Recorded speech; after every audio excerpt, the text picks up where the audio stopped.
tickets are at the. Yeah. Let's go over here.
Thank you, Jamie. Everybody who is just starting to gather for our evening session tonight, we've got our first match of our evening session. I'm going to first introduce a true veteran of the Professional Squash Association Tour. This guy's been on the tour for 15 years. His highest ranking was number 17 in the world. He's currently ranked at number 61. From Mexico, César Salazar.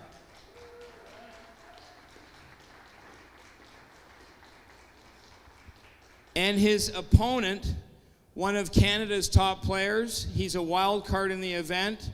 He has been as high as number 129 in the world. He's one of the top 5 players in Canada. Ladies and gentlemen, put your Canadian hands together. Root on Liam Marrison. This will be a best of 5 match. Good luck, guys. And I'll turn over to the head referee.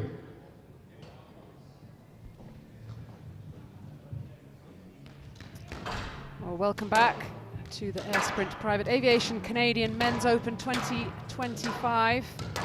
We're live at the Bow Valley Square, the mall here, just below Bow Valley Athletic Club, here in downtown Calgary for this 50K bronze event.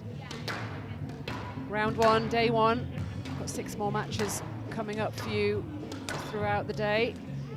2 matches down already before lunch. It was a 3-love win for Tom Walsh of England up against Spencer Lovejoy, and then Emma Evans of Wales coming through in 4 against the Argentinian Azania. So 6 matches coming up. César Salazar of Mexico taking on the wild card, Liam Marrison. And we've got Palomino of Colombia. He's up against Canadian number 1, Baillargeon. Plenty of Canadian interest in this round 1. Shahjahan Khan of America up against England's Ben Smith. Sole Egyptian in this round 1, Karim El Torki. He's taking on Simon Herbert of England.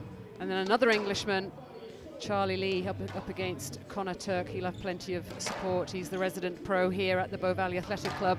And then the last match of the evening, the very promising Swiss player Yannick Wilhelmi taking on Daniel Polachuk of Israel. Well, I'm Vanessa Atkinson. I've got Johnny Williams joining me for most of these matches coming up. Hopefully he'll be able to stay awake for the duration. Thank you, Vanessa. I want to assure you that all systems are firing and all systems are go. Well, that is a huge relief, Johnny. I was hoping that you would realise that I was making a reference to the Thunderbirds there. I should have realised that. I'm old enough. Well, César Salazar of Mexico, the 37-year-old. One of many players really continuing to play at a very high level into their late 30s. Halftime. Up against Liam Marrison, number 24-year-old wild card from Canada.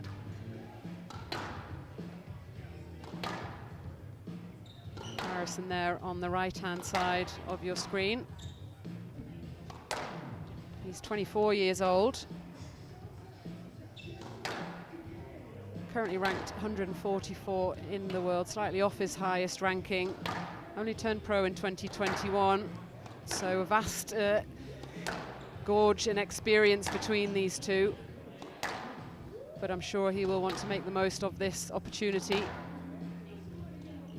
His 83rd match on tour so far in his career, 2 titles so far in that time. This will be one of the biggest events, if not the biggest event he's competed in so far. Up against the vastly experienced César Salazar, former top 20 player, of course, from Mexico. Currently sat at 62 in the world. Look at that, 474 career matches so far, looking to make it to 500. 7 titles in that time out of 17 finals. And a wonderful player to watch still. Give us your take on this one, Johnny. Well, I'm interested to see what we're going to get from Liam Marrison. He's done a little bit of digging, a little bit of homework, played at Western University, and they are seemingly the most successful North American outfit in sport because they've won the squash competition 47 years running. So he certainly went to the right school in terms of learning about success. But the PSA Tour, he's not a proven entity yet. He's quite skillful from all reports, a bit of flair in the way he plays, but he's definitely going to be up against in that department against this guy. This guy's got speed to burn.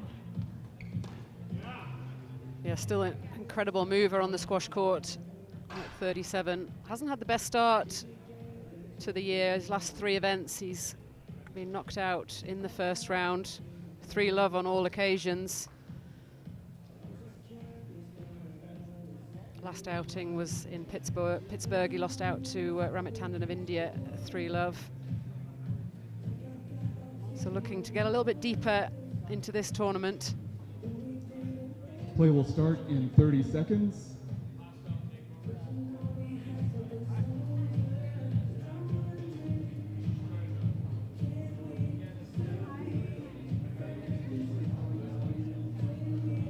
Play will start in 15 seconds.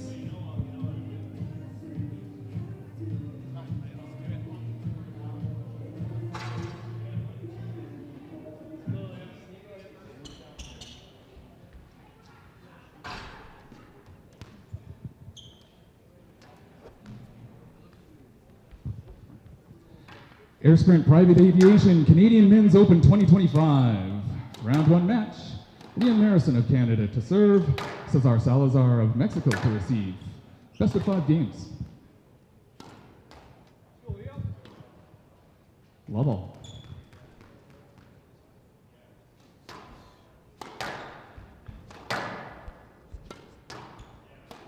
So this is the first match in this evening session. We've got 6 matches to get through.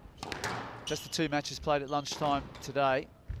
Tom Walsh and Emma Evans booking their places into tomorrow's last 16. Hand out, 1 love. César Salazar just getting busy there, knocking that one down the line for a winner.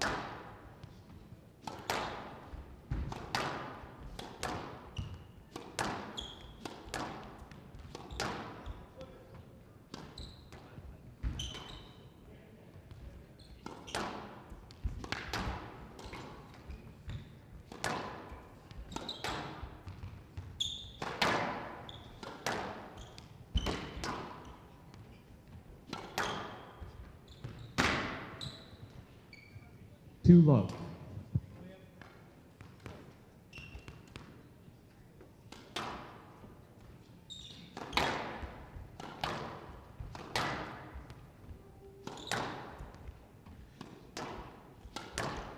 Well, it's too simple so far, and if you're asking me to place my money somewhere, it would be on the Mexican, without doubt, Vanessa. I just feel that he seems to be a guy that is enjoying himself at 37 years of age.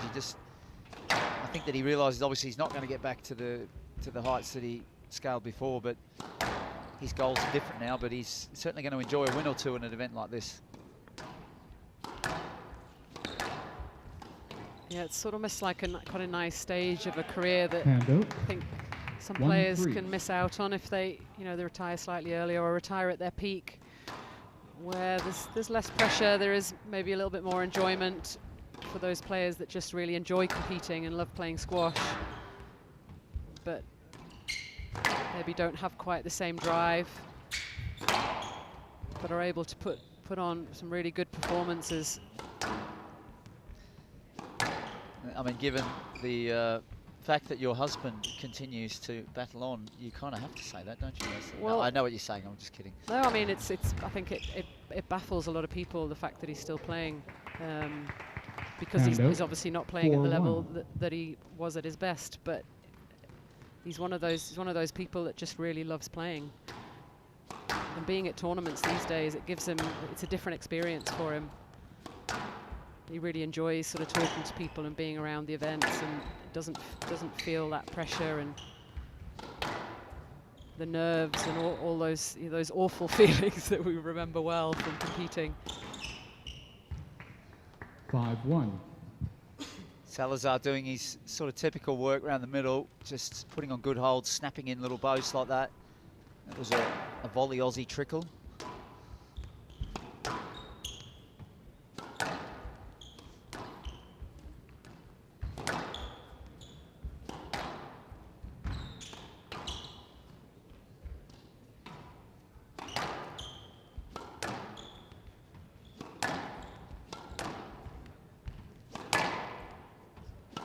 No, I don't think spectators in particular, Vanessa, are unhappy when they see James Willstrop playing against Mohamed El Shabagi like last year at Canary Wharf, and then he almost won. It was phenomenal. And it just heightens the senses around the tournament, I think, because nobody was expecting anything, and then he almost pulled yet another one out of the bag, so to speak.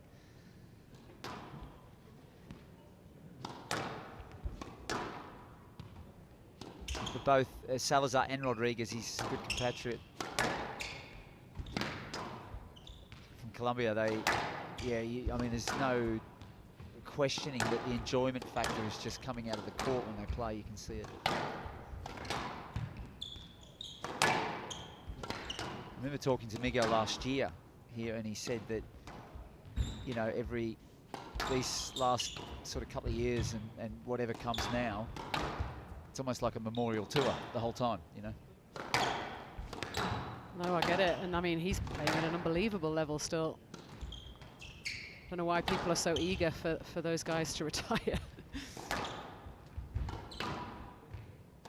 Not the spectators, that's for sure.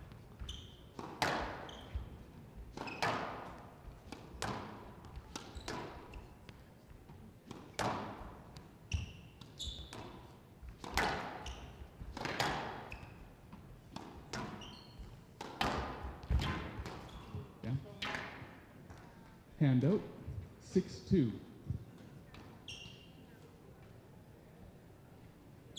And Salazar's looking pretty comfortable so far. Marrison's just a little bit too content, I feel, sitting quite deep in the court with him, not pushing up to take any volleys. And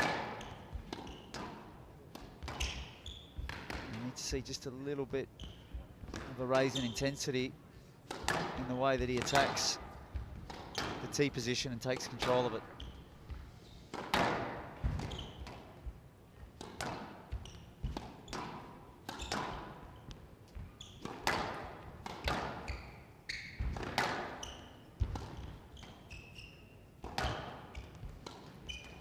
Yeah, Salazar's looking very comfortable out there. I mean, that's kind of his style as well, isn't it? He's very smooth with his movement and with his hitting. Everything sort of works beautifully in unison. Well, I think we can rename this shot the Uber. Vanessa. That was a very well executed Uber. He makes it look so effortless though, doesn't he?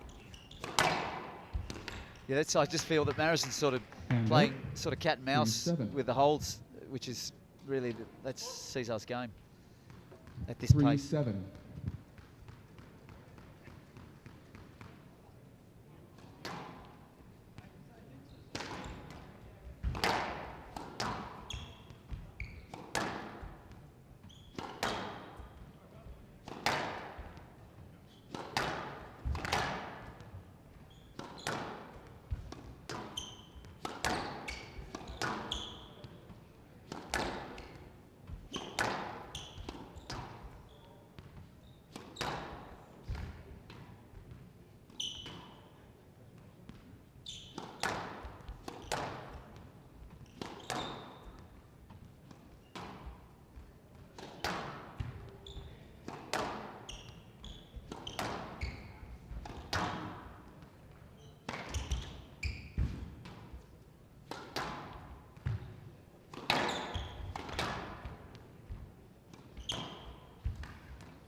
Stroke to Salazar. He manages to find a cool way to sort of wrap that stroke up, even though the ball came out of his racket and dribbled along the floor.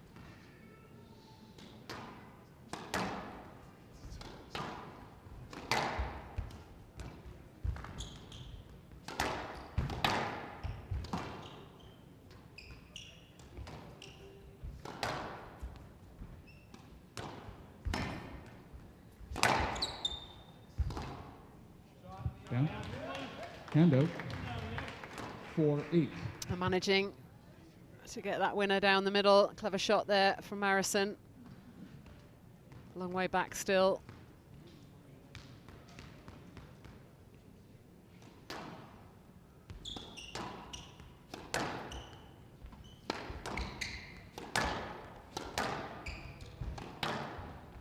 It's been better though, this last phase from Marrison. He's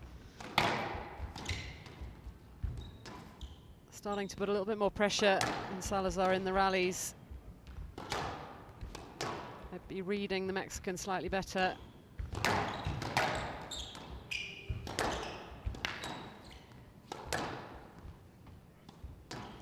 Looked slightly out of his depth in those early rallies, but he's adjusted well.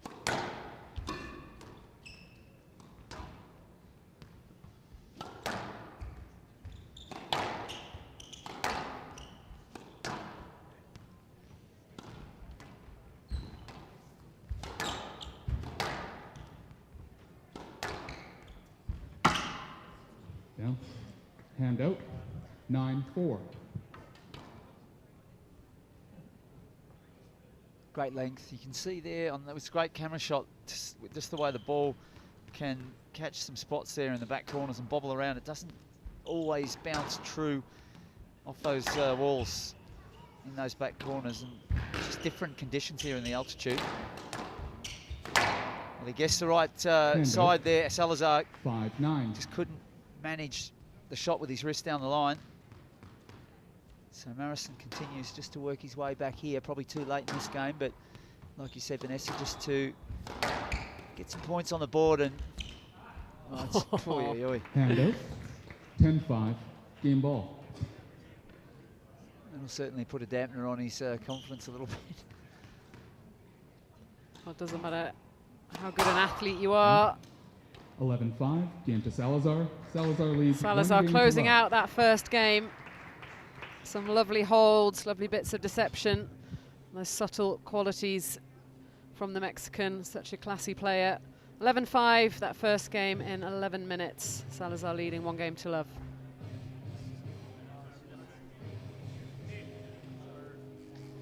Yeah, beautifully executed from the Mexican. Early on, it was far too easy. Marrison seemed to be just a bit lost out there, not sure how to implement his game style, but he started to get going a little bit in the back half of the game, but it was too little too late. Salazar, beautiful holds. We're seeing good trickles and just good basic lines as well, the whole package. So he'll certainly be feeling very comfortable after that first game. Let's see if we get a bit more of a contest though in game 2.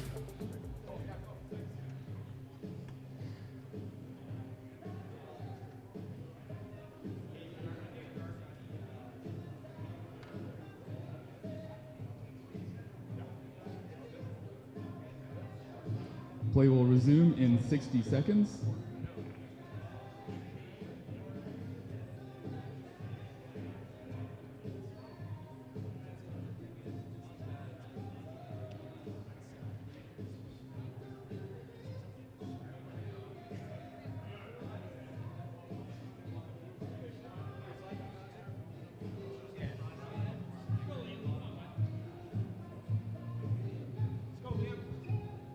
Play will resume in 30 seconds.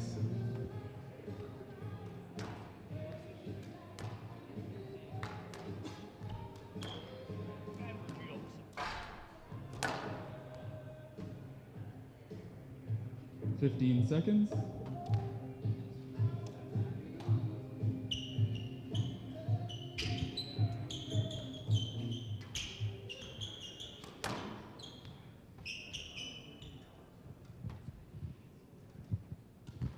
Salazar leads 1 game to love. Love all.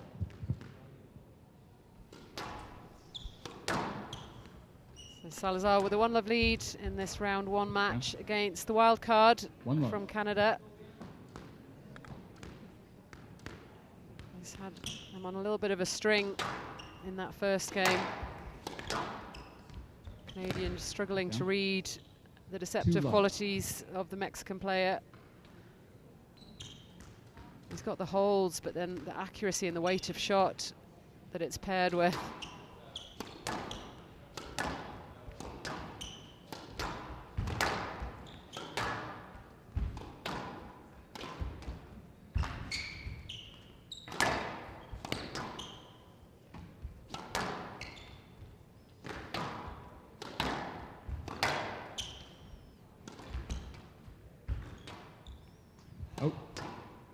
And we're seeing a similar start to game 1. Here, Vanessa Salazar, 3 points on the board, and Left box, please. we've hardly Left box. even got 3 love. started. Marrison has to inject a bit more venom towards the back of the court. And I'd like to see him volley a bit more. He needs to create a little bit more tempo in the game. Here's a question for you, Johnny. Stroke to I'm ready. Salazar. Why didn't Salazar get higher than 4 17 love. in the world? It was just that it certainly wasn't due to a lack of talent or a lack of technical quality. He probably just didn't have quite, you know, I guess the same hunger as his competitors around that time, because when he was at his best, he's featuring almost on every highlights reel you could imagine. Did he have the same work ethic off court as a lot of those guys around the mid-10s, if you like? So we're talking about Mohamed El Shabaghi, and then Ali Farah came in the picture. Gaultier was still around. Nick Matthew was at the end of his career. James was there. And Hand out. yeah, I just 1-4. he clearly was not back. You know, the longer matches went on, you always felt he was going shorter to the front of the court and taking on too much risk. Yeah. So a little bit of that sort of unquantifiable edge that the top guys have.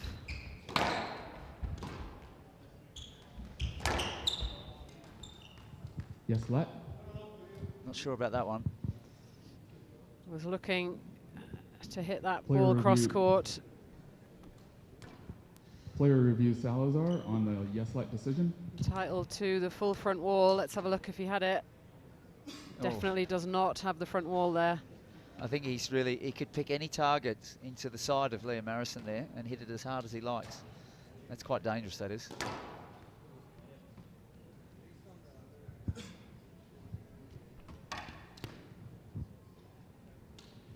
Yes, let. Decision upheld. Salazar has 1 review remaining. 1-4.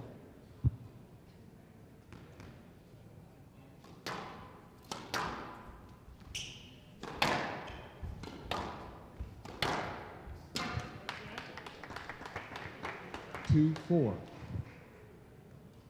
Don't you feel he needs to just lift the heat around the middle a little bit and pick it up a bit? I mean, it doesn't seem to be apparent to him that this kind of tempo. He's got a nice couple of shots in, and he gets a couple of 3, points on the 4. board. I'm still not convinced though that he's going to be able to string a whole game together like this.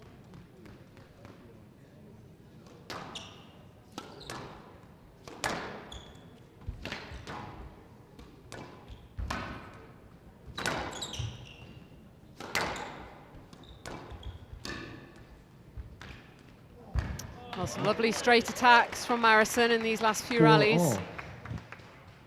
Every rally won with the straight ball.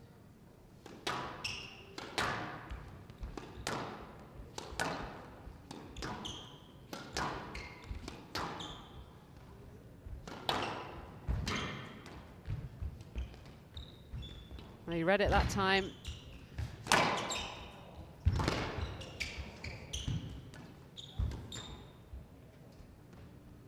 Oh, that's a beautiful lob.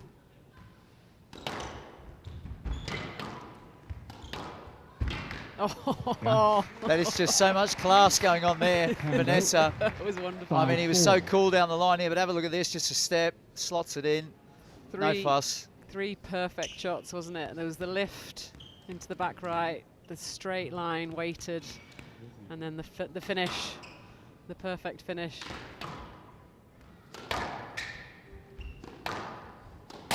Yeah. And that My shot was on as well. He was well perched there on that forehand side.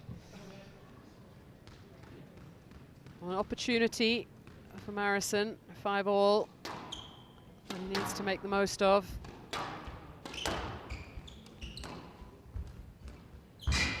Yeah.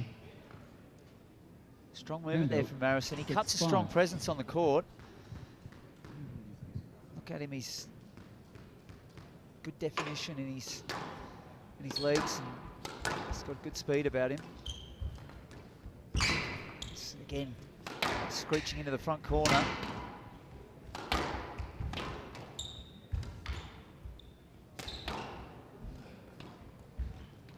The counter drop and the straight stuff is starting to pay dividends, because you can also feel that César Salazar's not too interested in having too much of a physical battle here. Yeah, he's just getting onto those shots in the front a little bit quicker. He has time to recover a new racket. Just reading his opponent slightly better, able to use that speed onto the ball, that youthful exuberance to put a bit of pressure on the Mexican.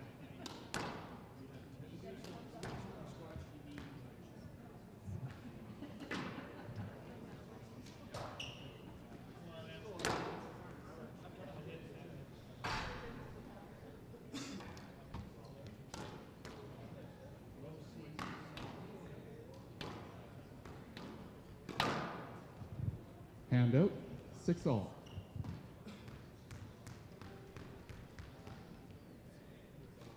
Let's see what he makes of this opportunity that might not come around again.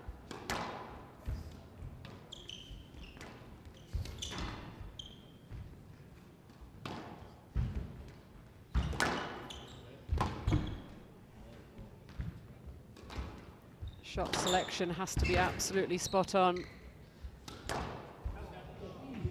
That was down. Immediately conceded by Salazar.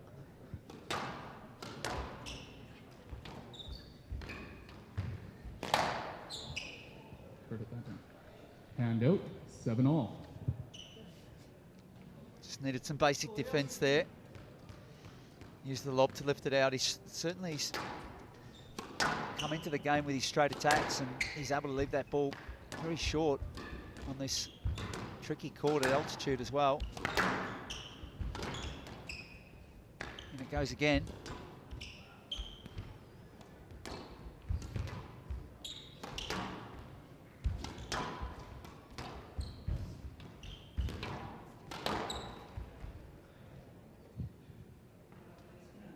Are you asking for that? Yes, let. 7-all. I felt like the referee was actually just asking him so he could have a bit more time to decide whether he wanted to go yes let or no let there. It was yes, let. On the edge. Salazar from the right. Yeah, the quality wasn't quite there with the shot, or it could have gone no let, because he did slightly go off in the wrong direction, Marrison. He didn't read it very well. 7-all. Salazar from the right. Ball just sat up enough to warrant the let.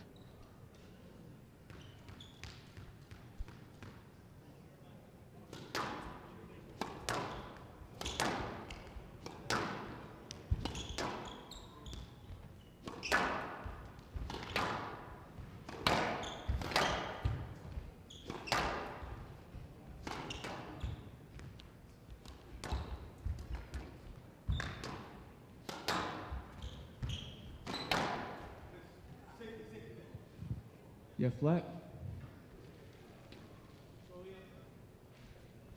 7-all.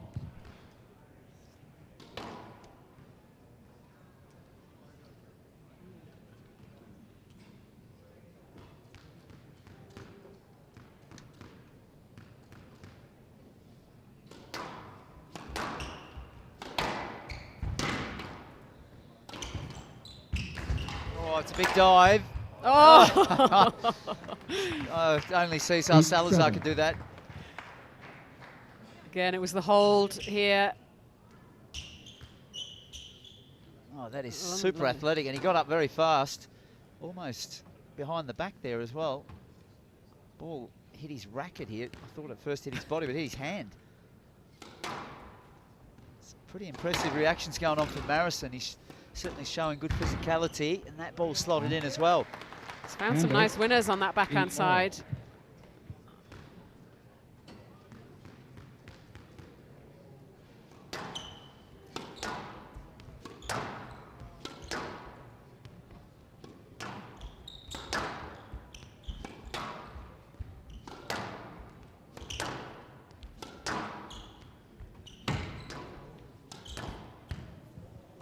Hand out, 9-8.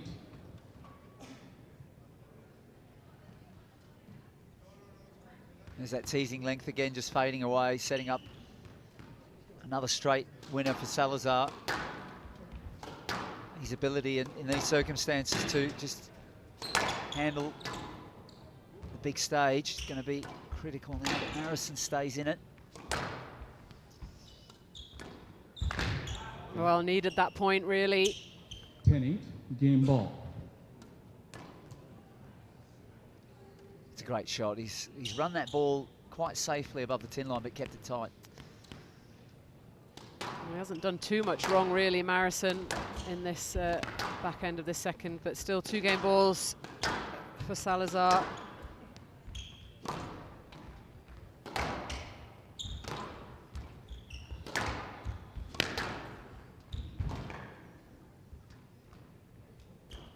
Oh, tried to disguise the shot, but was very upright. 2 games to love.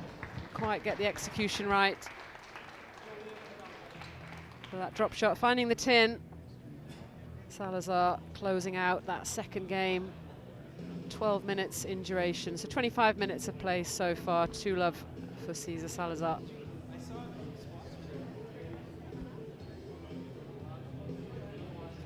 Yeah, much better game, and we really got more of the contest that we're after here. The wild card, 24 years of age, starting to show us what he can do. He had some wonderful straight attacks going, and that athleticism is there as well. But he certainly started to work the ball into the front corners and test Salazar. Salazar's experience, though, he was given too much latitude at the end of that game just to wrap things up. Marrison can just take a few more volleys around the middle, a bit more pressure. He'll certainly get his opportunities to take it in straight. 2-love for the Mexican.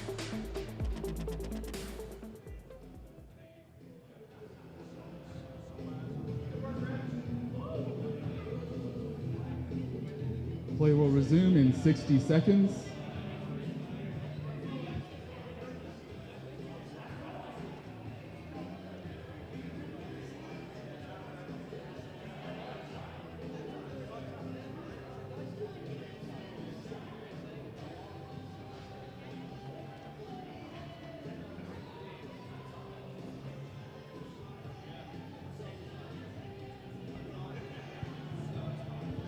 Play will resume in 30 seconds.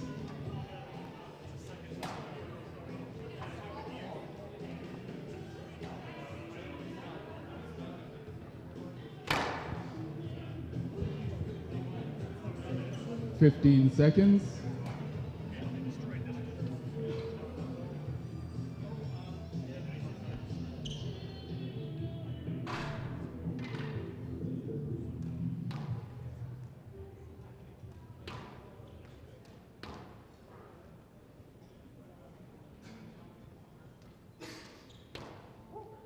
Salazar leads 2 games to love.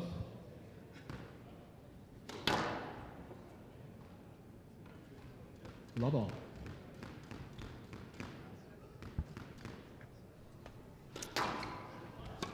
Salazar kicking off game 3, 2-love lead in hand. Yeah. 1-love. What he doesn't want is that Salazar gets 3 quick points on the board like we saw in game 1 and game 2. Needs to be mindful not to open it up too much early in the rally.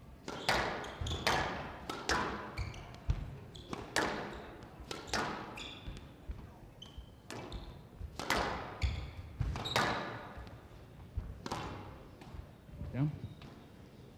Hand out. 1-all.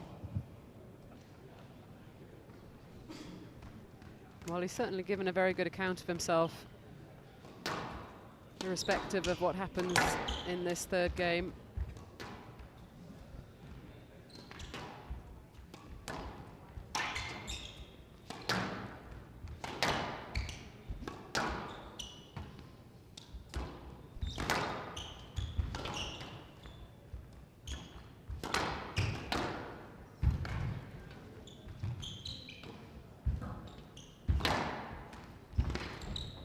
Speed on the ball there as he changes it up. This is better. He loves that shot. Stroke to Salazar. He's played it quite a few times. Salazar was just able to read it in time on that occasion. So this is an interesting one, Vanessa, because the decision is stroke. Salazar, Marrison hit the ball onto the backhand where he reacted late, and you'll see that Marrison's on the side. We can only hit him with a post. Stroke decision. Cannot hit him with any other shot than a post. Let's have a look.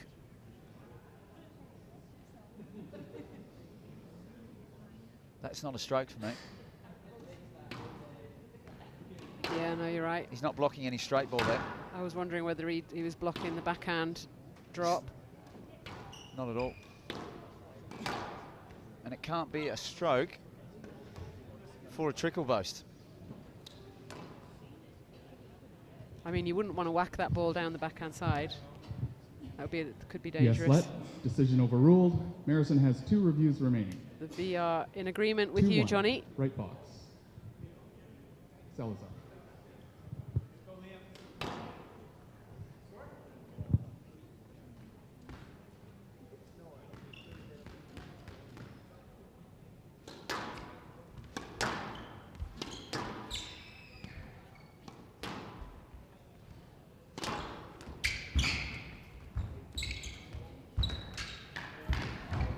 Well, that looked like a carry.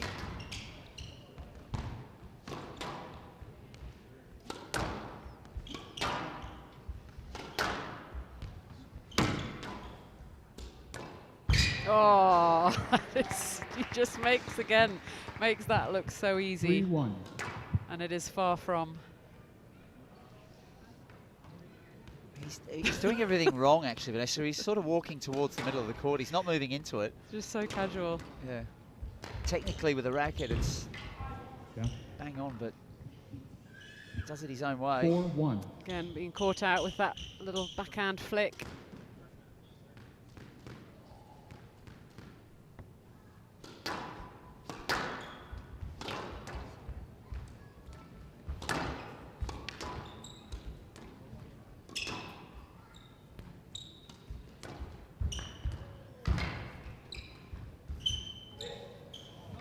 No let.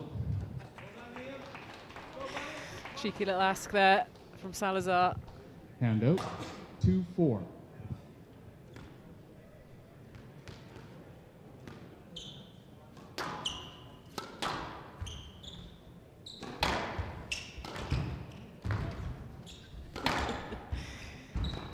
Diving all over the place. Down. 3-4.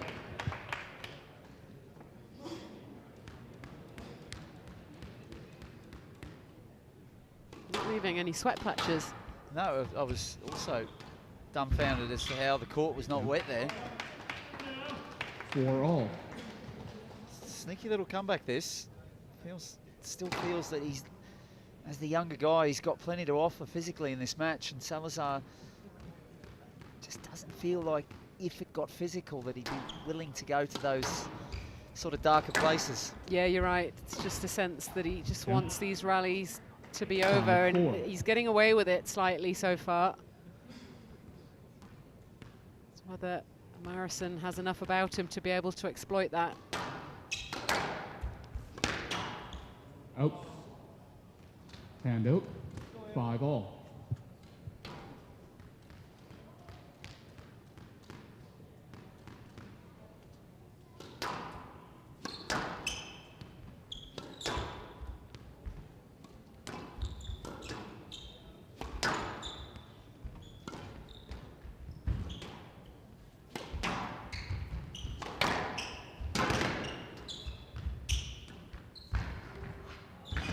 Oh, he's got it up, and that is just... Oh, dear me. 6-5. And it gets applauded by Marrison. Marrison would have preferred to see that drop stay on the floorboards first and not sit up like that, but Salazar, the consistency with which he rolls that drop over the other side and gets it right. Such a difficult shot when you're charging in. He's able to charge in though, isn't he? Because he's able to read 6-5. Marrison a lot better than the other way. just sort of looking at the Marrison, he's sort of giving Salazar a tap. There's just almost too much respect there rather than him understanding, you know. He's got everything there. Slight lack of belief in a way. Stroke to Salazar. Conviction. 7-5.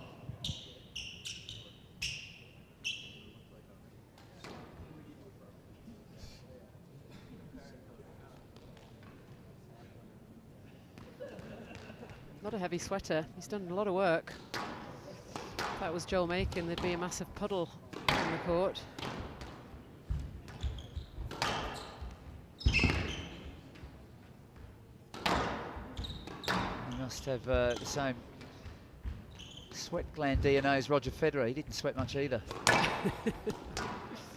Not a hair out of place.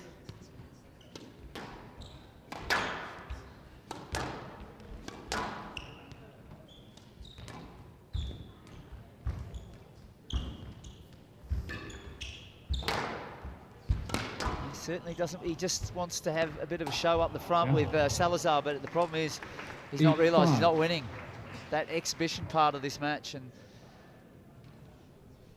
most likely result is that Salazar will take this game as well. I think But there's a lack of realisation of actually how close he is 8-5. here to actually really causing problems, and that's, you know, experience and agree, Vanessa. Knowledge. 100%, yeah. Yeah. Another nice straight attack. We've seen plenty of those from Marrison as well. 6-8. Feel like, yeah, there's a lot of potential there, that's for sure. And Jamie Nichols just spoke to him earlier. He said that Squash Canada is going to pump some money into some players, and his name is one of those players on the list, heading towards the Olympics in LA.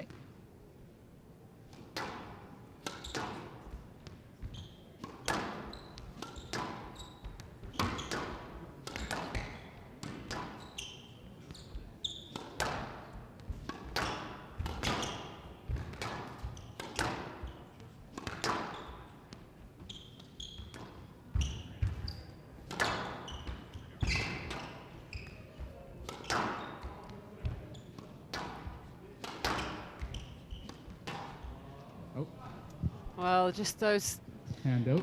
soft, 9-6. slightly cheap giveaways, allowing Salazar a 3-point cushion, 2 points away.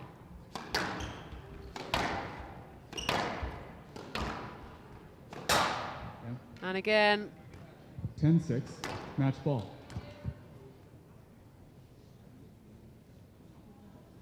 slightly soft end to an otherwise very, very good performance from the Canadian. 4 match balls for César Salazar.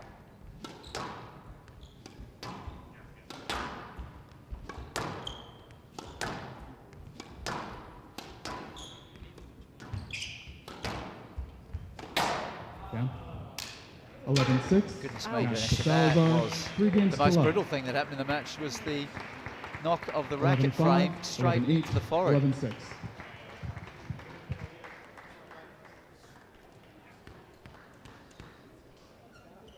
Well, César Salazar closing out Everybody, the a round match of in 3, applause for 37 Liam minutes, Marrison. 11-5, 11-8, First time 11-6. he's played Let's this hear event. from the winner. I just wanted to spend a few minutes here with our winner tonight, César Salazar. This guy's been on the tour for 15 years, I just saw it, 2010.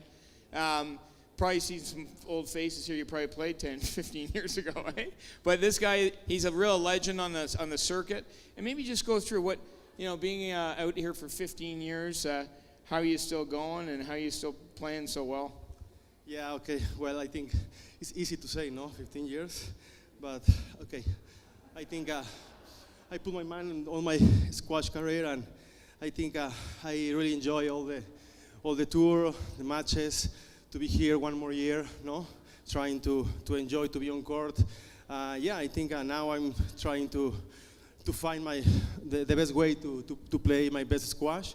So I'm 37, but I'm still trying to enjoy. I feel hungry to improve. So yeah, I think we'll see in the next month how is my body, no? And maybe just take us through your next match. Who do you have the winner of next, or who are you playing next? I will play with Nathan Lake, I think. So we played 2 weeks ago in Detroit. He beat me 3-0, but I think it will be a good opportunity for me to a good chance to play better. No, I'm just trying to enjoy and to improve in every match. So we'll see how it's going the match. No. Well, thanks very much. Again, good victory tonight. And everyone in César Salazar, hang in there. The next match is going to start soon. We got a lot of squash tonight. Hang in.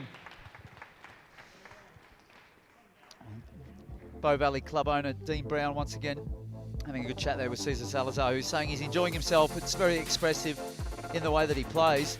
But Liam Marrison, the wild card, certainly showed that he has a bit to offer if he can just put it together with a little bit more structure. Good athleticism, good speed around the front, really nice straight attacks. But he didn't have the game plan, and that will not help his head. The racket just getting slammed into it. A little bit too late for that. Salazar moves into the round of 16 against Nathan Lake.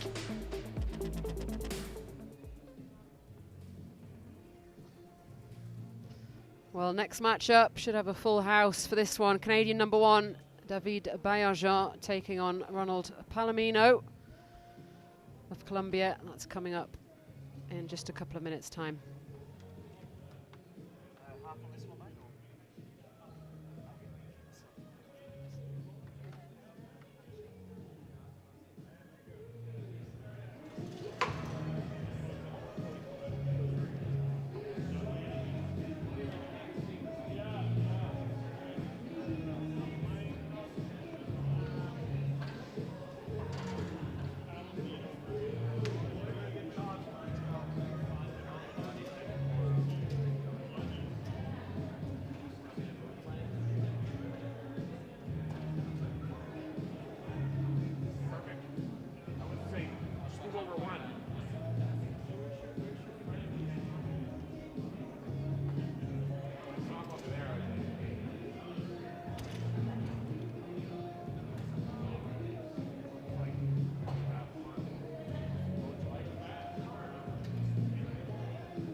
Ladies and gentlemen of Bow Valley Square, welcome back to the 2025 Air Sprint Aviation Canadian Men's Open. I'm your co-MC this evening, Jamie Nichols, CEO of Squash Canada. Yeah, thanks. We've got to keep Dean fresh, so we're load managing Dean's MC duties, so I'll tag in whenever he gets a little too worked up. Should be a good combo though. Our next match features some Canadian content again, so we want this crowd to get loud and proud. First onto the court, coming directly from Toronto, from Colombia. He's currently ranked number 76 in the world, highest of 70 in the world. Please welcome Ronald Palimo.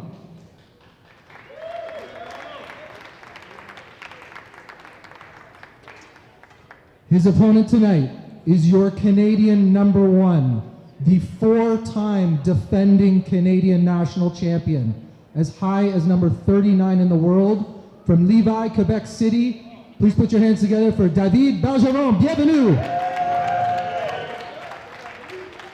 Your referee will be Darren Manley. Good luck, gentlemen.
Halftime.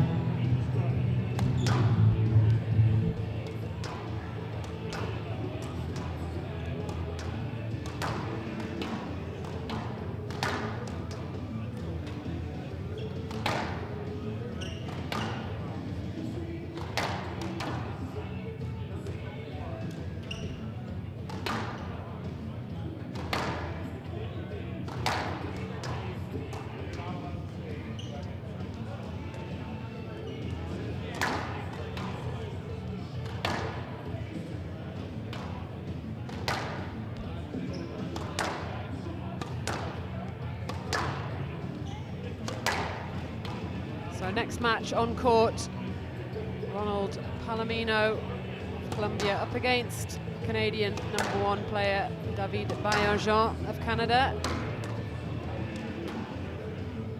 The lefty there on the right-hand side of your screen. We'll have a lot of support in here for this match.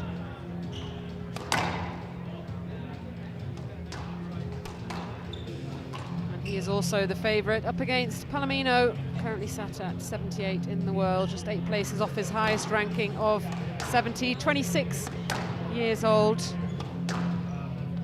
Very good conversion rate, 8 titles out of 10 finals so far in his career.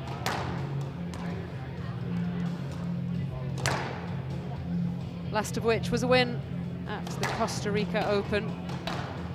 where he came through against Veer Chotrani in the final. Good run through, beat Spencer Lovejoy and Tom Walsh en route to that final. Lost out to Finlay Withington of England in his last outing in Toronto just last week. Up against Baillargeon. He's from Montreal, French-Canadian player. Former top 40, currently sat at 56 in the world. 28 years old now. Good 10 years on tour, 7 titles in that time. Lost out here last year in round 2, sorry, in the quarterfinal. Lost to the number 1 seed, Diego Elias, 3-love. 2 previous meetings, both going the way of the Canadian. Both quite a long time ago though, 2021. One of them went to 5. The last one was a 3-love win at the Boston Open, Play again will in start 2021 in though. 30 seconds.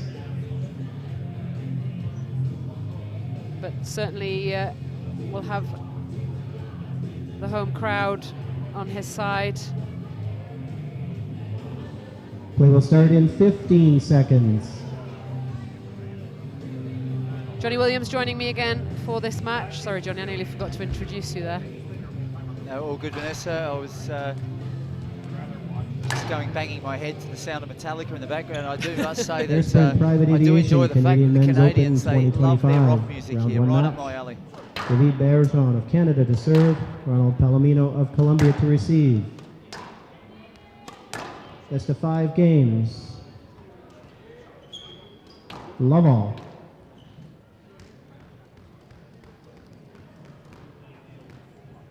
So Baillargeon kicks off this round one match.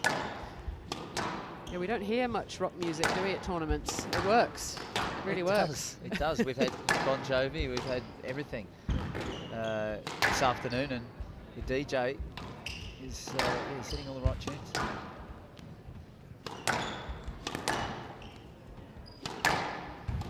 It is very much the English sort of speaking world. I mean, I was just born and bred on rock music, 70s, 80s, 90s. And then it slowly died. Up. 1-love. Well, David Baillargeon is sporting a very bright yellow racket there. Up. Hand out. 1-all. Players just trading a couple of nice winners to start.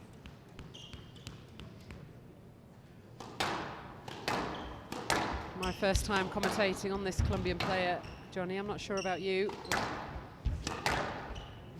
Looking forward to see what he has to offer. As I said, he's had some good wins. Recent wins as well.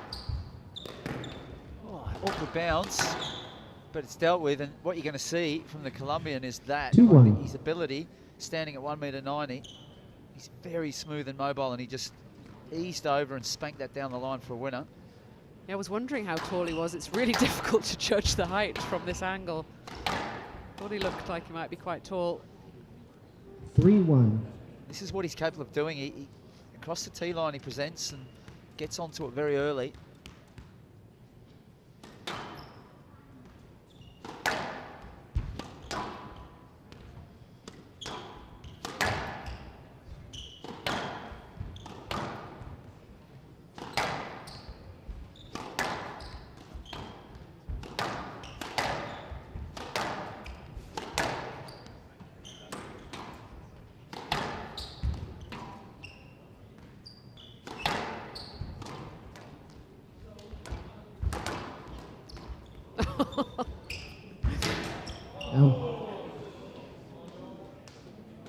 Some good improvisation from Baillargeon there. I'm not sure how he's got his strings on it. Oh, we just missed it.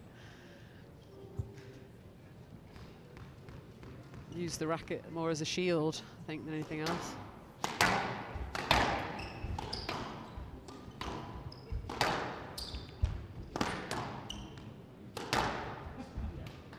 Hand out.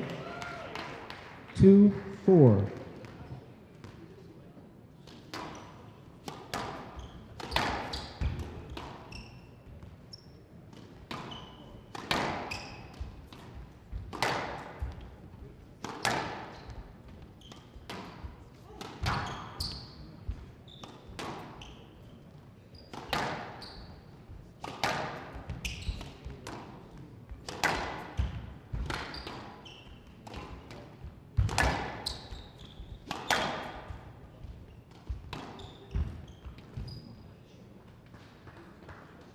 And out. 5-2.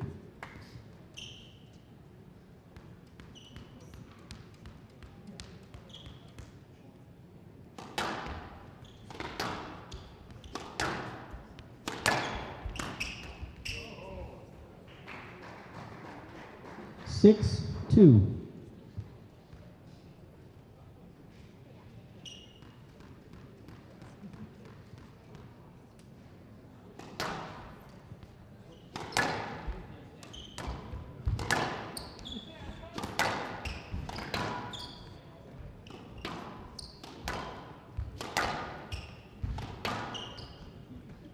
Palomino is firing them in, Vanessa, and this is what I saw in the World Championship quarter-final match when Colombia played Switzerland. He was on last against Nicky Miller, and he opened up like a rocket against the rocket and managed to take the first game with some pretty scintillating play like we're seeing here, covering that short line, but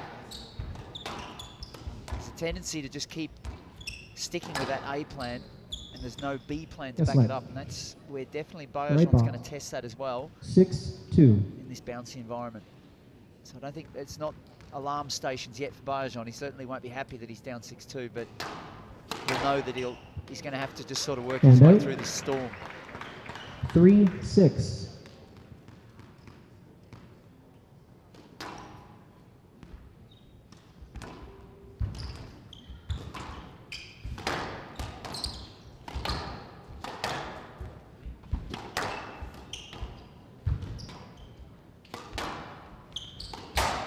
Down. And out. 7-3.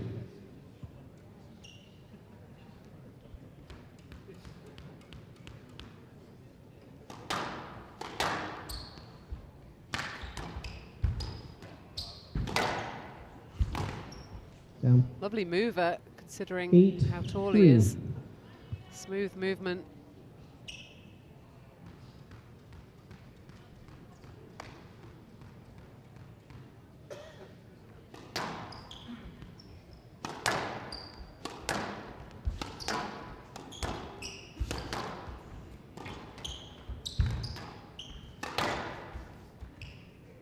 Yes, let. 8-3.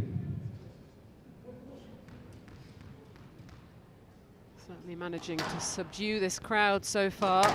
Fantastic start for Palomino. No. That was another winner as well. And out. But what you're going to find 4-8. as no matter what happens in this game, Vanessa, is this is going to be the pattern. There's not going to be any change to it. It's really just a question of whether or not Baillargeon can get those qualities which we've seen him go as high as into the high 40s in the world rankings. Very nuggety player, and once he gets his teeth into it, he'll fight very hard and keep got good fitness levels to go through some pretty torrid stages as well. So he's going to continue to bring that. Palomino has got the start that he wanted though.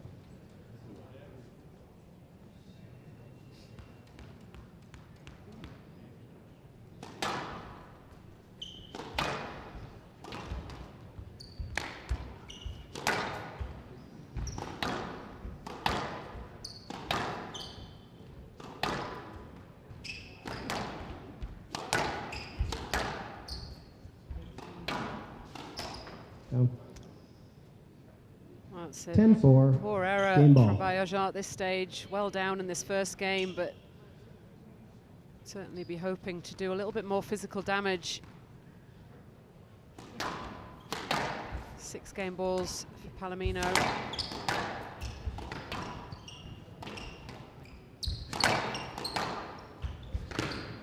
Eleven 4. Laboured the Game to last couple of Palomino. points there, but Palomino interesting, leads Baillargeon 1 game to love. not looking at the races there. There's a bit of strapping, quite a bit of strapping on his knee. Maybe carrying something. 9-minute first game. Palomino takes it 11-4. Colombian leading 1 game to love.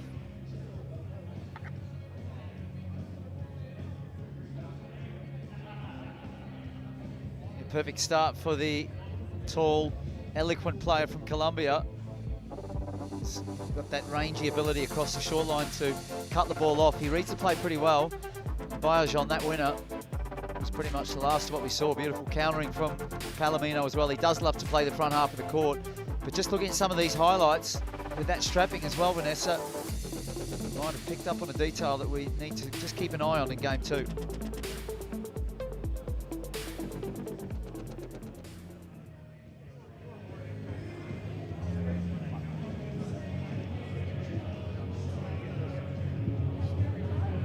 Play will resume in 60 seconds.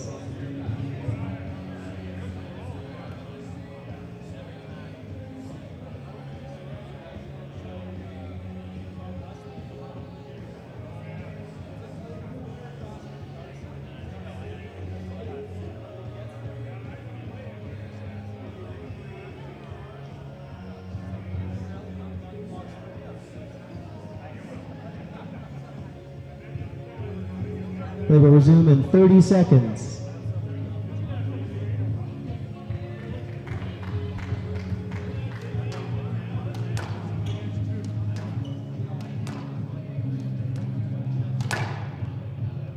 Fifteen seconds.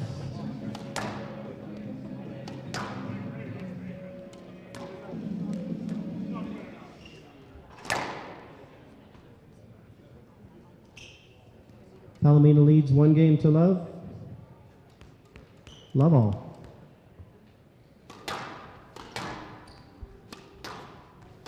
Palomino serves from the left box to the left-hander. Baillargeon, as high as 39 in the world, he's currently 57. Yes, lad.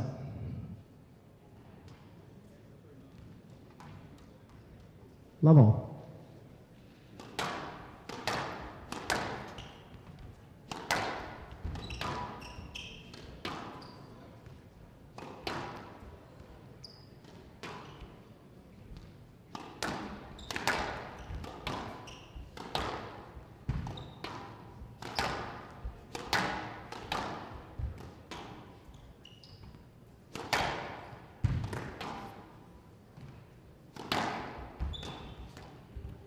There, no push whatsoever as Palomino's. One love. This is being clocked and registered now. Yeah, it was very evident there. And that's his big strength as well, the physical presence on the court.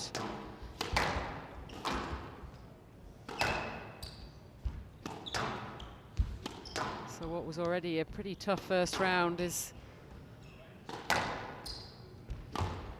looking even more difficult for Baillargeon if he is hampered with his movement. No lad.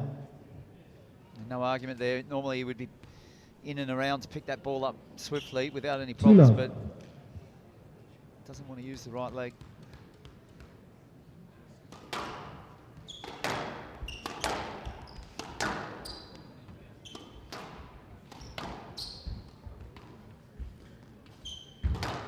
Gone through and played that. Stroke to Palomino. 3 love.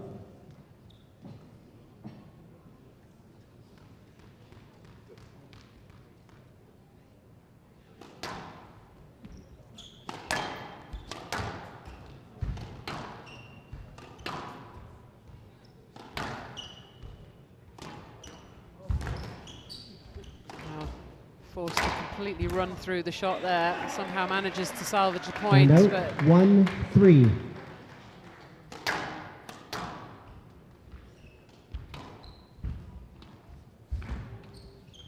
Stroke to Palomino. He's trapped by his own movement there.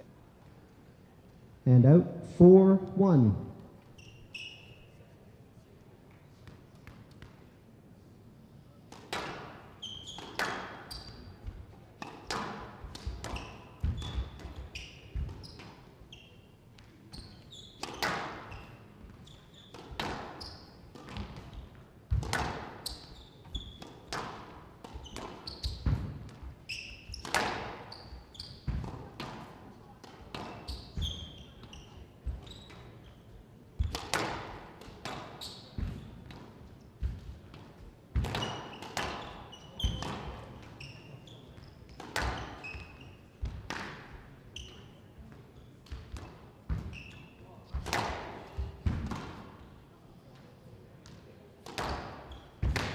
Not up.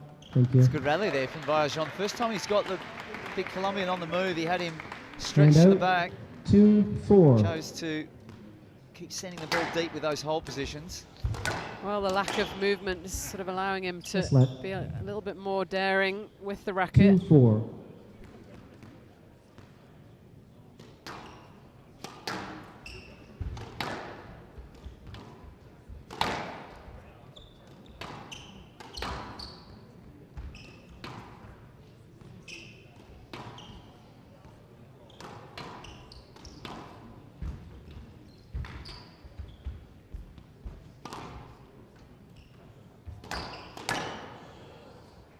And out, 5-2. You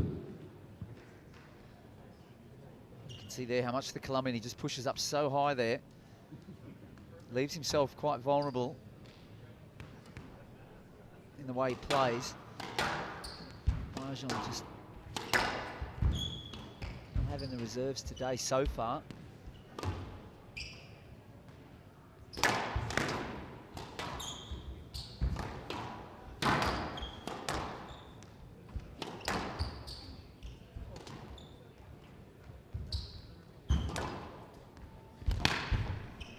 Down.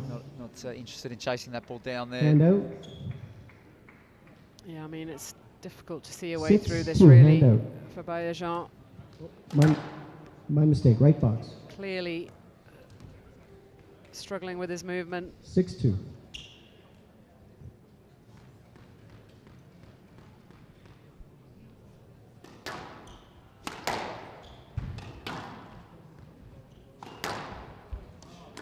And out. 3-6.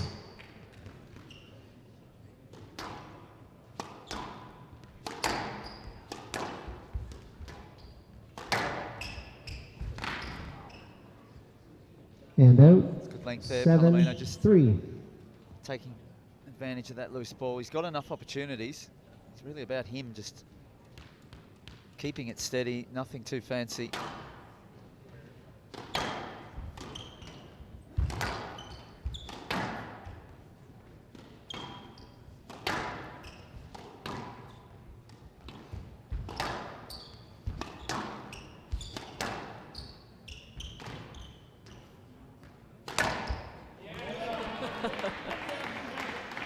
And out. Why not? 4-7. Slight roll on that one. I love those stand and deliver shots, Vanessa, when players more or less announce where they're going with the ball.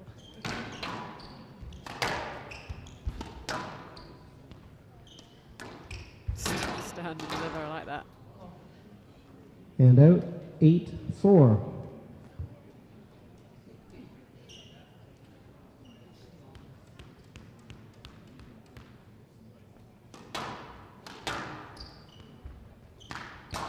Down. And out. 5-8. There's no sign yet that Baillargeon, with the obvious injury that he's carrying, which is hampering him, that he's sort of found a way through this. But he is a very plucky character.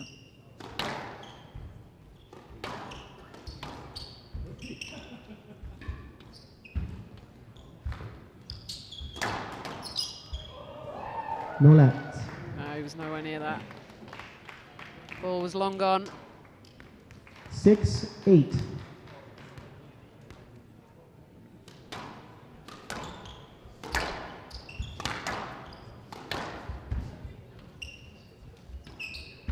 Well, it's good play. This is what I just feel that Baillargeon sort of 7-8. on the door a little bit, and Palomino needs to just be a little bit cautious here. Will he tighten up at all? That's what I'm wondering. That's a difficult scenario without the experience to deal with this. Obviously, he's aware that Baillargeon is Still hampered. Baillargeon. Didn't move off that at all. And that big 8 all. lead has been completely pulled back. Baillargeon sort of thrown caution to the wind. He's managed to hit a few nice winners that he maybe otherwise wouldn't have gone for.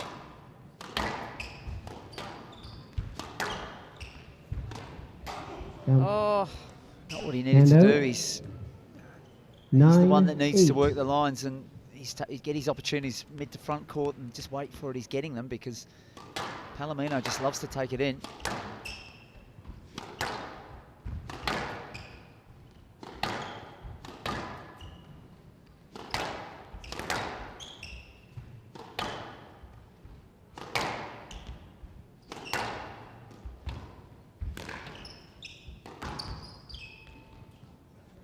Stroke to Baillargeon.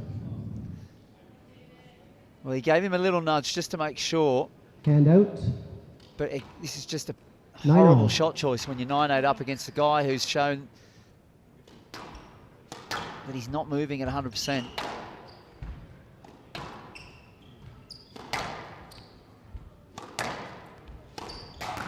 Another Boast error. The Boast is the shot that's been his undoing here at the back end of this game. Baillargeon. Game ball.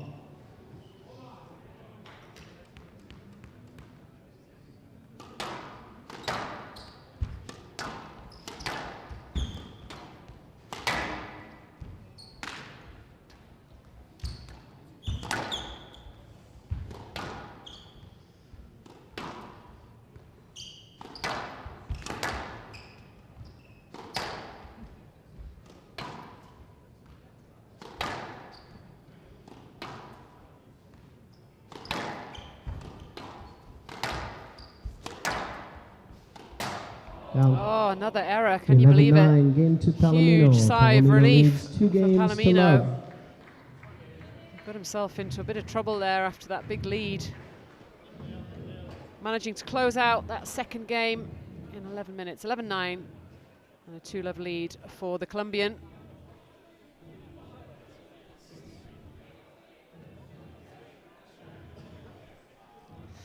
Yeah, a little bit of intrigue came into this contest towards the end of that game because Palomino, who loves to play an open brand, he was caught a little bit offside there as Baillargeon worked his way in beautifully. And it was Baillargeon who made the unforced errors at the back end of that game, which really cost him any chance of levelling up there. But there are definitely signs, if he's able to continue to move at this speed, that he would have a pathway back. But he can't make those unforced errors.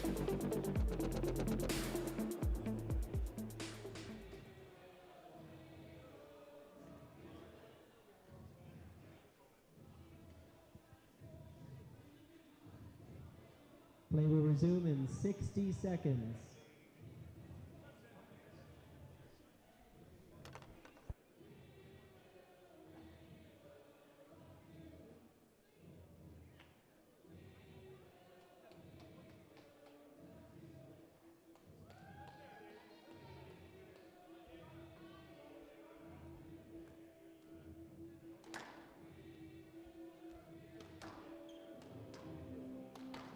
Play will resume in 30 seconds.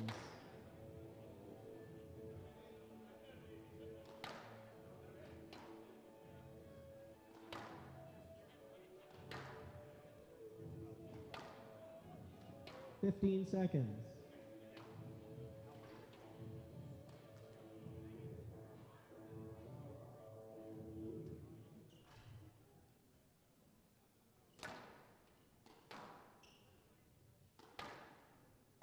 Palomino leads 2 games to love.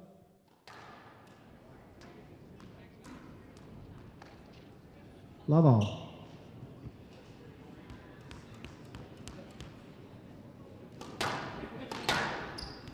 Well, it's a big ask now for the Canadian. 2-love down without his full range of movement.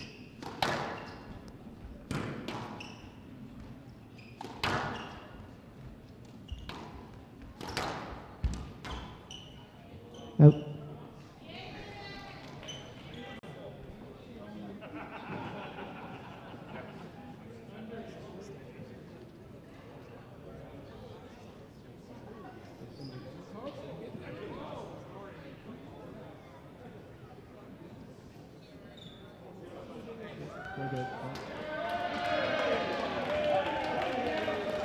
Hand out. 1 love.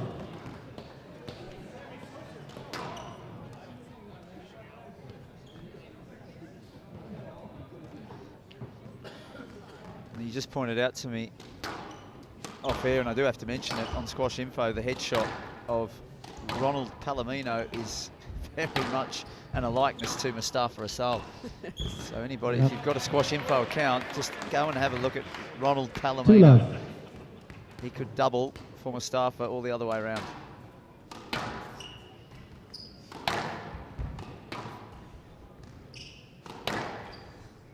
At least Mustafa knows if they make a movie about him, there'll be a player that they can use as well. Stuntman. And out. 1-2.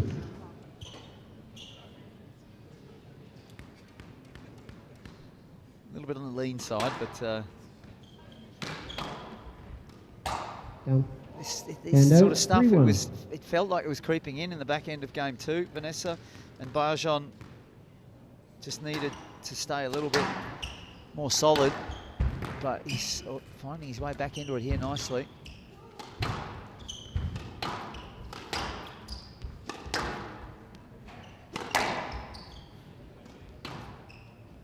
Well, there's a sort of a little glimpse of that fragility that you were talking about with Palomino as well. And out.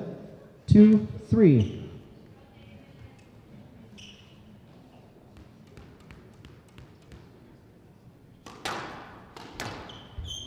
Up. It's a good mix And from out. Baillargeon. He's also aware that he 4-2. needs to take a little bit more risk on than what he perhaps would normally do. But that serve was offering a cross-nick attempt up. Up. There's the movement problem. And out. 3-4.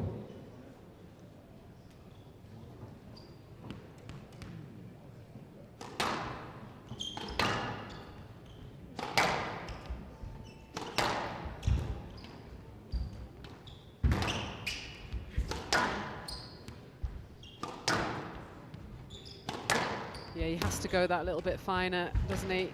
With every shot, Baillargeon, that's beautiful.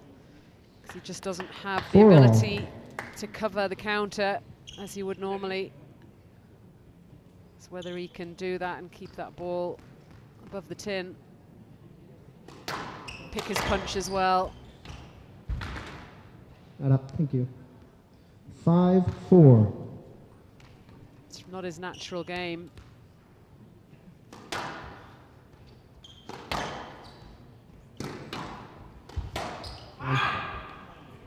6-4.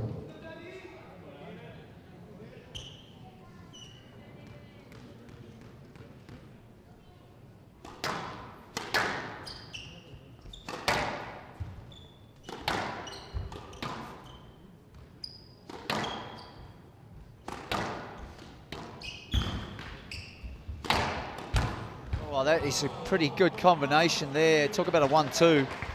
Left Big box. pick up from the big Colombian, 7-4. but the way he gets out of here off Almost balance. fell as well, didn't he? Yeah. It's got a bit of a basketball athleticism about him. The way he moves around. Down. And out. 5-7.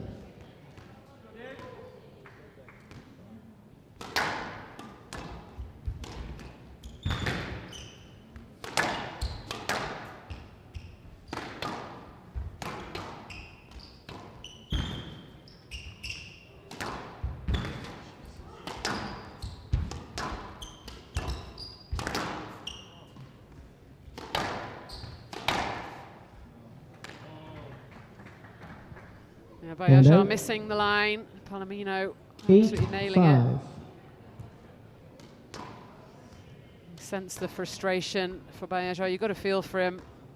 Wants to put on a good performance for this home crowd, who I'm sure we're looking forward to see him, and just unable to give 100%.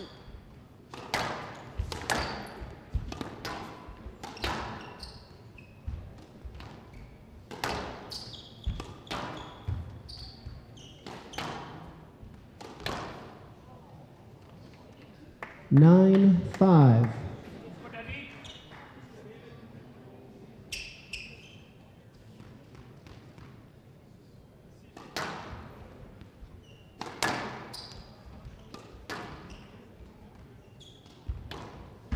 Not up. And out. 6-9.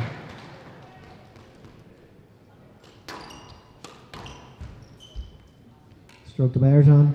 Again, Palomino doesn't need to do this, but he has a 7, tendency 9. when really everything's stacked against his opponent. But he just gives him another little look here.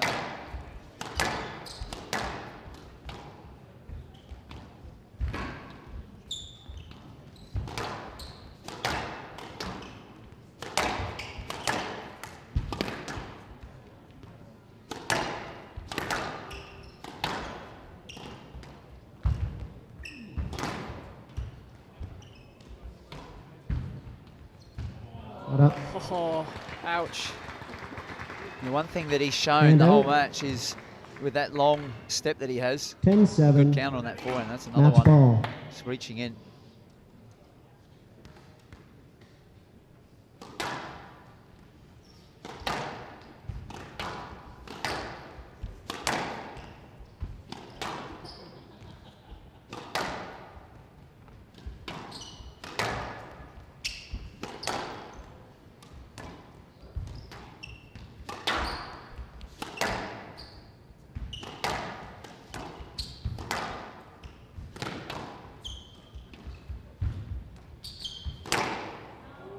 The 11-7.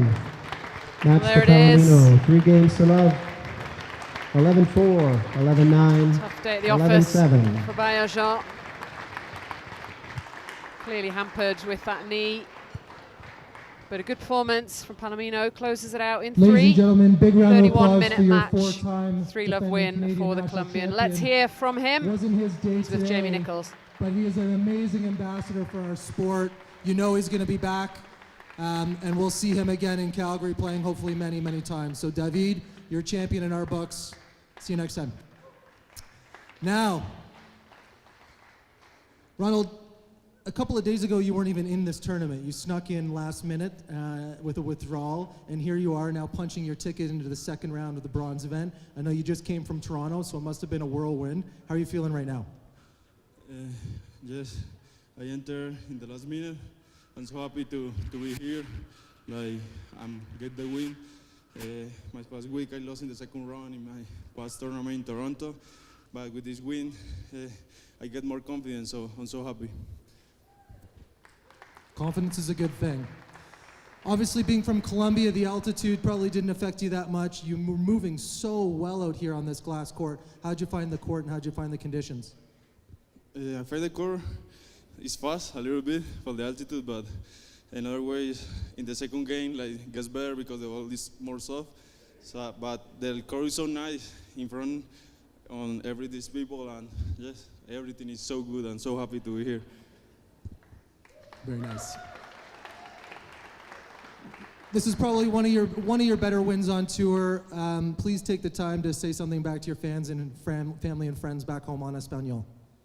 I'm gonna say something in Spanish for my family and my coaches. Gracias por todo lo que me han apoyado. Seguimos siendo fuertes y espero seguir dándoles alegrías de Cali para el mundo. Thank you so much. Okay, we'll let you rest up for tomorrow. We'll take a 2-minute break before we bring our next match on. Bar continues to be open.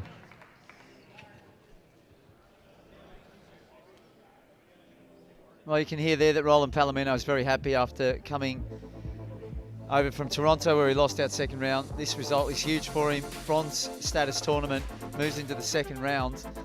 And he was certainly showing a lot of quality at the front of the court. The front right side is certainly an area of preference for him, whether he's going in first or countering, very strong. But perhaps any of that fragile side of his game certainly going to get tested in round 2. A lot more tomorrow when he plays Nick Wall.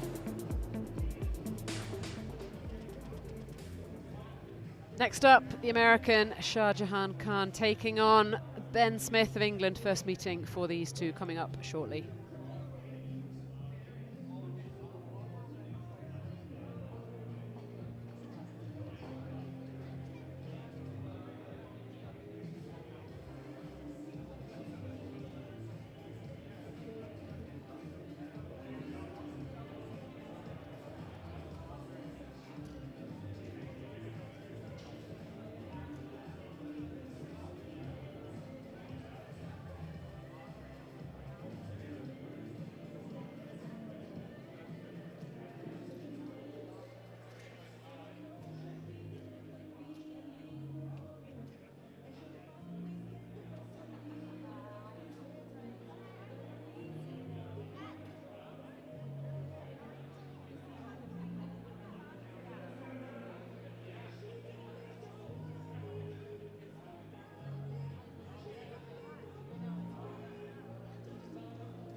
Okay, ladies and gentlemen, the 2025 Air Sprint Private Aviation Canadian Men's Open.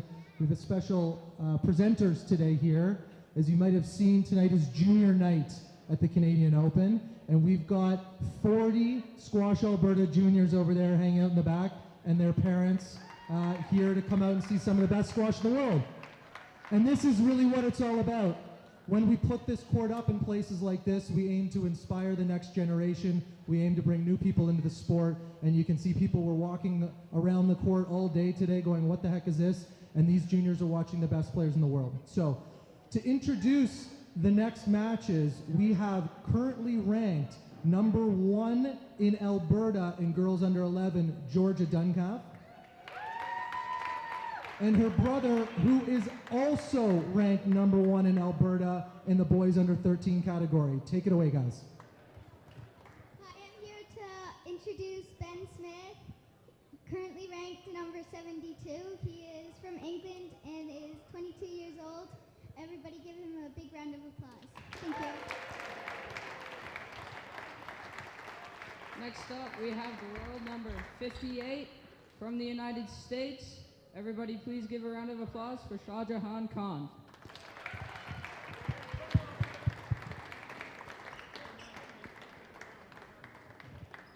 Your referee is Sofia Navida. Good luck, gentlemen. And big round of applause to Rafferty and Georgia. They nailed it. The future is bright.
Halftime.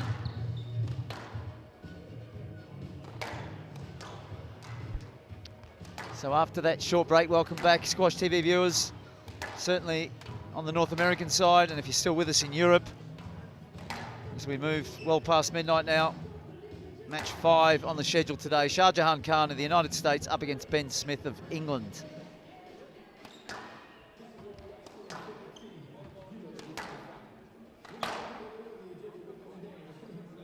Ben Smith, one of the tallest players around, 6'4", 6 years on tour. Only 22 years of age. He strikes me as someone who's been around a bit longer somehow, but he's worked his way nicely up to that 74 mark, has been inside the top 70.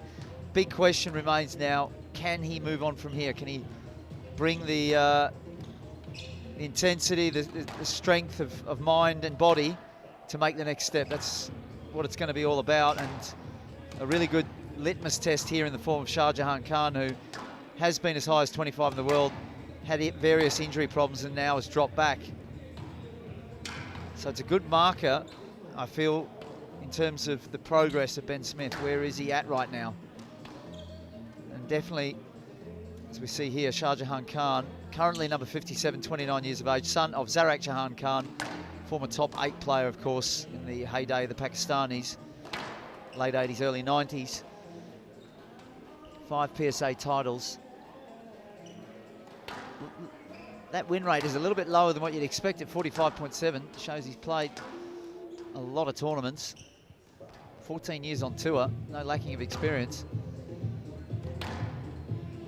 And on the I almost said Pakistani side, thinking about his dad, as I use the opportunity to bring in once again Vanessa Atkinson. We're going to be rubbing shoulders all week. We are, yeah. Good evening. Well, Ben Smith, based in Pontefract, of course, coached by Jimbo for the last, well, must be close to a couple of years now. Lives quite close to the club.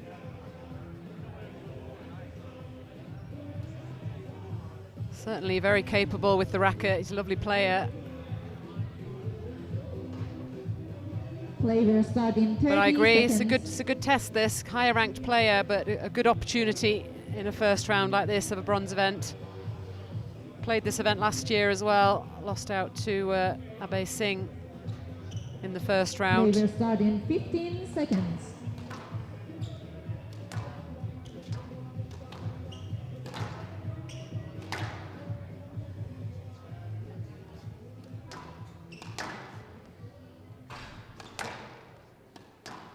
Airspeed Private Aviation Canadian Men's Open 2025 Round 1 match. Shah Jahan Khan of United States to serve, Ben Smith of England to receive. Best of 5 games. Level.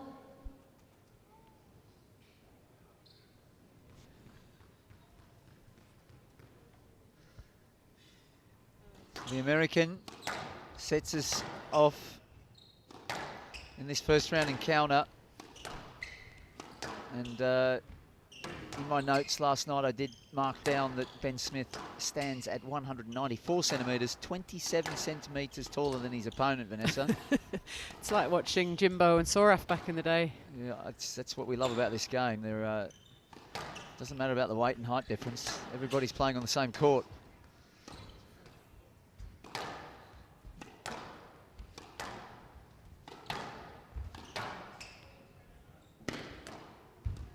Also a bit of a feature of squash, really, that there's so many different builds in squash. All with their own sort of advantages and disadvantages, and it's all about how you sort of put your game together to complement the physicality that you possess. And out. Yeah, in the end, the common denominator is just raw speed, isn't it? The ability to bring raw speed in different ways and combine it with the racket, of course. You don't have to necessarily have as much strength as somebody else, but you still need speed.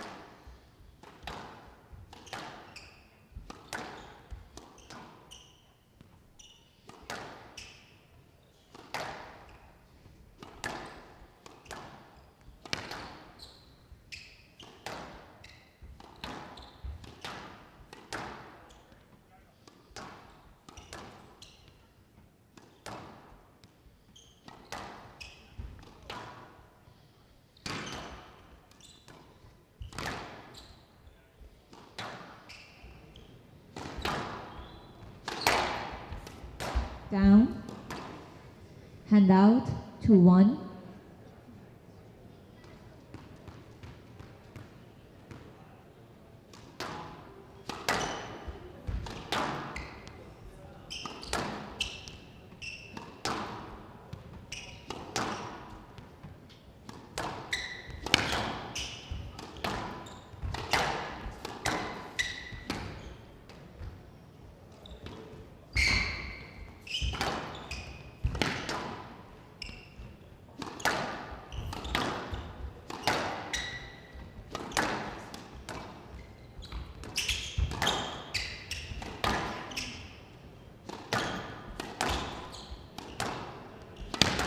Shah Jahan Khan certainly has speed around the court.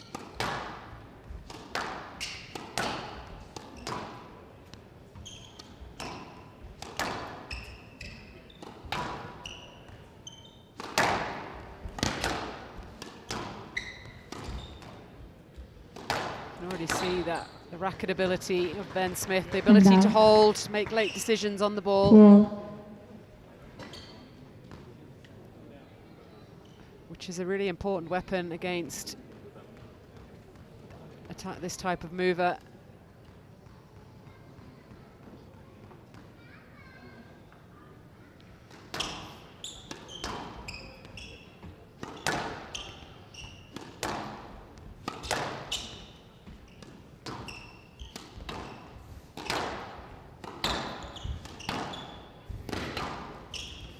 Yes, let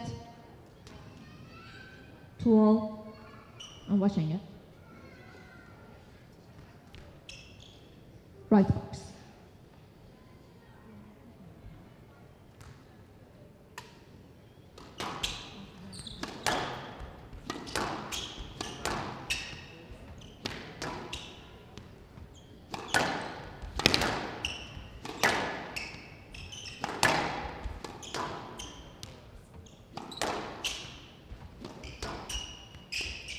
Down. Hand out. Just having to check his shot there. Khan, as he moved back, just perhaps feeling a bit cramped by the fact that Smith was moving around and very close.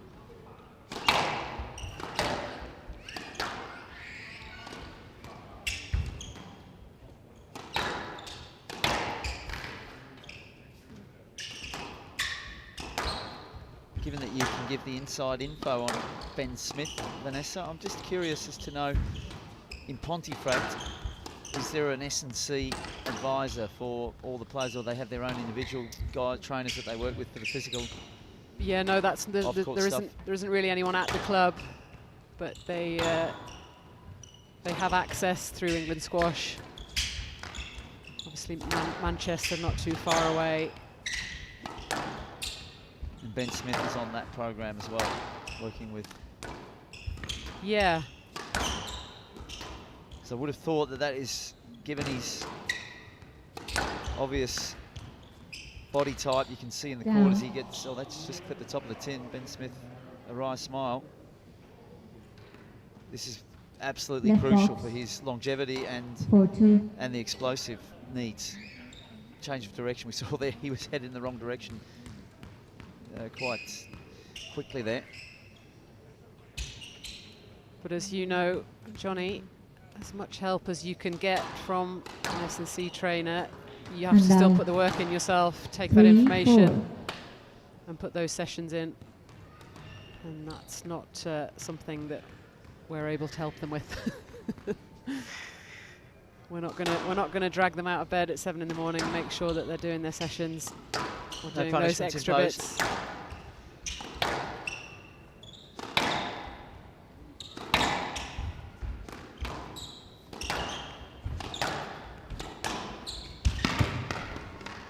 Yes, let.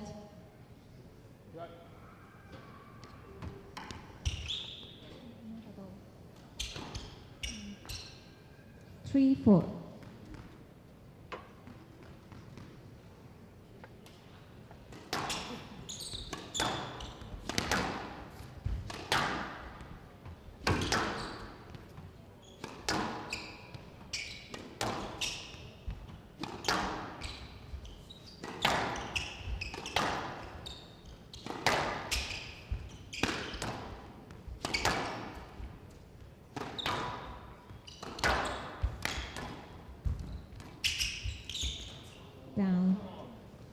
That's what Shah Jahan Khan's working for. You can feel that his belief will be slowly growing that if he can sort of grind it out a bit, he's going to get rewarded with sporadic errors. Cagey opening at the moment. I feel that neither player's sort of quite certain about how they want to impose their game on the other.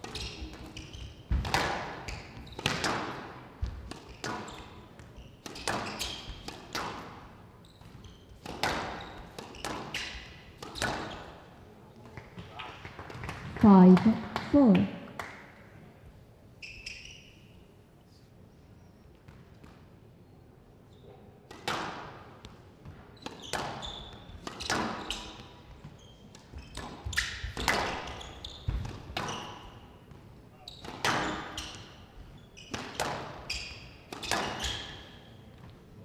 this has been a good phase for Khan, and the last couple of rallies just with the ease with which he's put in some straight winners, one short, one long. Bit of a bounce in his step there. You can feel his senses that he's getting the upper hand here.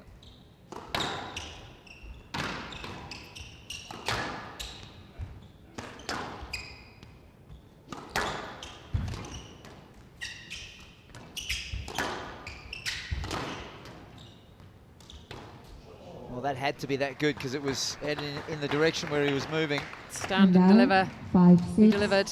It was, yeah. Certainly carved it in nicely.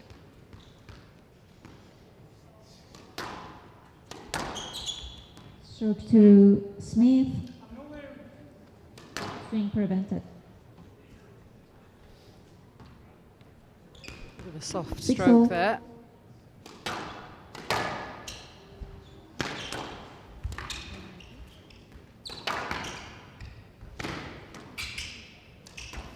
Oh, it's a lovely little spell of play here from Smith. 7-6. Just as Khan was starting to get ahead, he's produced some wonderful winners.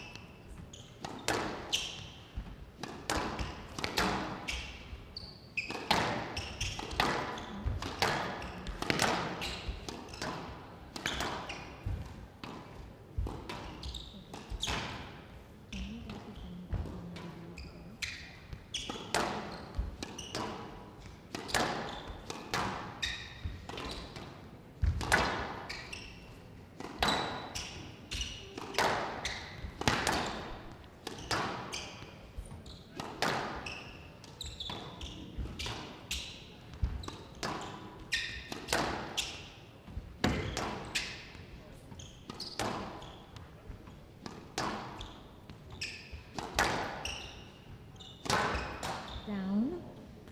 Hand out. 7-all. Sure.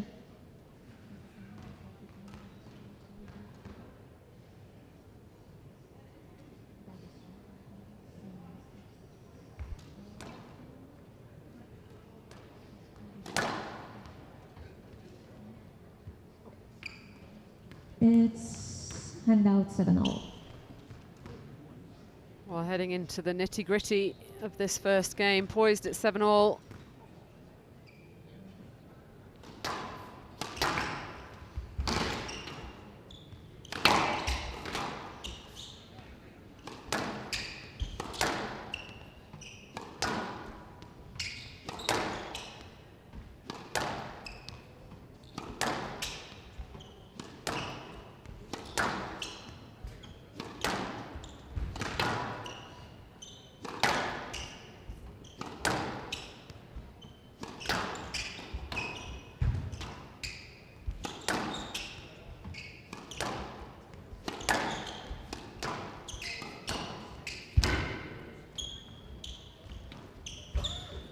No let.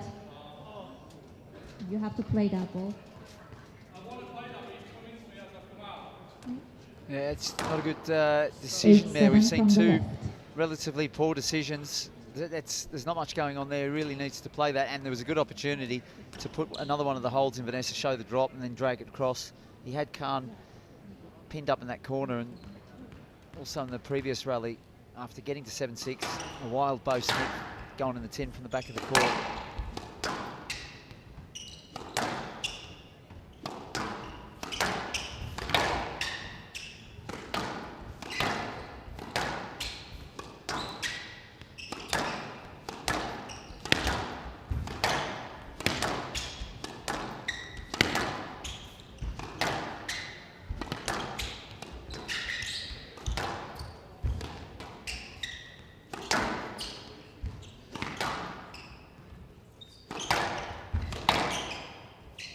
Yes, let.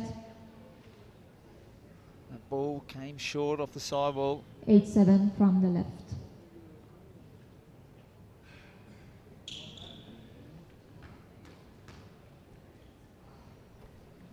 Both players taking their time, aren't they, in between points? You Well, good, that was Mr. pretty high tempo, that last rally. There was a real injection of pace Can you in the continue? hitting. 8-7 from the left.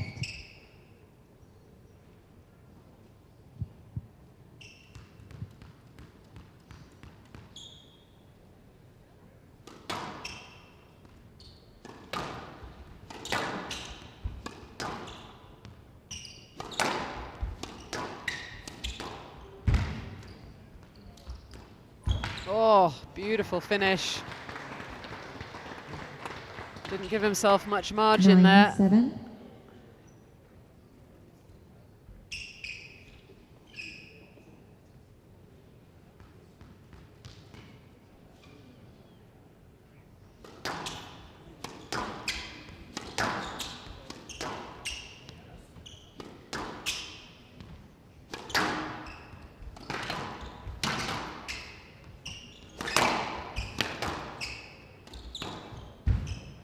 Down. It's not a good shot to be playing in. This shot selection for 10-7 Ben Smith has ball. really faltered at the back end of this game, Vanessa.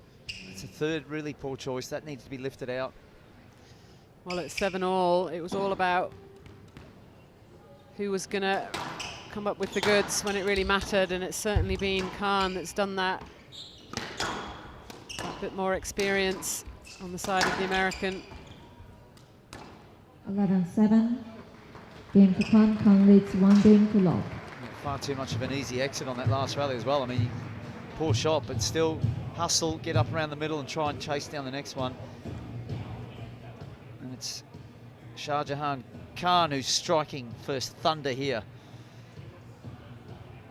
Winning the first game in 15 minutes, 11-7. Well, it was a soft ending to what was an otherwise pretty good, very competitive first game. Sort of level pegging all the way through up until 7-all. And then Ben Smith, the 22-year-old, lacking that bit of experience when it really mattered. Poor choice of shots, as Johnny said.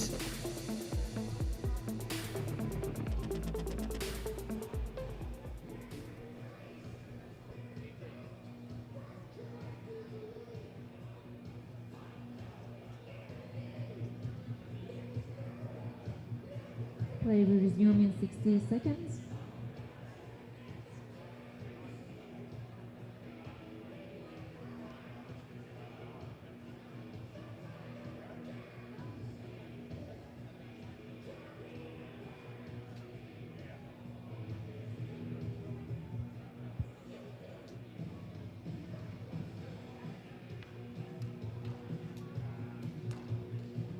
Play will resume in 30 seconds.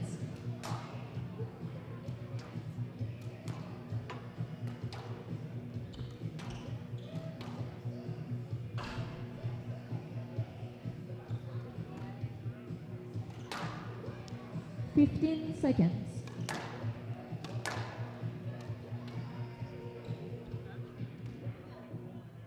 Khan leads 1 game to love. Level.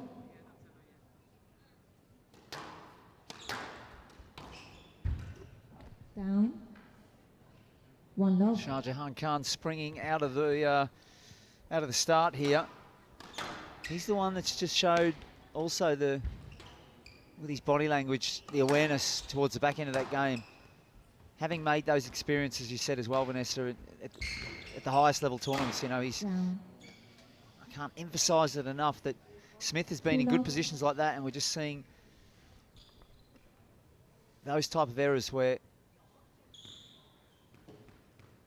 he just needs to just continue to work the rallies. And I'd really like to see Smith with that height and that ability like we see there to organise across the short line in general and promote just good straight attacks.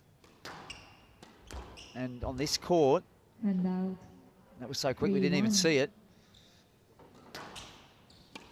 Be prepared also that the volley drops and drops that you take in, that they're going to, you know, they're going to come back a little bit further because it does have that pace off the front wall.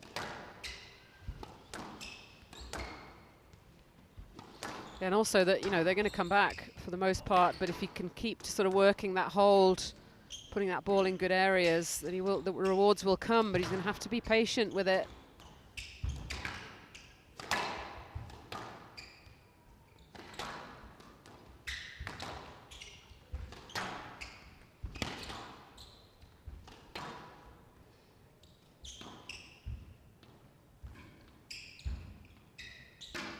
Wow, serious quality from both players there as Smith tidies up the end. Nice exchange there of counters, all tight on tight, so to say.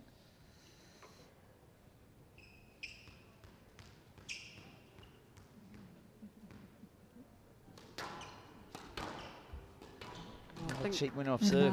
I think he did that earlier when we missed it.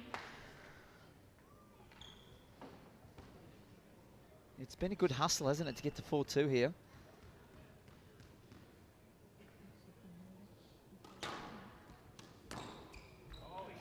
Hand out. 3-4. Someone enjoyed that one.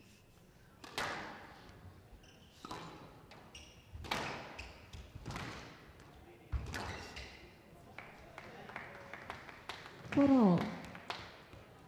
Very quick fire rallies in this second game.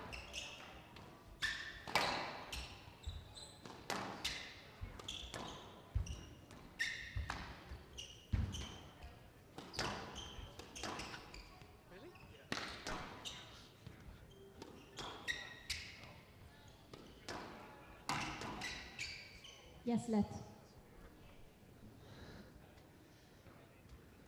Well, given the way that we've seen Smith in some of those situations where he gets caught behind and sort of gets caught a bit lost, it would have been in Khan's interest just to put that away quickly, and suddenly this very quick fire game, 3 minutes into it, we're already at 5-4.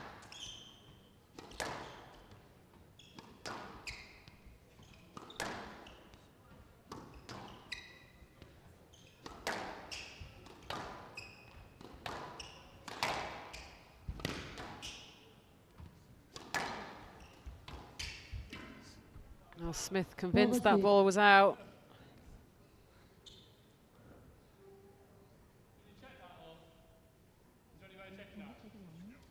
I'm so sorry, we don't have a review for the line, but the ball was good.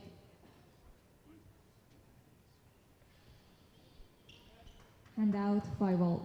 Doesn't matter how many memos you send about not being able to check those things, the players will still ask, Vanessa. They just can't help themselves, just in case it's been changed recently. No, that's a beautiful line. Hand out, 6-5. Well, it's an interesting approach from Shah Jahan Khan. He's firing that ball in short.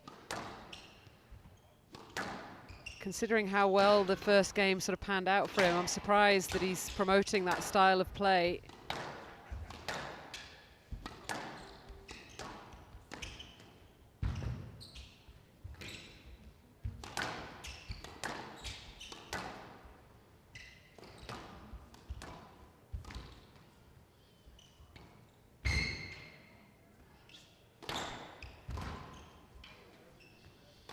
Absolutely scampering everywhere, continues to bring it back.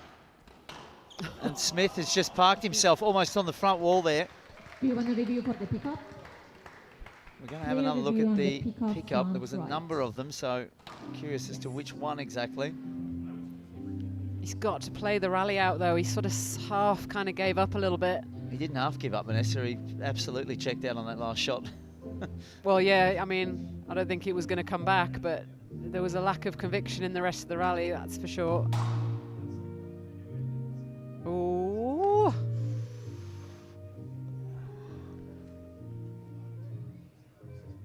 Oh, God. I think he got under it. I think he just got under it the last second. Yep, I feel that the strings got under that. Great speed there, and his foot was sliding into the sidewall. Ball was good. Well, so there's a lesson in there. As convinced as you might be that the ball's double, just play out the rally. He was in such a good position.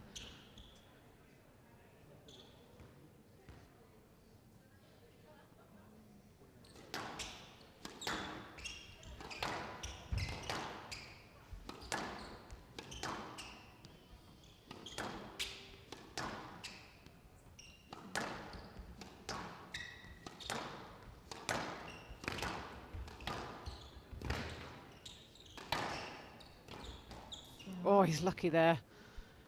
It was a series of poor choices. 7-6. But as you said, Vanessa, Khan seems intent on wanting to change tack here and go very short. There's a lot of front half play going on in this game.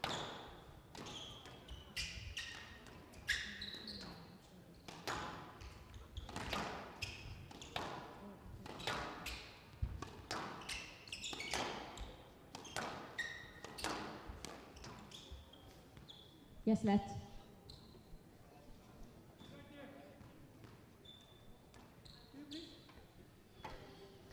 Player review Con on the yes, let decision. Take another look at this one. Has he got a full swing? That's just the key question. I think he's got enough space there, definitely. Yeah, at the point where he actually volley that, it looks like Smith is clear. That's the best view there.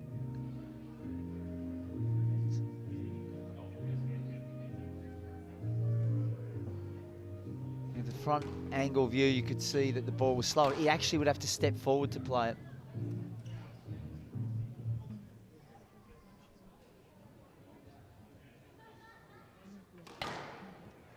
Yes, let. Decision appealed. Con has one review remaining. 7-6. Well, Smith needs to play this back end of this second game a lot better than he did in the first. A lovely tight ball down the left-hand side.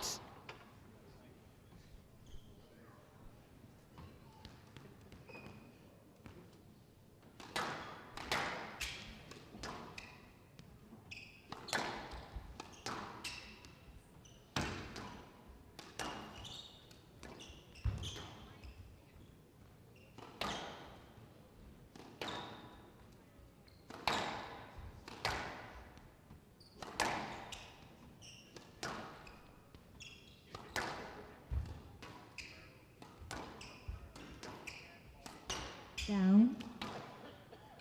It certainly 9-6. feels that Ben Smith is the one that's steadied, and Shah Jahan Khan's made it a lot easier for him by just showing the front half too early and too cheaply, and Smith's actually getting good opportunities with his hold.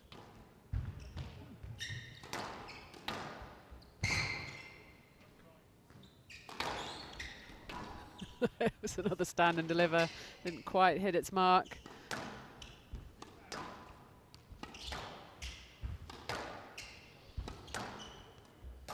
Down. Oh, that's far too casual with that lead. He doesn't need to be 7-9. playing shots like that, half top spinning it, rolling around it.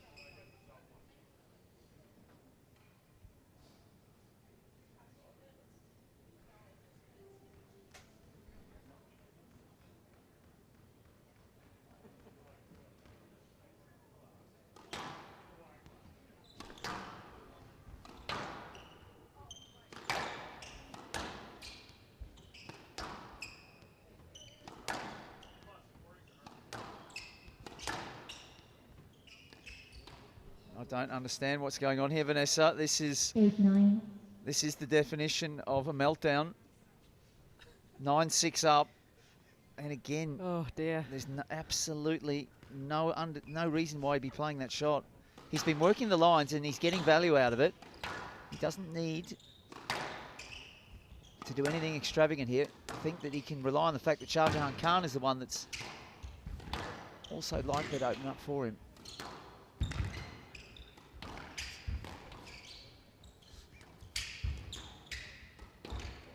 Now, what do you know? He then comes up with a bit of an ace shot here, flying through the air, both feet off the ground. From the right. Lovely finish, and now we're stuck at 9-all. This is getting tense.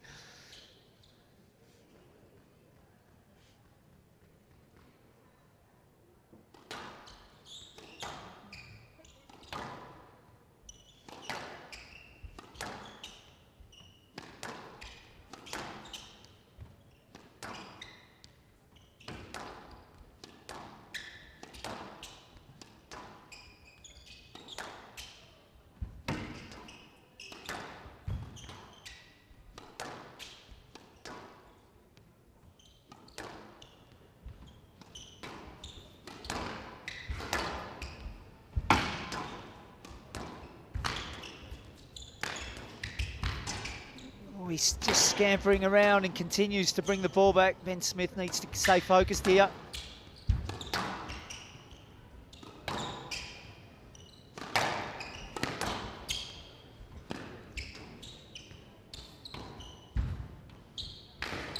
Oh, a bit of contact, but he went through it and played it, and he will not get a let there. Good rally that, and Hand out. well 10-9 played by game Smith. ball. He resisted any temptation to do anything that was... Not to listen to that little voice in his Yeah, head. exactly. The birdies were floating around, but he Carry on, kept it please. tight, kept it organised. Can he strike now and level up?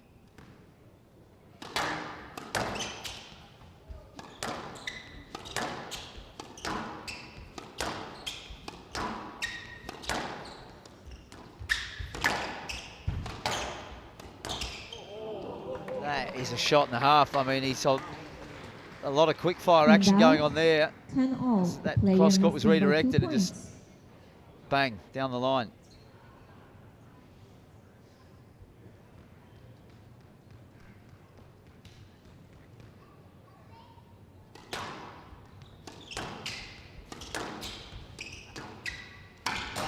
Down. Oh, let off the hook Hand again out. by Khan. 11-10 game ball.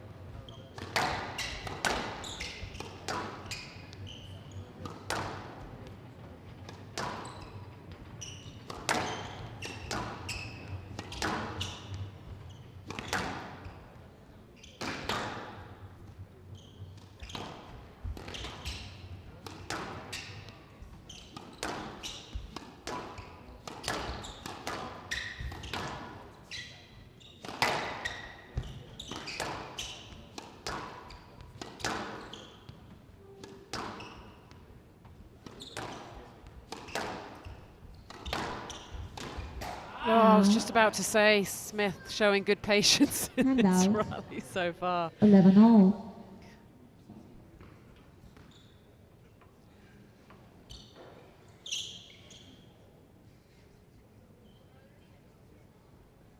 Well, the only thing, I mean, in fairness, you know, we see top players at the very pointy end of the rankings. You know, they will take that bow sin in those situations, but there will be an added security with the racket face being open, and that shot was just played too flat for me. And that's the problem with it.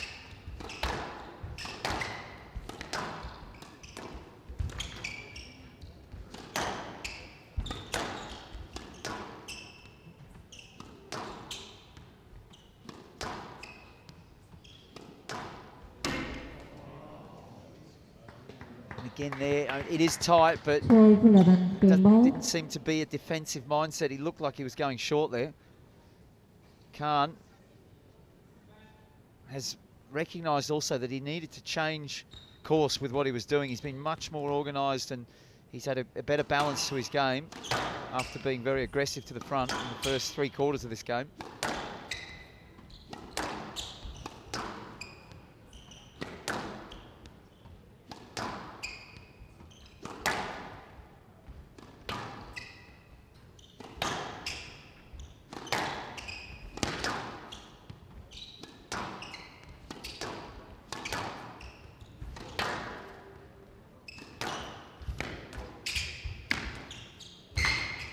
Out. Hand out. A lovely little Full deceptive ball. trickle boast coming to his rescue. This huge second game. 13-12 game ball. Either player able to keep that ball out of the tin when it matters. See if Smith can close it out this time. 3rd game ball, I think.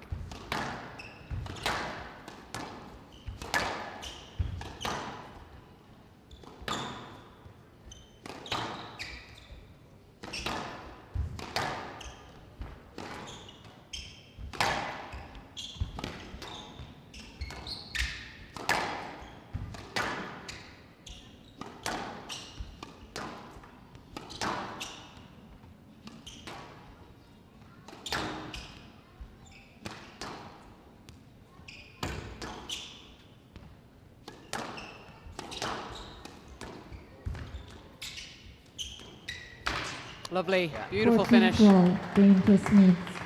1 game Just all. went for the simple option. Yeah, beautifully worked straight balls. That's what I said early in that game, Vanessa. I feel if Ben Smith works those straight attacks in and adds that structure to his game, he'll be in a much better place to continue on here. 1 game all after 35 minutes.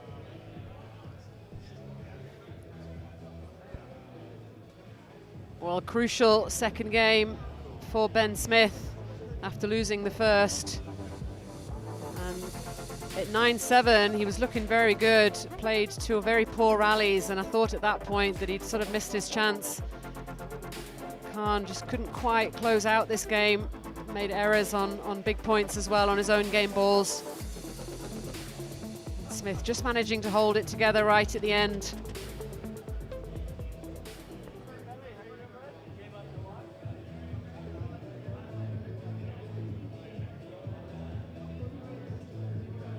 Play will resume in 60 seconds.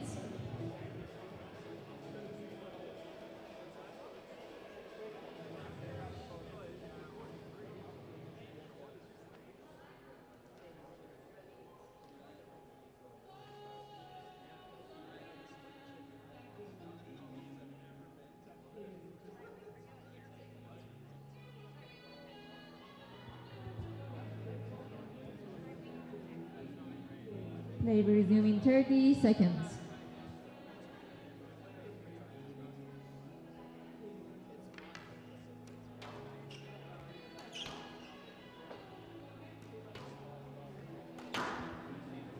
Fifteen seconds.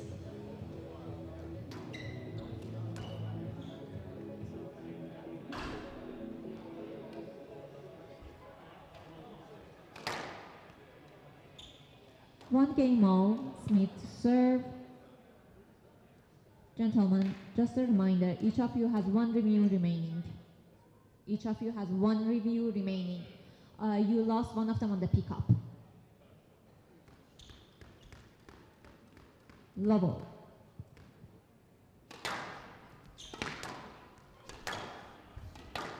So 1 game all now. As the 2 players lock horns once again.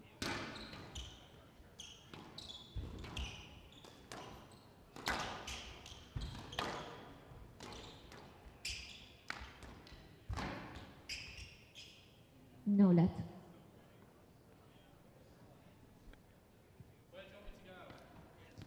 You need to more effort for to get the ball.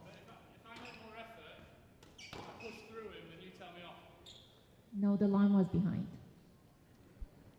Would Hand out. describe the line as One to the lock. left. I think the decision was correct, actually. He just was... Oh, goodness Call. me. Hand out. 1-0. Khan's head just is in and out a bit, Vanessa, and that really tells us that the opportunity is there for Smith, and the back end of the second, and early on as he goes for another pretty outrageous cross neck, but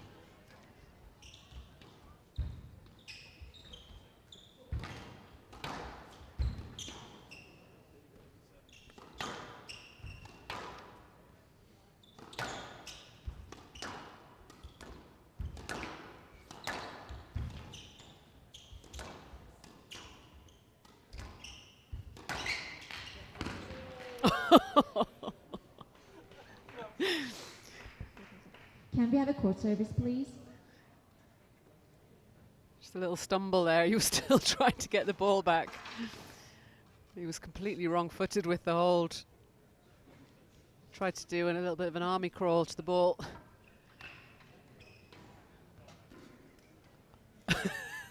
Thank you. From the left, 2-1.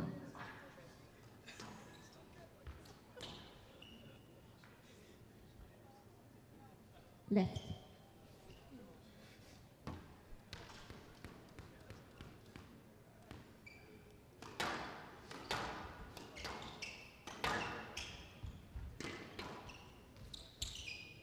Yes, left. Player review, Smith on Smith the yes feeling leg like there was seat. quite a bit of room there. Let's have another look.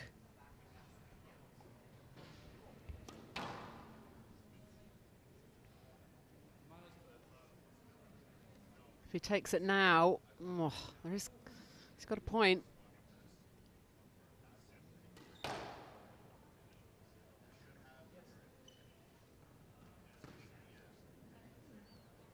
You probably just have to give a let for safety. Is a yes let. Smith doesn't have any more review. 2-1.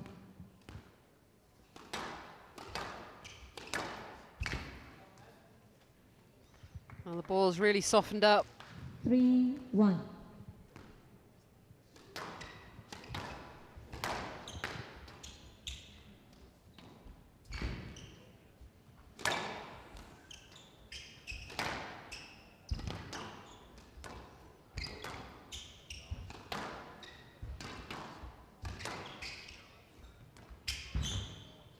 Oh, not sure how we managed to get that ball. Yes.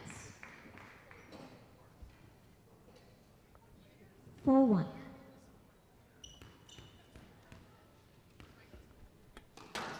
We saw a similar shot from Salazar, didn't we, in that match? Yeah, that was by far the best sort of shot that Smith's come up with, combining movement at the front and then real high level of control on the soft flick across the court. It certainly feels like Ben Smith's taking charge of this match here. Khan, it just suddenly looks like the one who's more likely to go for quick winners. Just wondering about this long-term injury that he's had and how he sort of feels as we cross 40 minutes as well. Has he got the physical reserves to go where he needs to go to work his way back into this? Because it's starting to look more like that now.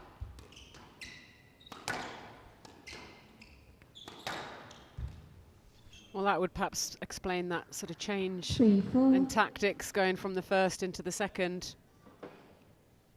He'd be lacking confidence in his physicality.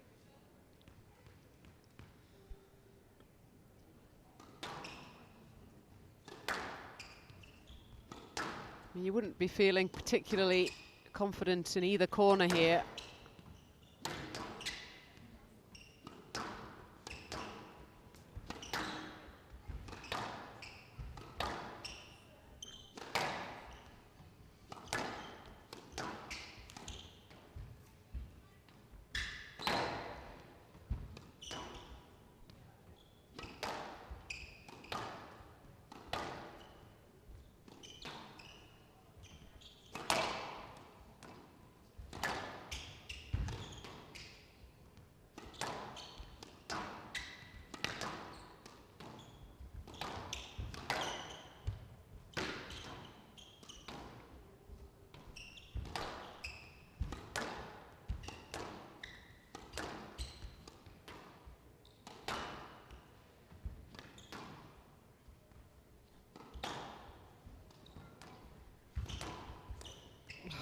Again, it's another soft ending to that rally where Smith really was picking Khan off and moving him around the court nicely. Right box.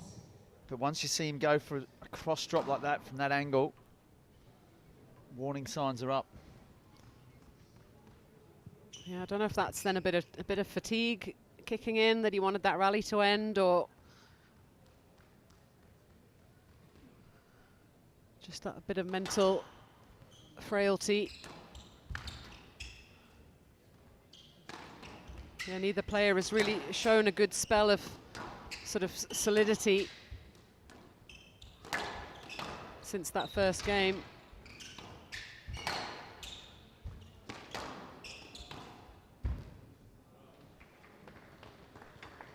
Yeah, the tide has turned here as Khan 5-4. Left box. puts in a nice sharp attack on that forehand side.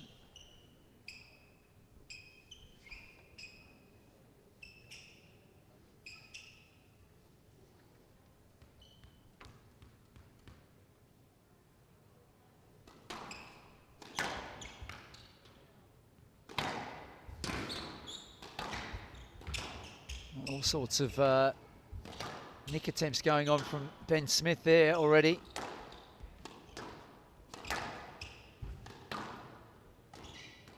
And he did not move at all for that. So is that 6-4. exactly what you just mentioned, Vanessa? There is a look of just a bit of heaviness about him. Well, as we said earlier, with that bit of altitude, that wall can come up quite suddenly on players that aren't used to playing at altitude, and that certainly 7-4. seems the case now with Ben Smith, who's really fallen away in this third game. Not up. Manages to And get a out. quick point on the board. 5-7. Can he dig deep here?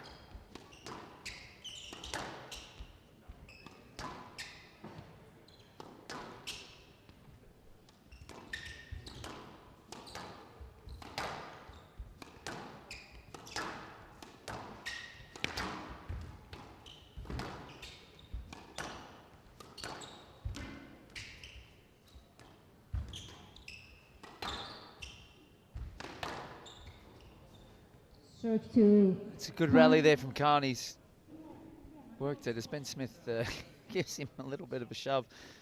I think that was a bit exaggerated. I don't think he 8-5 meant any, as he right. tries to explain there. play on, please. It's a very loose shot from Ben Smith. Yeah, a bit more annoyed at himself, really, I think. Taking it out on his opponent, feeling like he got his elbow up a little bit too high.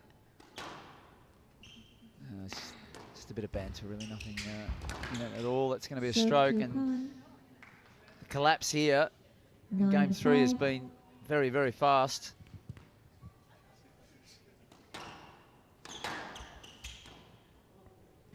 Resistance is 10-5 broken Gamble. completely. Khan at 4-all. Tussle was on, but it's been Shah Jahan Khan who's been able to And pick out. up on those senses 6-10 game ball. and roll with that. And that ability as well, the counter punching retrieval ability that he has, is just holding him in good stead at these stages where 7-10 game ball. both players are just going through a little bit of suffering, perhaps.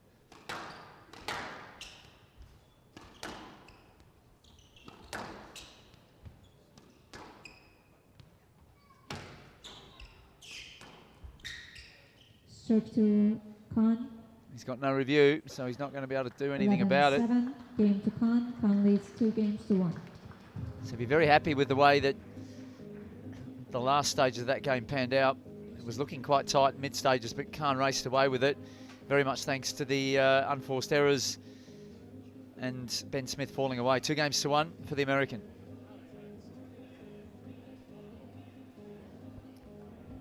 Well, Ben Smith clearly in a lot of physical distress at the back end of that third, just falling away a little bit too lightly though. Just as you posed questions about Khan's physicality, Ben Smith completely collapsed. Just like to see him dig in a little bit more there. Always assume that your opponent might be feeling it as well.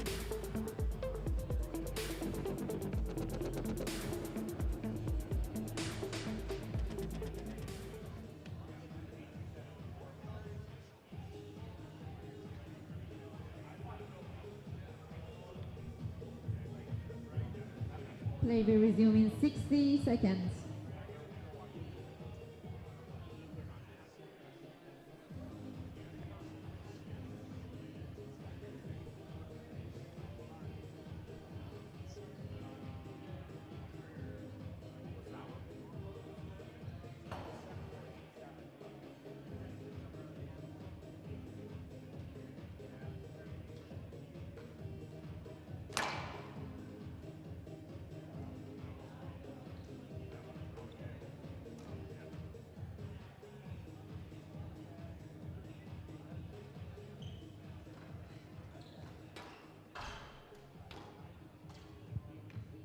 Fifteen seconds.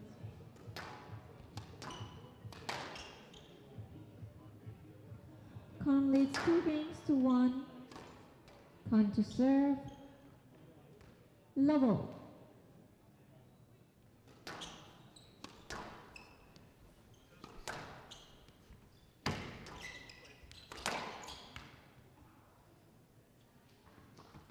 One love. Good acceleration down the line. Now Khan is certainly, with that extra level of experience and toughness that he's shown over the years to get to 25 in the world, he'll be aware, and he needs to pounce on any weakness from his opponent. Well, I mean, that collapse from Ben Smith was Out. so sudden and severe. 2 love. Sends a huge message. Khan will have, no matter how bad he might have been feeling, will be very, very determined to get ahead now in this fourth.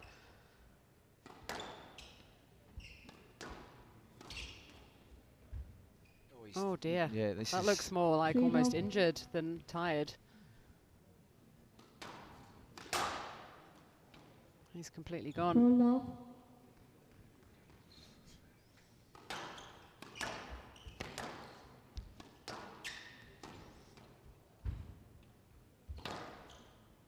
Yeah, this is running away very 5 fast. love. Shah Jahan Khan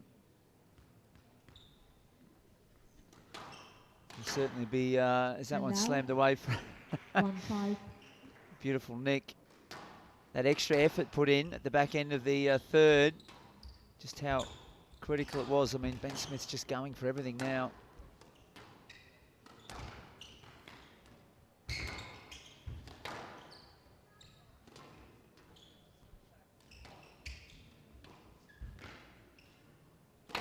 Thank you. And out. 6-1.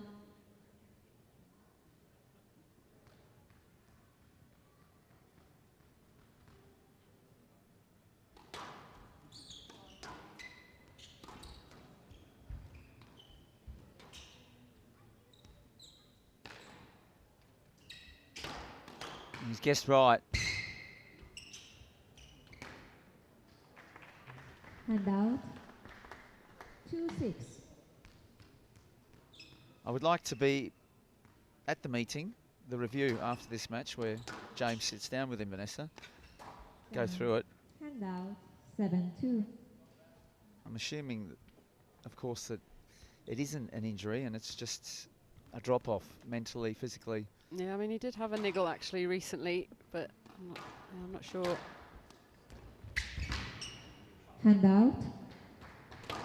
3-7.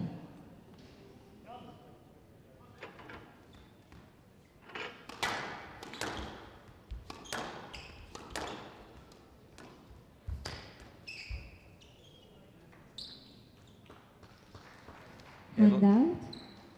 8-3. Interest level is really just gone now as he continues to pump the ball short. Can't just, it's all about tidying up and putting the finishing pieces together here. Well, his energy levels have absolutely surged in response to what Ben Smith's been going through. He's suddenly feeling a lot more fresh. Hand out. 4-8.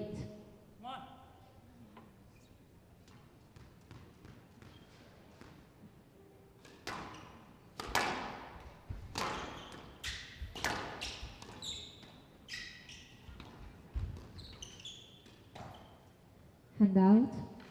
9-4.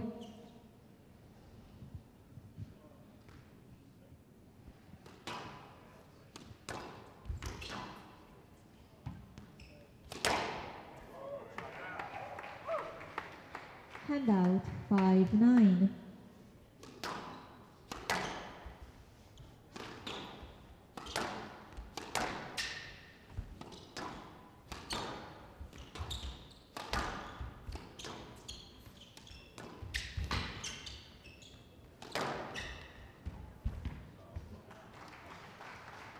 Still a little bit danger 6-9. posed here because the way Smith's playing as well. Khan needs to take stock of what's happening here because Ben Smith's going to continue to go for it, but throwing everything at Khan in the forms of nick attempts and short balls from every angle.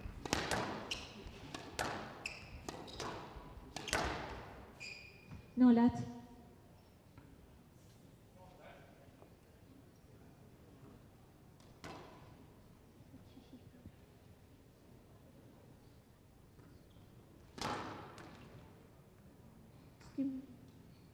Mr. Khan, you good?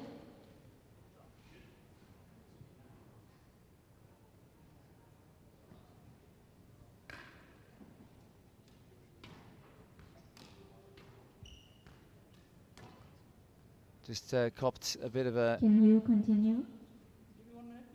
knock on the schnauzer, as we say. I'm confused. Is it your back or your nose? My nose. I feel like a fuzzy, like my eyes, like not giving a few seconds. Okay, you have 3 minutes. He needs to go to the Noran Gohar Hard School of knocks, Vanessa. It's not broken. He'll be fine. I mean, it gets mentioned quite a bit, but unfortunately, for the boys, there's a whole heap of truth about it when the girls are playing with broken noses and God knows what. It's like, harden up, boys. Just they need to fly the flag a little bit better. 7-9.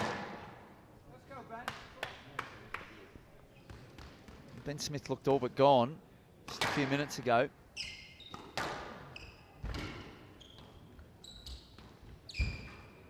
Khan, And out. perhaps 10-7 in match retrospect, ball. Vanessa, we have to say quite clever the way that he just settled, gave himself a bit of time and just stopped that momentum which was running against him. 3 match balls now.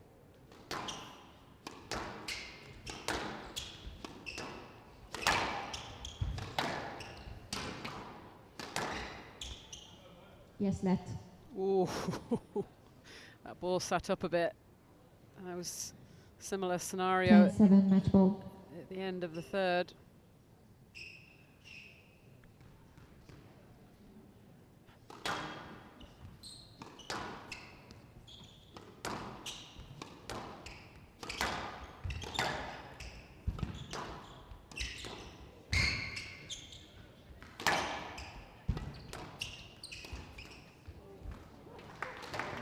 He's not changing anything about the way he's playing his game here, Ben Smith. It is all-out attack.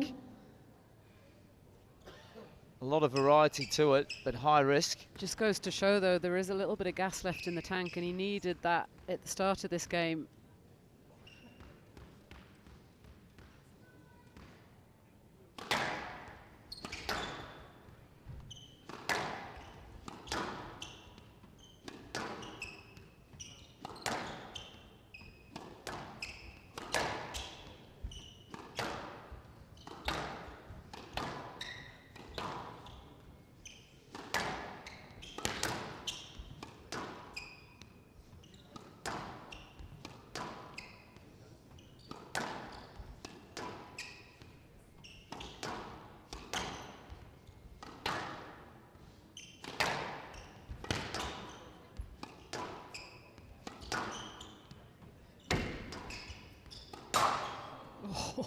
Oh, I can't believe this.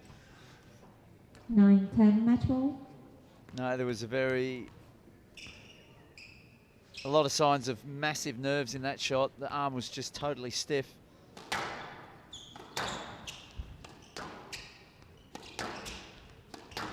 Ben Smith is suddenly not as freewheeling as he was before. Very interesting, isn't it, Vanessa, as you said? Oh, lovely, yeah. beautiful. 11-9 match to Khan. Bang on there from Shah Jahan Khan. Orchestrates beautifully manufactured way to win the final point after just almost stumbling at the last hurdle. Closes it out nice. Good combo there of the cross, low cross, and then the straight drop winner, 59 minutes. You're not enough? Going to have a chat with Jamie Nichols now. Ladies and gentlemen, big round of applause for Ben Smith. Really fun player to watch. He's only 22 years old, so we hope we have him back here. When we introduced the match, we had Alberta champions here, Georgia and Rafferty, introduce the players, so they're going to go ahead and ask their questions. They have burning questions to know from Shah Jahan Khan. Hi, Shah Jahan. I was wondering how you cope with like the altitude here and how fast it is and stuff. Actually, I just get fit and in my training. So all of our athletes, we train for this kind of conditions. We push ourselves. So I think that's the key to, get used to it like really quick. I get. What do you like to do in your spare time outside of squash? Oh, that's a good question. Actually, I started doing some, I started doing school again. So I think that's what I'm doing in my spare time, I guess. And then my hobbies are reading. I trying to learn new things every day. Okay, Shah, we'll let you get ready for your next match tomorrow. For all you juniors out there, you heard, how do you cope with the altitude, get fit? And what do you like to do other than squash? School. Good advice. Thanks, Shah. Good luck tomorrow. Just a very quick announcement before we intermit here. Just want to give a big shout out to Squash Alberta. Ken Cross is the executive Great director match right there. between these two, certainly for the first 2 or 3 games. It was anyone's guess who was going to come out on top, but it was a very severe falling away from Ben Smith at the back end of the 3rd game. So thank you. That's what it's all about. We'll be back in 2 minutes. And really fell away at the beginning of the 4th, got himself well behind, almost managed to come back. Found some lovely winners, but Shah Jahan Khan able to close things out in the 4th, moving into round 2.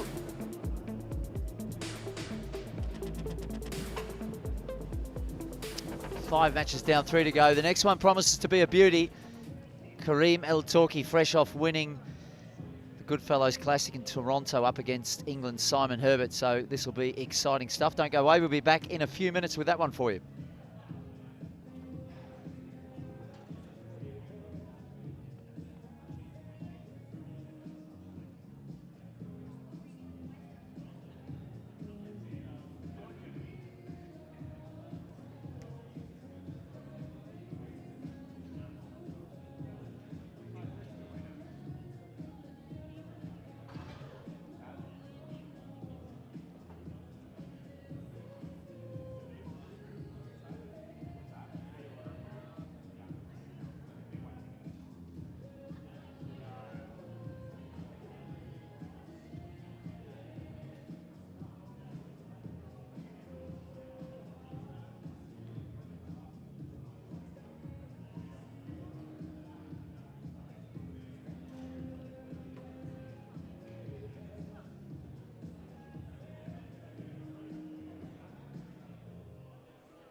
Okay, folks, let's keep this party rolling here at the 2025 Air Sprint Private Aviation Canadian Men's Open. 3 matches left to go. Some of the best players in the world right here at Bow Valley Square. Round of applause to our volunteer team led by Fabi Gomez and all these red shirts. They won't get off the court. They just can't take a second away from cleaning the court. Very impressive. Our next match features a player who just yesterday was in Toronto and on Saturday had won the Goodfellow Classic, which is a Toronto event, was not in the tournament here in Calgary, but due to a withdrawal, he was able to change his plans and go from snowy Toronto to beautiful sunny Calgary, the 2025 Goodfellow Open champion. Please welcome Kareem El Torki.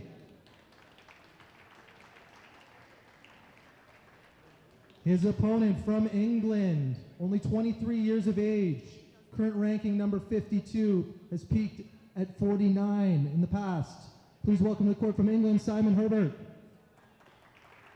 And your referee will be Curtis Gillespie. Enjoy the match.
Halftime.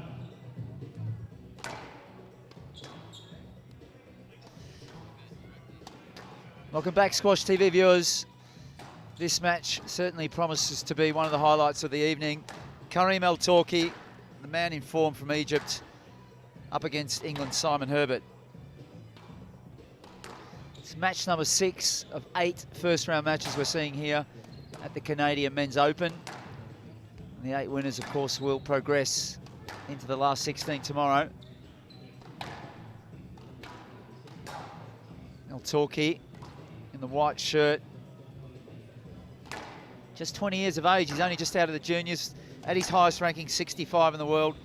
And that is a sensational win rate if he keeps that up at 73%. That's reminiscent of Mustafa Asal when he burst onto the tour and had a 70+ win rate. Question is, how quickly can he make his way up the ranks and push into the World Tour stage events, even beyond bronze, where we're at here. Certainly the man in blue on the other side of the court will not be interested in or hearing anything about his accomplishments recently. He will be looking to put stoppers in that straight away, and he's got a great short game to get that going. He's got the blue racket to match as well, 52 in the world, has been inside the top 50. Also only 23 years of age, coached by Rob Owen. Tremendous shot maker. Great wrist on him. That is a very early twist of the racket. I don't think we've seen the full warm-up, but I'll take that opportunity to introduce you to my co-coms on this one. Spencer Lovejoy. Spencer, great to have you back on Squash TV. You have been here before. Johnny, great to be here, yeah. Stoked to be commentating with you tonight, and like you said, we have a great match lined up for us this evening, and excited to see how this one turns out. So, yeah, pleasure to be here, and excited. Yeah, me too, mate. This, yeah, on paper, you still have to give the edge to Herbert, but just based on, you might have seen a little bit of El-Torki recently, where do you see that he might be able to make a bit of headway and cause problems on this court for Herbert? Yeah, to be honest, I've actually not really seen El-Torki play much in the past few months, but like you said, he's had quite good results coming off a title win last week in Toronto. So he'll be riding the high from that. He'll be super confident, I think, probably coming into this match. And, you know, Simon is a great shot maker, really talented with the racket, so he'll be moving the ball around a lot.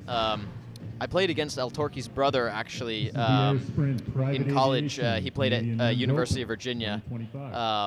But I've never played against his brother Karim. So, yeah, excited to see how this one turns out. Yeah, any predictions for the match tonight, Johnny? Going to go with Simon Herbert, 3-1.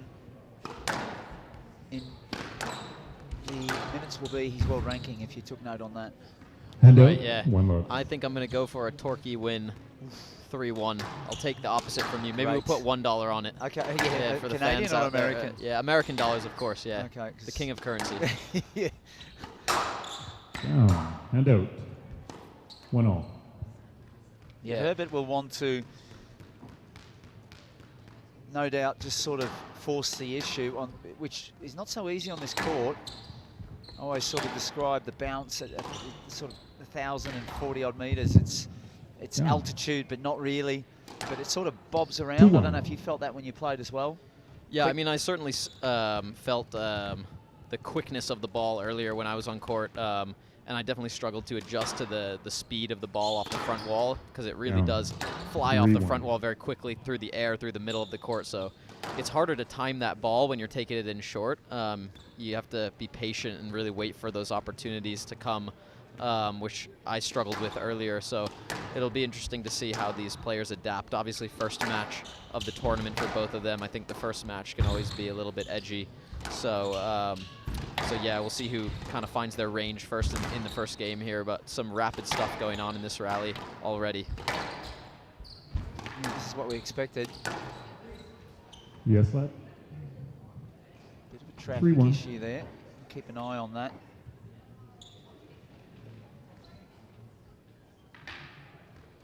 Kind of, when I look at El-Torki like that, he does remind me of Mohamed El Shabini a little bit as well. Yeah, he's got definitely a strong build. Looks quite physical, especially around the middle in this court. I think it's difficult because the that kill shot is such a good shot on like such a fast court, and so it can cause quite a few traffic issues going through the middle. No let. Yeah, not No surprised. The referee's going to have to put a dampener on Hand out 2-3. those let-asks, I think, and just sort of make it clear that he does have a line round to the left there, and he's just tracked too early towards Al-Torki.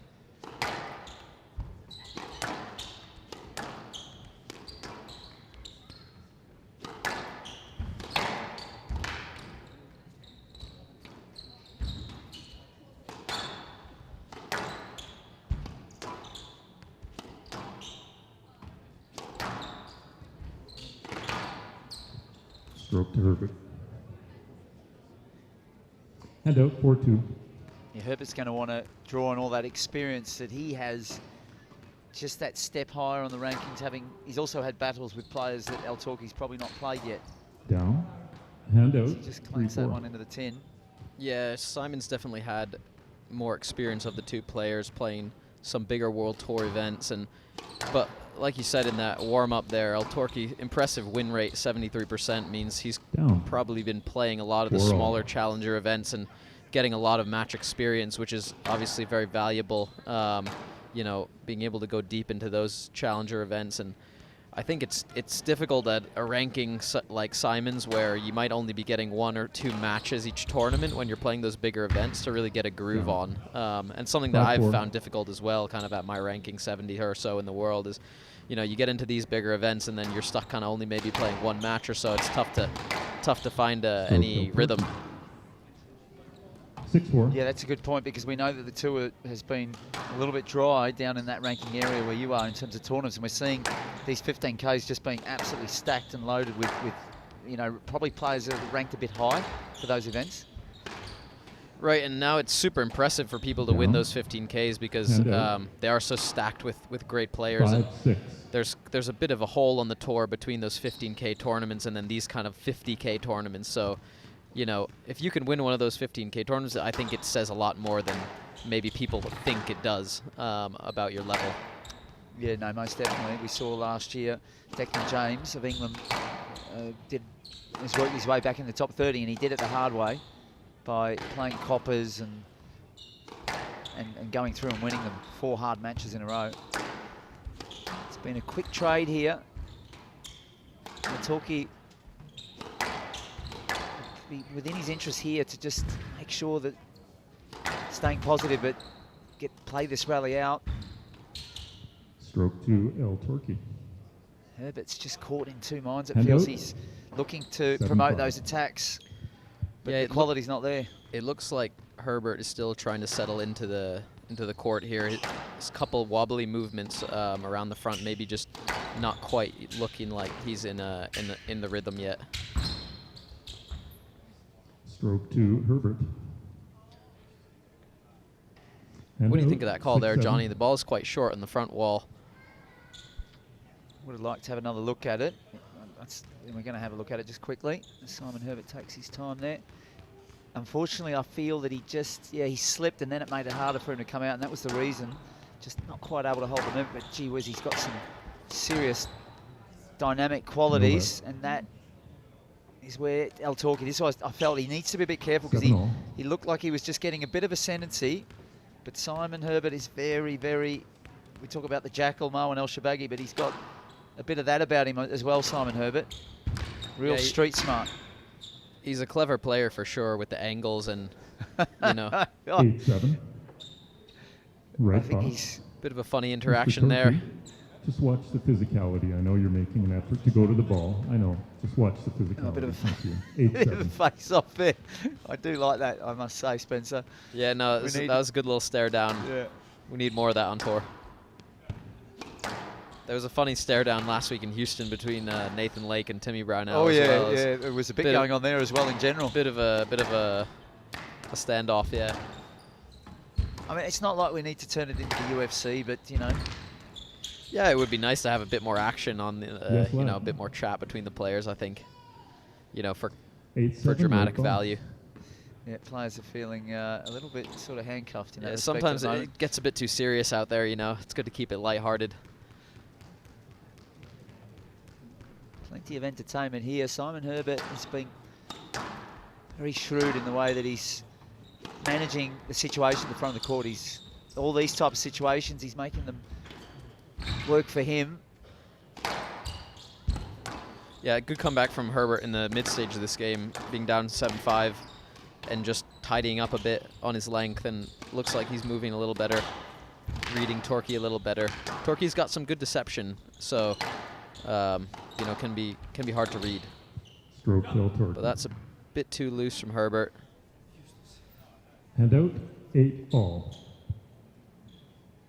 Yeah, I mean, it's okay to reach across and sort of wrap the wrist around those shots, but you just have to be okay with the ball running back a bit deeper on those sort of straight kills.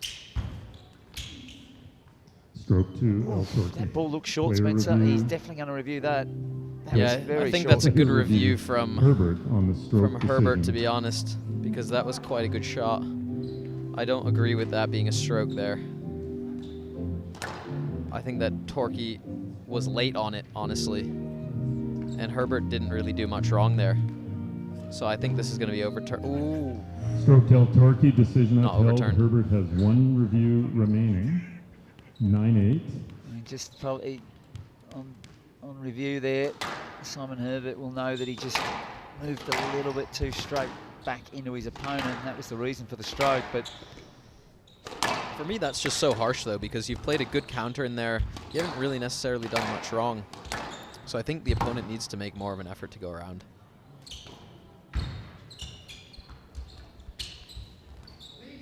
No let.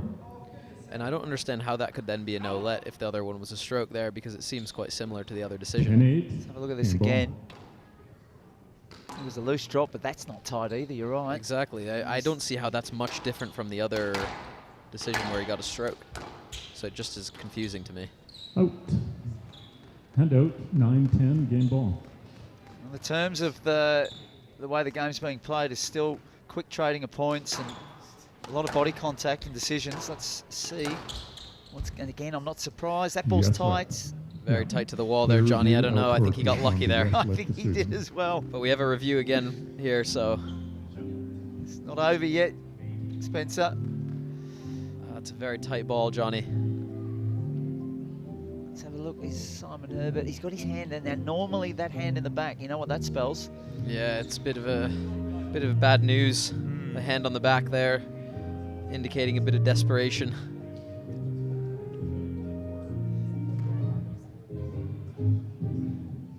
I've seen a lot of no-lets given for those Yes, on let the PSA decision Tour in upheld. the last, Torquay has especially in the one last review 12, remaining. 18 months. Yeah, I have as well. I think Wait a Simon second, was please. a bit fortunate there to get a let, but Whoever is in charge of the music during the video review, can we just have that slightly lower? Thank you very much. 9-10 game ref ball. not too happy with the music choice there. Hoping for something a bit less upbeat than that song. Yeah, and well, it's just the volume, I think. The communications between the ref and the video ref just... It's a loose drop. Stroke to Herbert. It went very early towards El Torquay, but El Torquay's drop quality was not there, and now we're stuck in a tie rate. This is... Yeah, it could go either way here. I mean, you know, we've been trading point for point towards the end of the game here, so...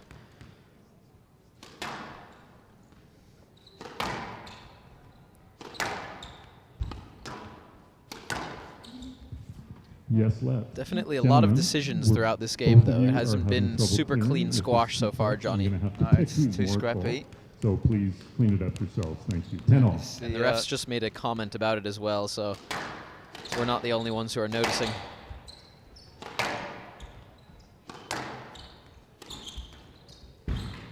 Down. He does like to play that Hand out, base. We've seen it now. 11-10, game ball. Right up the front of the court. He's got a great trickle. Very late with the wrist, and there from a long way back. It's a brave shot as well to get himself to game ball. The third game ball, and he's converted. 12-10. Game to El Torquay, that is El Torquay huge. leads Taking one the game tie to break 12-10. Yeah, a bit of a frustrating error for Herbert there. He looked a bit frustrated towards the end of the game. But a good effort from El Torquay there to close out that game 12-10. Yeah, El Torquay, 20 years of age, but showing a lot of metal there.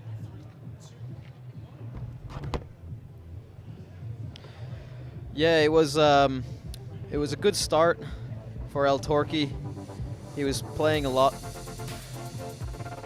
of.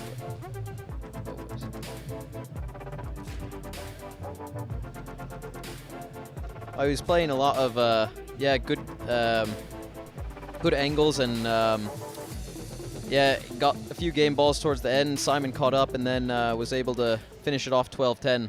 So puts El Torquay ahead 1 game to love, and Simon Herbert will have to go and think about what changes he's going to make for the second game here. Johnny, what do you think? What kind of adjustments do you think should be made for this second game?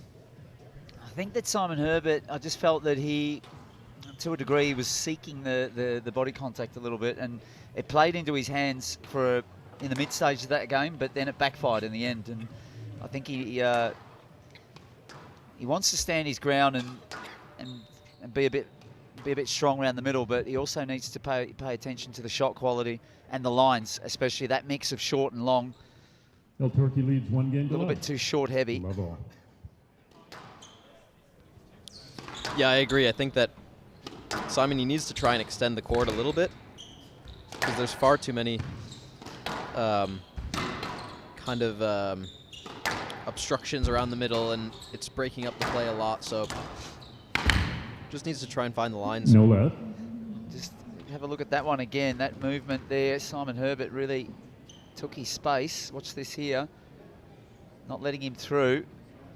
El Torquay. Is it flowing? Yeah, that might have been a slightly naughty movement there. Self-inflicted blood injury. He'll have up to 5 minutes to stop the bleeding from the start of treatment. Do we have a physio to attend to Mr. El Torquay? The elbow slammed into the ground, the floor, and he's cut himself. So we're going to have a short intermission here.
as we await the return of Kareem Al-Torki. I want to take this opportunity, since I've got one of the brainchilds of the National Squash League in the United States, and I believe that you are also a part investor, along with Timmy Brownell, you were telling me, and another guy named Fernando.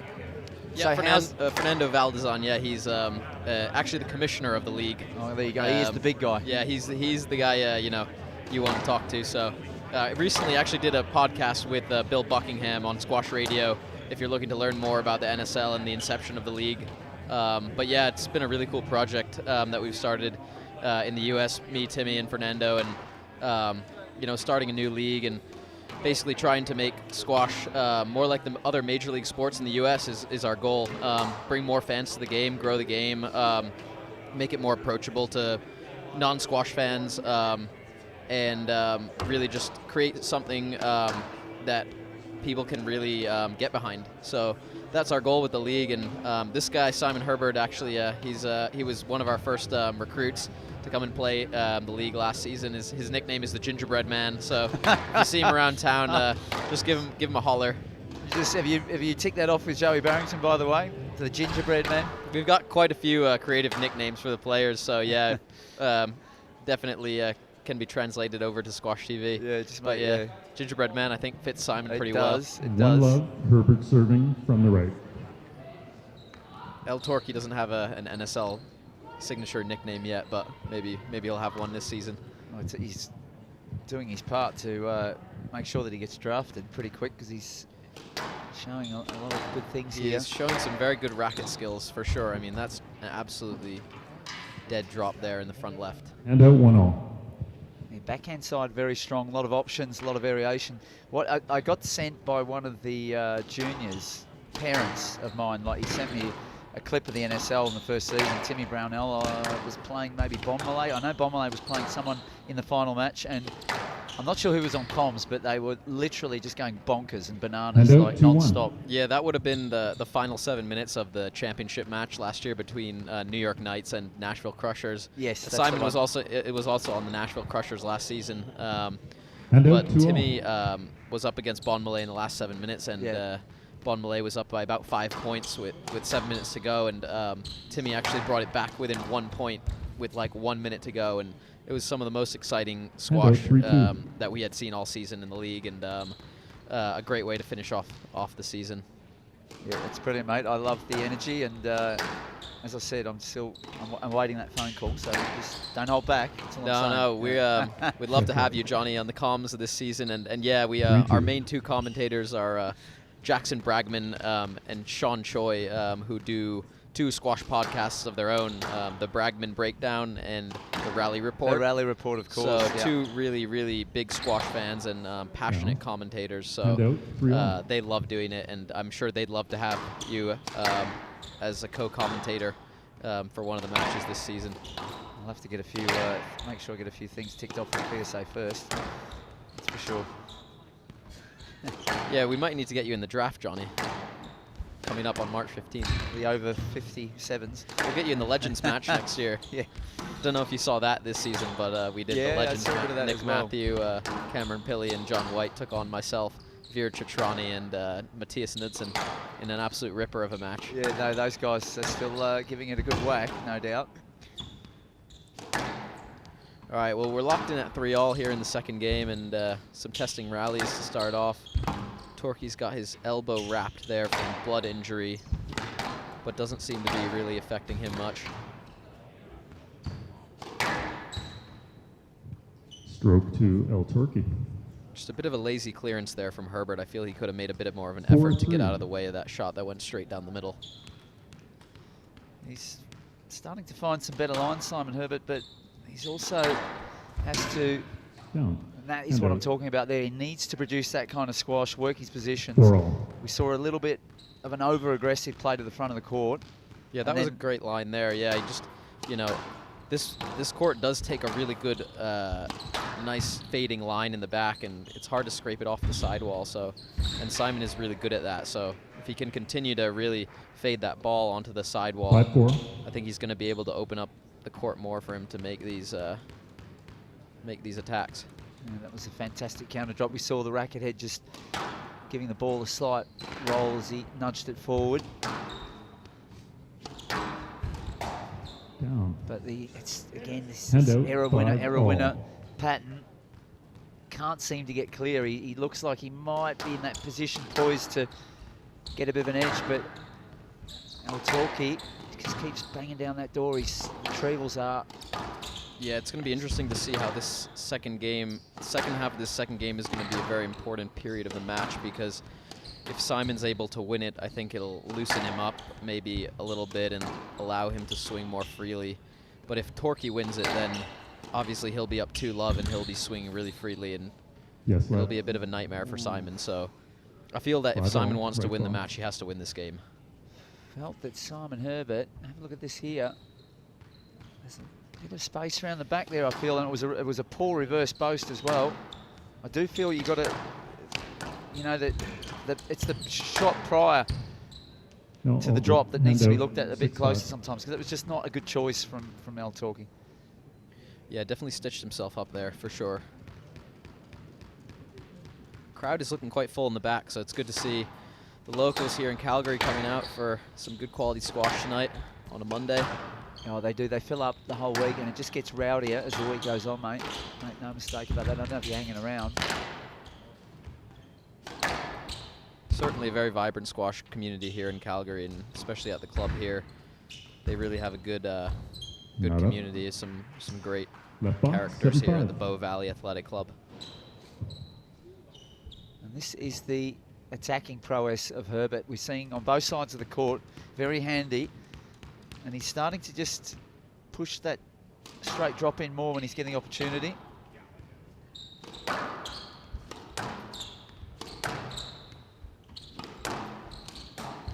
Down, handout.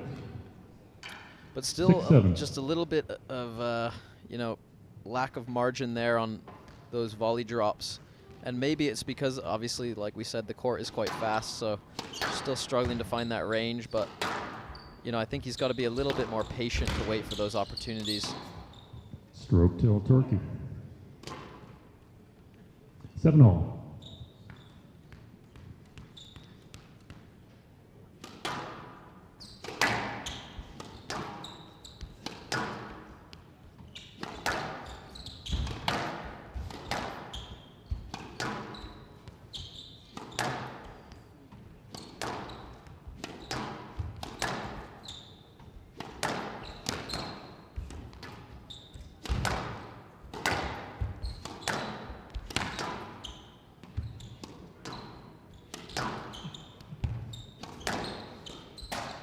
Down. Big miss that, Handout. because Yeah. he could have just sort of guided it towards the sidewall and asked 8-7. another question of Herbert there. I feel that Idrakie, he's the one that should be realising that he can afford to make sure that ball just goes up, play with a bit of margin. Physically, he looks in good order. He does. He's still looking quite fresh, which is a good sign for him.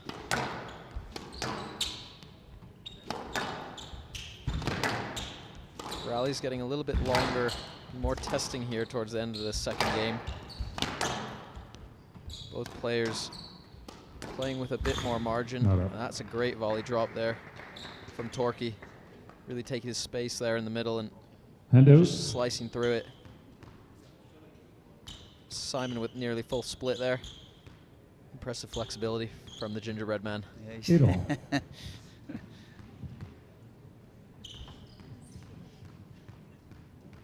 I don't know what happens to the gingerbread man if he tries to go to that position, and biscuit might break up. Yeah, it's a bit too brittle for that movement.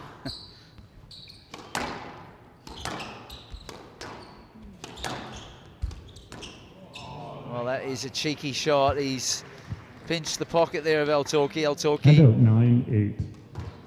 not ready for that one. That's a great shot. Just no backswing on it. Yeah, it takes a lot of skill there, especially on the back leg movement, going backwards, able to redirect that ball into the front corner. That has Down. been the pattern, Handout 9-all. Spencer. It has generally been followed up with a shot like that. It has been, Johnny, tonight. It's been one winner, one error from Herbert.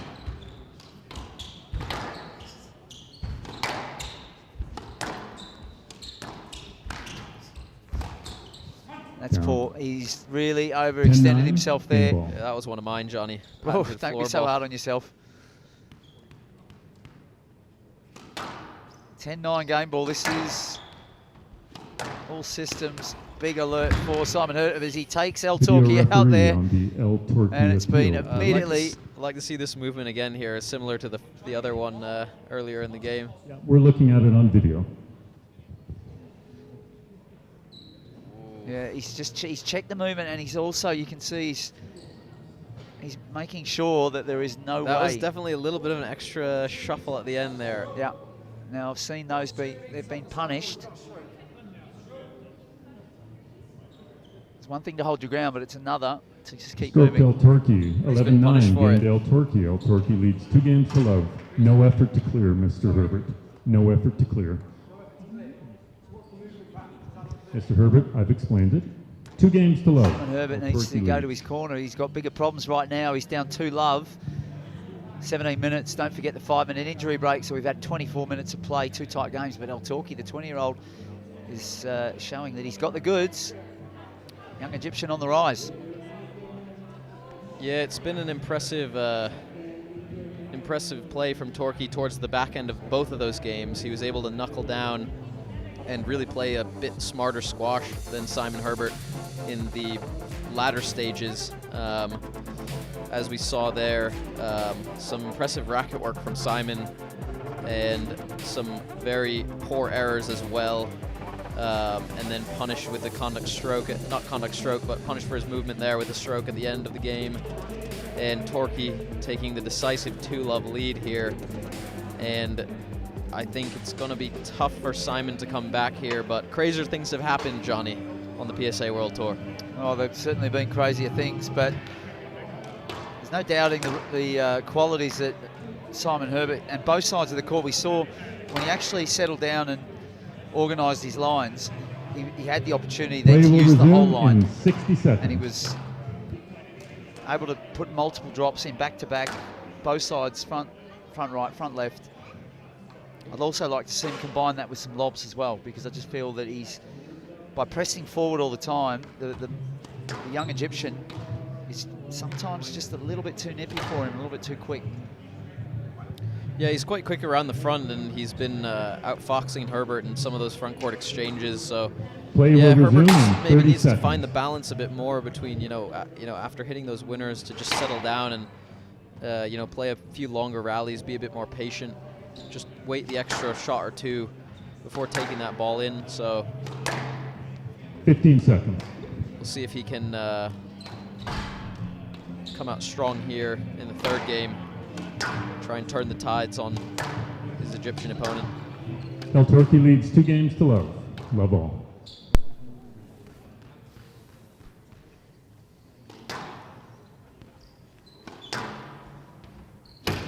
It's Idrakie, the challenger, in the sense of ranking at 65 against the world number 52, Herbert.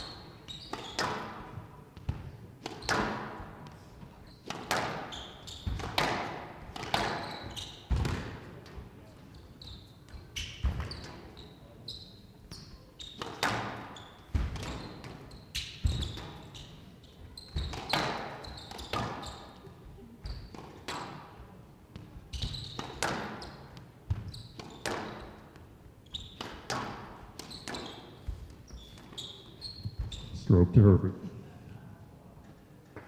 Yeah, slightly too loose there on the counter drop from Idrakie. Giving Herbert a stroke or 1-love lead.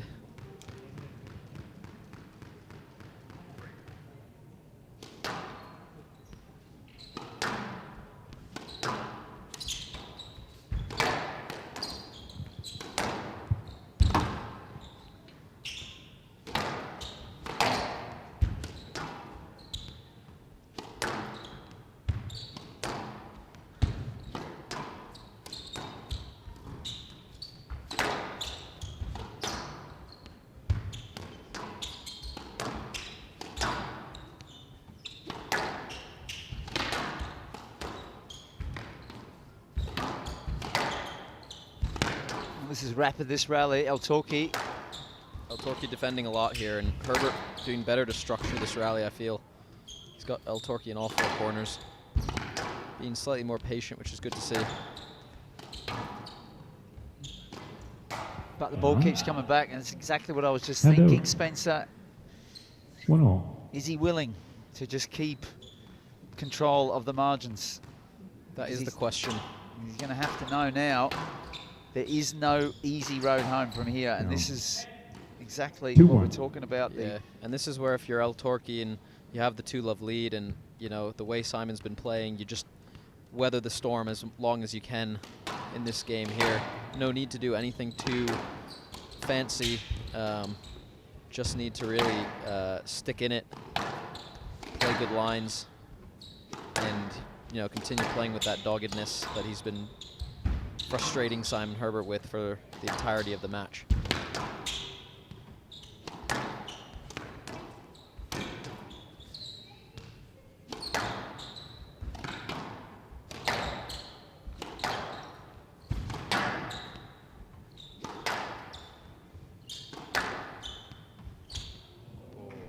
Bit unlucky there as the arms shrug of the shoulders. 2-all. Shouldn't be too put off though. Eltorki's in a good phase, I feel at the moment. He's actually lengthening out these rallies, but moving the ball around to all 4 corners. It's really going to test the patience of Herbert. He's also going to have to roll with this a little bit.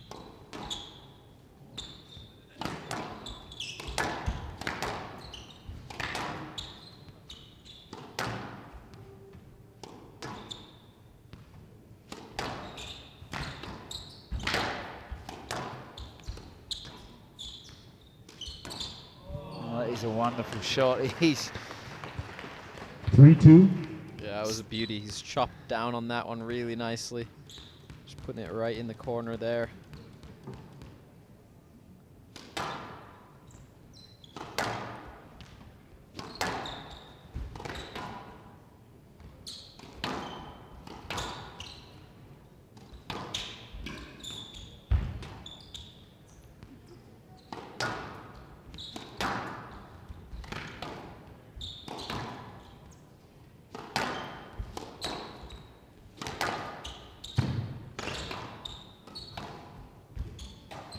Down. Hand out. 3-all. The error count is clearly heavily weighted against Simon Herbert. I mean, that has been the thing. Eltorki's not making any, we're seeing very few unforced errors for him. Very stingy in that sense. Yeah, he's been stingy, and he's been getting quite a few gifts from Simon. But like we said, Simon lives by the sword and dies by the sword, so why would he stop?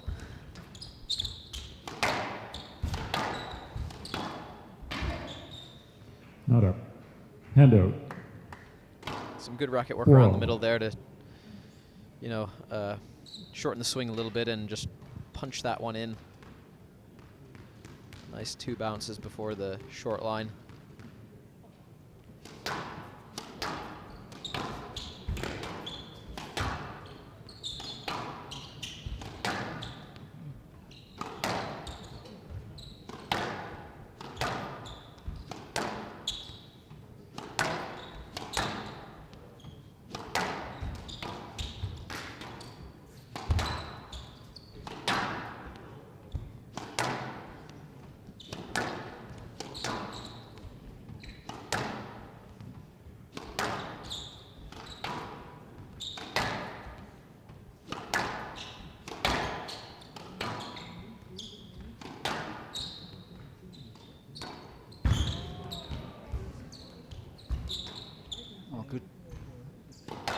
Defense there from both players.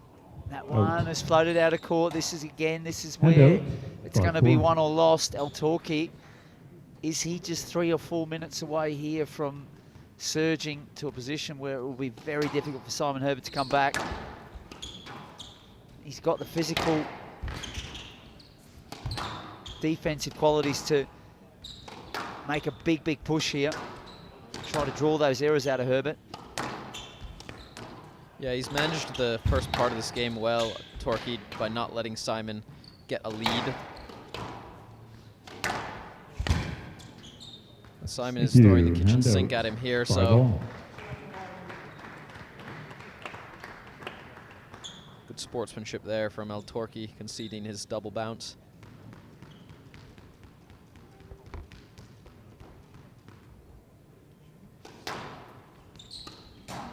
There we go, and there's 6-5. the self-chatter going on, showing a lot of maturity in that reaction as well. The fact that he's just so livid about it, because he understands exactly that that is not a shot that he should be playing. That was one of the first kind of unforced errors we've seen from Torquay in quite a while.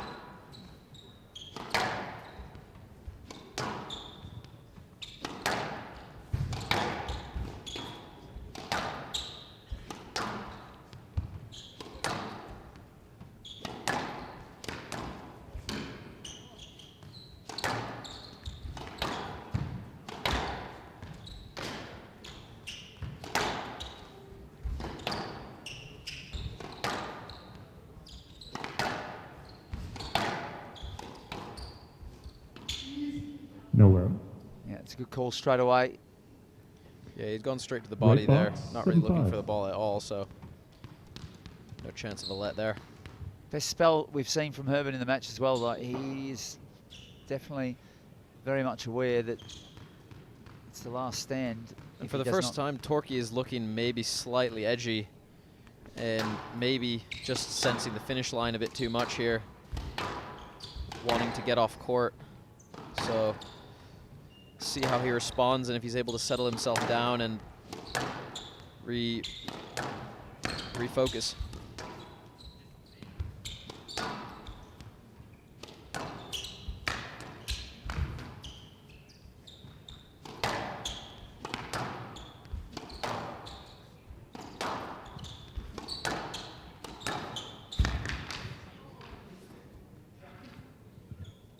Handout. 6-7. It's a good shot there from El Torquay. It was a 3/4 length, and Herbert was just not 100% sure whether he needed to go forward.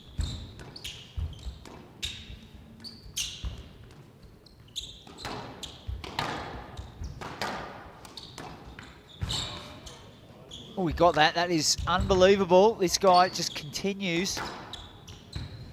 Yeah, this is a great rally. Amazing pickups. That one goes up as well. Wow. That's a Well stroke. played. That is well worked by Simon Herbert. And it's very much what he needed, because he's been showing a Handout, lot more structural 8-6. quality, and then the Leisure Centre boast, but Leisure Centre built that one there, Johnny. Even though we hate to say it, it was the beginnings of the winning shot there, that rally. But some very impressive movements. Stroked El Torquay. And slightly loose counter drop from Simon.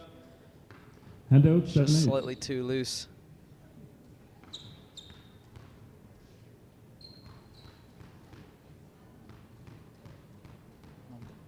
wondering, Spencer, what we're going to see here, because Herbert has been just, you know, on our screen, we're seeing a lot more work from Herbert to the back of the court to set up his attacks. Down. And we're seeing more of that, as you correctly pointed out, that And El out Torquay 9-7. Yeah, go ahead. has been Mr. very, El very Torquay solid the towel as well, while Mr. Herbert is till down this 10. last sort of phase. Yeah, I think got to give some credit to Simon for just settling down a little bit, being a bit more patient in this game, and maybe creating a little bit of doubt in the mind of El Torquay. El Torquay maybe seeing the finish line a bit too early and making a couple errors here, so still in the balance. It's beautiful. He's Handout. raced up onto the 8-9. towards the front wall here. Nice snap there. A lot of body strength in that one. That was a really good early prep and snap of the wrist.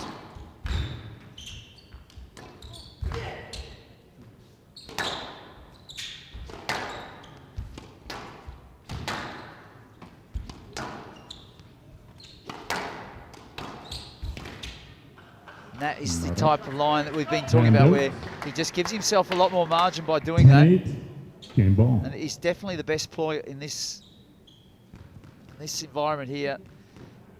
Just over 1,000 metres to just accept that from the middle part of the court, that the ball is running quickly off the front wall.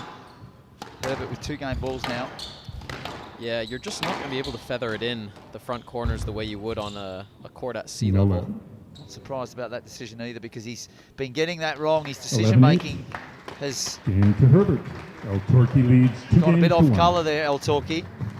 Just feeling the pressure of a big win on the horizon, and Simon Herbert has announced, well, not so soon, young man.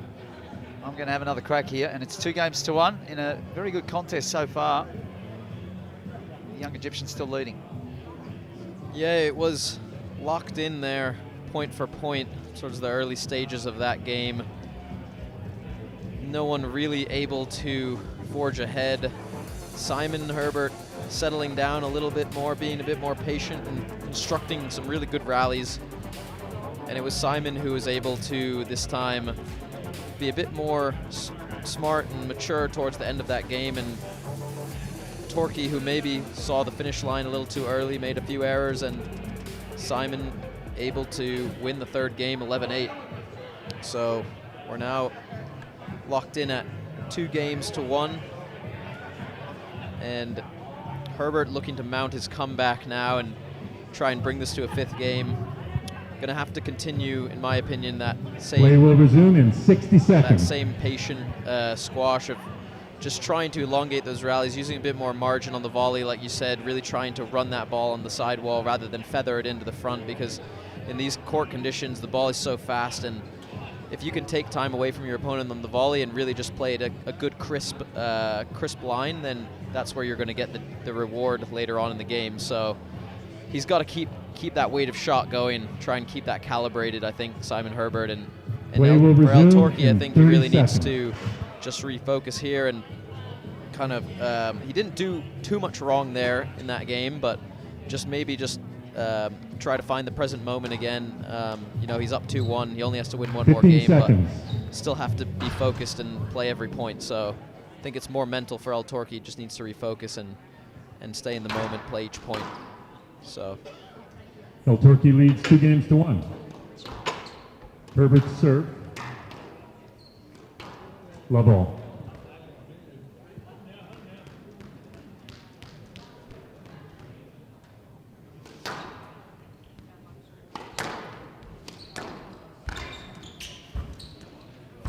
That's brilliant. That's the double drop 1 play love. there.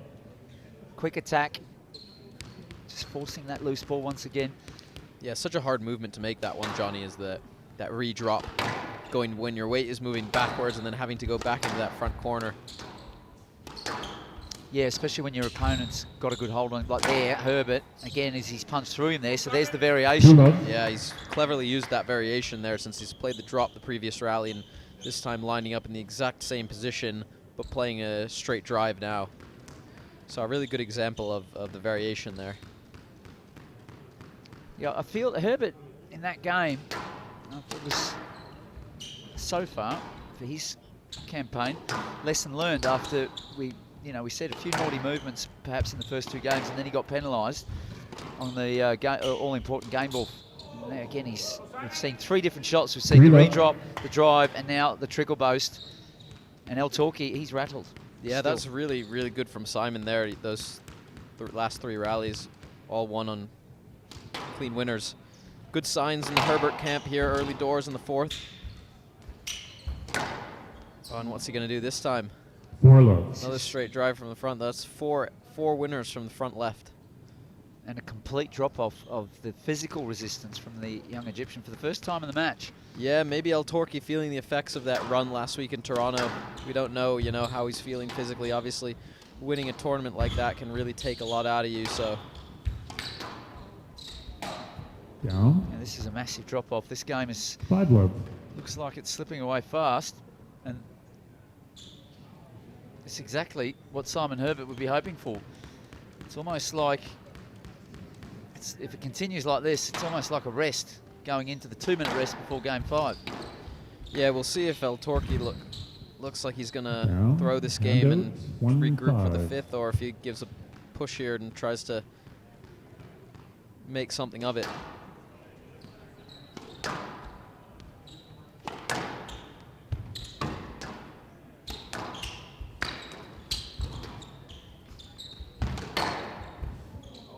Hand out. 6-1. He's been able to find great success with that straight kill and a few different variations of it. That one a little bit longer. He goes again. Yes, left. Oof, I'm not sure about that. 6-1, right box. That Player was going, review, El Torquay on the yes I left would say, decision. right into the back of Simon Herbert's Yeah, I head. don't think there's any way he could have played that ball. We have a good angle of it here from our camera, and that looked like a stroke to me. Oh goodness! I mean, it's very We've obvious. got the there. Star Wars theme song now for the video review.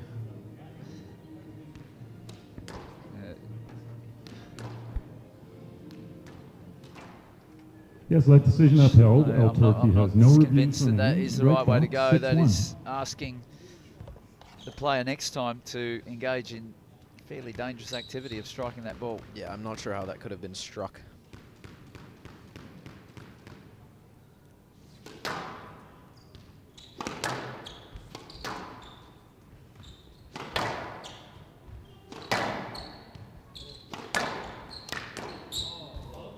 Another fantastic winner, mostly straight. In 7-1. mid-court area, we're seeing Simon Herbert. He's just punching them in straight. If he goes higher up the court, that's when the variations begin.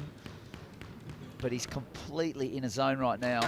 Yeah, well, the pace has also really dropped off from El Torquay, so he's giving Simon a lot more time to Now, hand out. set up these 2-7. these attacks around the middle, just be a bit sharper around the middle. So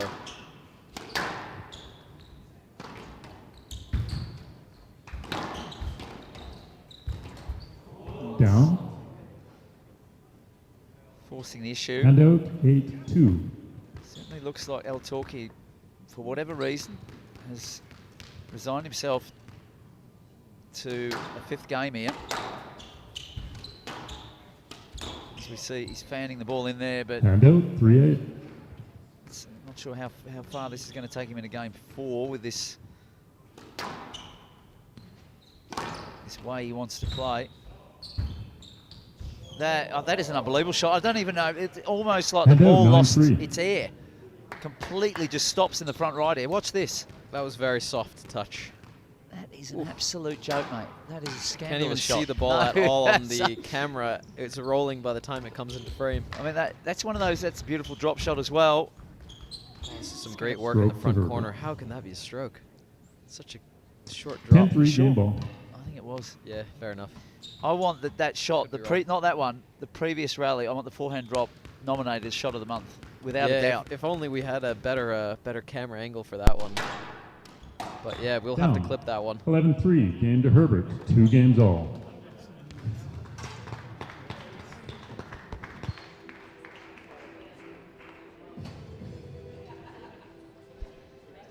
Brilliant 4th game there from Simon Herbert. All of his shot-making skills on full display. 6 minutes too, very short duration. He'll be fresh and ready for the same sort of tactics once again in game 5. What are we going to see from the young Egyptian? Because he faded badly in game 4.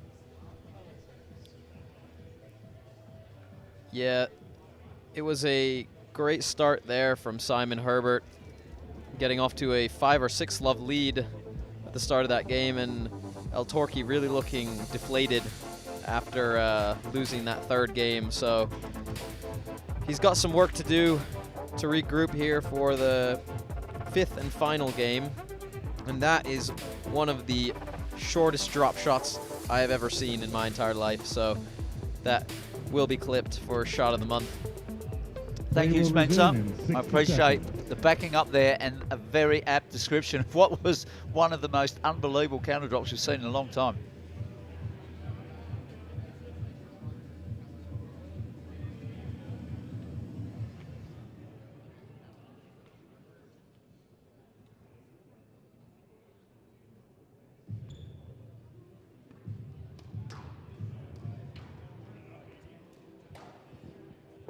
Play will resume in 30 seconds.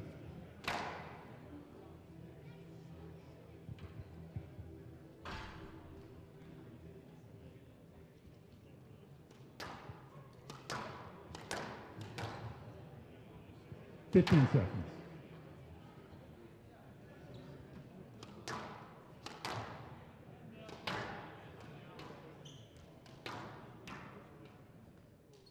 Two games all. Herbert to serve. Love all. Hang on a sec. Seats, please, in front. Thank you very much. Love all. Fifth game. What has been a very aggressive No love. attacking match, and Simon Herbert has got it right once again. One love. The mistakes he made in game 1 and 2, I feel that he really corrected that. He's taking strong positions, but nothing where he's blocking the space, so he's... Stroke to Idrakie. Yeah, that one just Yeah, he clipped would've it hit too with much his back swing. towards the And middle. out, 1-0. Simon's done very well here to correct those errors from the first two games, where he was just giving Idrakie a little bit too many free points to work with, and so to Simon's credit, he's done really 2-1. well to fight back and get back in this match. But it looks like Idrakie is up for it here with the massive come on to start off the fifth game. So he's going to throw the kitchen sink at him here. And Oh, good speed. He didn't expect that, Herbert. He put the 3-1. drop in. He thought it was good enough. Came back at him with interest, though. Look at that. He was falling as well. Great strength. He showed that throughout the match in front corners. His body position's very awkward and twisted, but he just gets so much purchase. yeah, he's very dynamic. Yeah. Idrakie This is a swing here, 4-1. Spencer. A big swing of fortunes. It is, and the pace has gone back up as well from Idrakie, which is, I think, what he needs to try and maintain as long as he can, because if he's able to keep that pace up high, then I think Simon's going to have a lot more trouble creating anything. So Idrakie really, he needs to just be mentally tough here and try his best to keep that pace up. You can see We could just have Simon the ball around front. Oh, great. livid with thanks. himself after that error. Cheers. Knows it's not ideal to go down 5-1 in the Right fifth box, game. 5-1. A lot of maturity from the young man. He's just come out and injected, as you said, Spencer, a lot of pace, and it's as if Herbert was not really ready for it. Yeah, it's almost sometimes like when you're lulled to a low pace from that previous game, and then your opponent kind of comes on strong again. It can be a bit of a shock to the Yes, system. A little more effort to clear, Mr. Torquay. Which I think he meant 5-1, Mr. right Herbert, not box. Mr. Torquay, about the little more effort to play. Sorry, Mr. Herbert should clear. Or Torquay should clear. Yeah, this is running away the wrong 6-1. direction very fast. Simon Herbert cannot get any of that blueprint back where he was dominating. This is 7-1. Yeah, he's got to reset here. It's getting away from him very quickly, and he needs to just take a deep breath and try and get a long rally in here just to get his feet under him again if he wants any chance of getting back in this fifth here.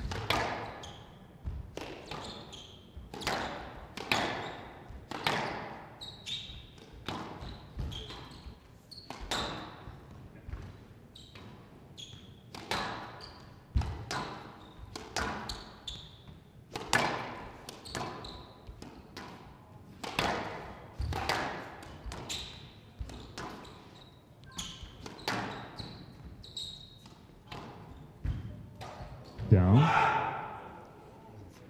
8-1. it's the second time. That reminds me of a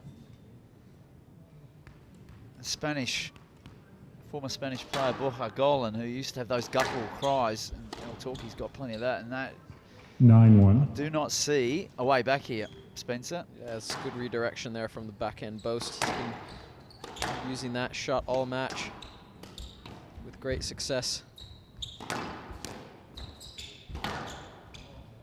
Well, That's this another is great hold. 10-1. Match ball. well, incredible turnaround from Idrakie after the fourth game where he faded so badly. The ability to go to his corner and just know that he had to change tack, Down. and that one's gone on the 11-1. 10, and that is Match an ball, unbelievable Torquay. 3 fifth game. games to 2. 12-10, 11-9, respect 8-11, between the players. It was 3-11, feisty at times, 11-1. but just a hard battle. Really good to see. Some very good squash from both. But for Simon Herbert, unfortunately, it was lights out in game 5. Yeah, it was a very streaky one the last 2 games there, but Karim Idrakie did a great job at regrouping there. Ladies and gentlemen, big round of applause by Simon Herbert. What an entertaining match. Seesaw roller coaster. Speaking of roller coasters, Karim, this morning you were at the airport in Toronto just trying to get here. You managed to get yourself here. You go up 2 love, you go back, you lose the next 2, and you come out like a house on fire in the 5th. This is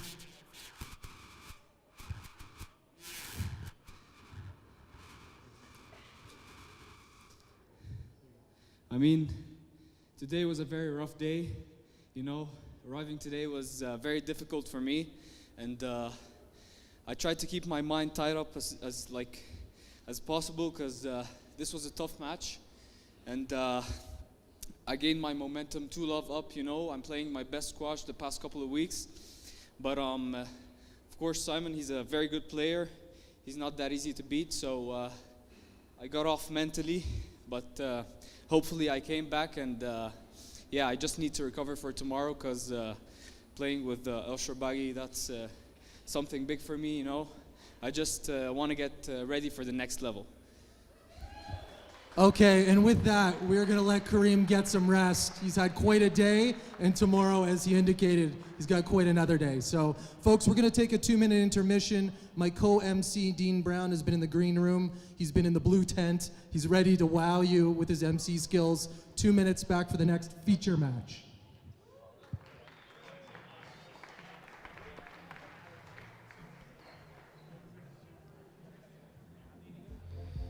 Well, I think that the MC was spot on there with his description of how Idrakie came out like a house on fire in that 5th game. Straight from the blocks, he was upping the pace similarly to how he was playing in the first 2 games, and really found his lines, getting the ball through the court, keeping Simon Herbert pinned behind him, and he was able to frustrate the Englishman and win that game 11-1, taking the match 3 games to 2. So really impressive stuff from the Egyptian player, and he's on to the 2nd round. He certainly is, and the impressive run of form continues, and unbelievable to hear from him that he only flew in today from Toronto, so you have to tip your hat even more. Next match, the wild card, Connor Turk, the local favourite, club coach here at the BVAC, Bow Valley Athletic Club, up against England's Charlie Lee. It'll only be 2 minutes before the MC will be back on court, so take a short break and we will see you again very soon. Thank you too to Spence Lovejoy for coming in and helping us out today, mate. Cheers, Johnny. Always a pleasure.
Are you ready to be entertained? Okay, everybody, we got a great match coming up here. I'm going to introduce the visiting player. He has won 5 PSA titles, been in the finals of another 12. He's been ranked as high as 43 in the world. From England, Mr. Charlie Lee.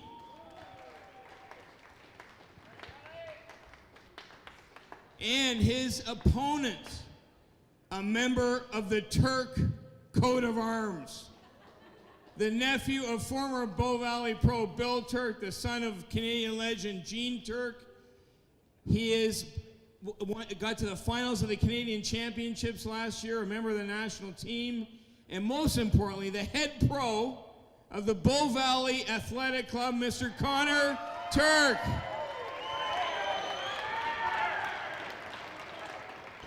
Gentlemen, good luck. Have a wonderful match. I'll hand it over.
Half time.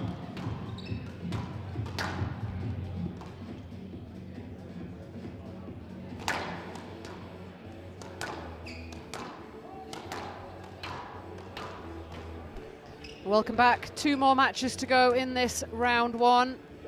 And it is the local boy, Connor Turk, second wild card of the day, up against Charlie Lee of England. And I have the pleasure of Emma Evans' company for this match. Thank you for hanging around slightly later than scheduled. Pleasure. I would only be in the hotel room anyway, just not doing anything, but yeah. Thinking about tomorrow. Thinking about tomorrow, yeah. Always best avoided. Well done earlier today. Seems like an age ago. It does, yeah. You think you've got the whole day then but then it flies past. And have you hung around and watched most of the matches? I head back for a bit, and then I came back to watch Ben, and then I've been around since. So yeah, it's actually better because I've been waking up so early. So the longer I can stay awake. Oh God, yeah, the battle to stay awake. Yeah. And the longer I can sleep in there. So Connor Turk there on the right-hand side of the screen. Currently sat at 151 in the world. He is the pro here at the Bow Valley Athletic Club, but still pretty active on tour. 31 years old now. Started pretty late, 2019. He made his debut on tour. Played a fair few tournaments in 2024. This is his first outing of 2025. He'll have a lot of home support as this crowd can get quite rowdy once the beers are flowing. Charlie Lee, fantastic to see him back. A lot of injury problems, took him out for Time. much of last year. He's been back since November. As you can see there, former top 50 player. He's going to have to work his way back to that kind of ranking. 26 years old. Done pretty well in those 3 outings since coming back from a back injury, wasn't it? Yeah, he was out for a while, which is a shame.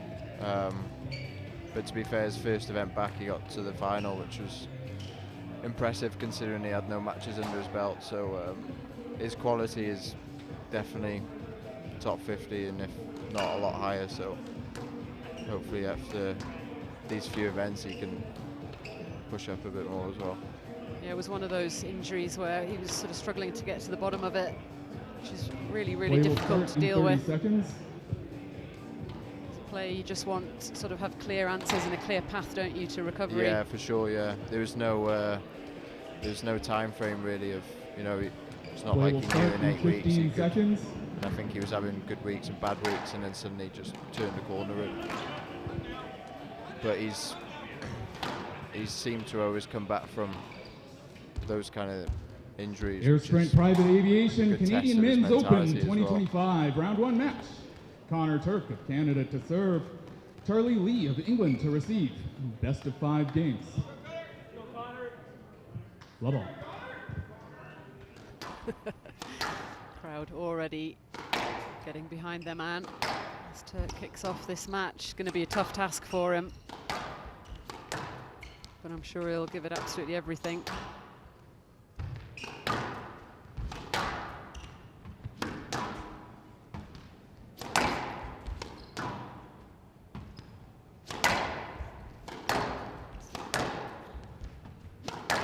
Well, talk us through this court, your experience of this court, Evans. It's kind of tricky one to navigate, isn't it? There's a little bit of altitude here as well. Yeah, the altitude, it definitely comes into effect. It didn't really feel leggy, just more the air and the oxygen really felt like the recovery was a lot harder, and you just felt a lot harder and felt almost a little bit sluggish. Really hard to just get yourself going and moving, which I think is actually shown in some of the matches tonight. I think Simon was having that a bit, and Ben. You just kind of just go in and out a lot easier. Yeah. Yeah, it felt like with both of those players, when that sort of wall presented itself, there was sort of no recovery. Yeah, you just one love. Feel like you just can't catch your breath really.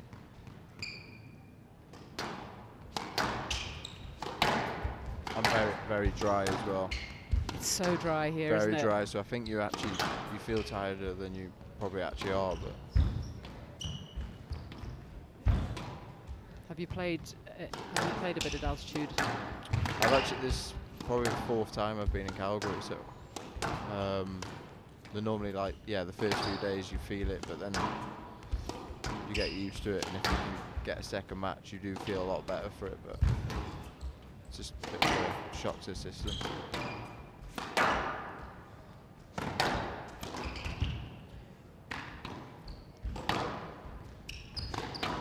Well, slight advantage perhaps to Connor Turk. He's Not up. obviously based here Not up. in Calgary. So he'll be very, very used to the oxygen levels.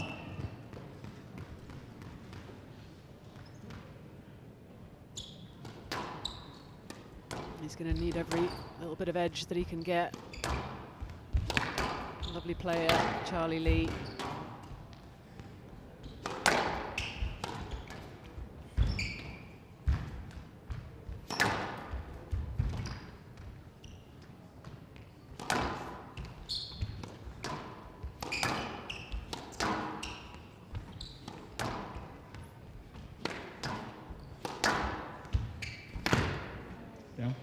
Good line. Hand out.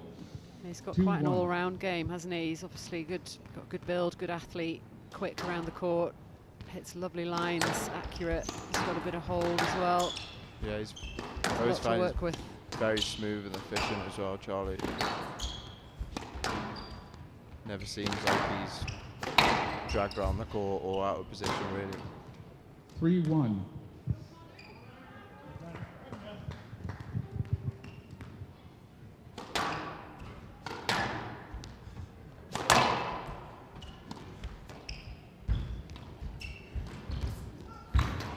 as tough as it is to deal with those sort of injuries, it can sometimes sort of almost be a blessing in disguise in terms of sort of how you mentally approach playing. Like, he'd just be so happy to be on court. Yeah, for sure. Yeah. There's like a freedom that comes with that, isn't there?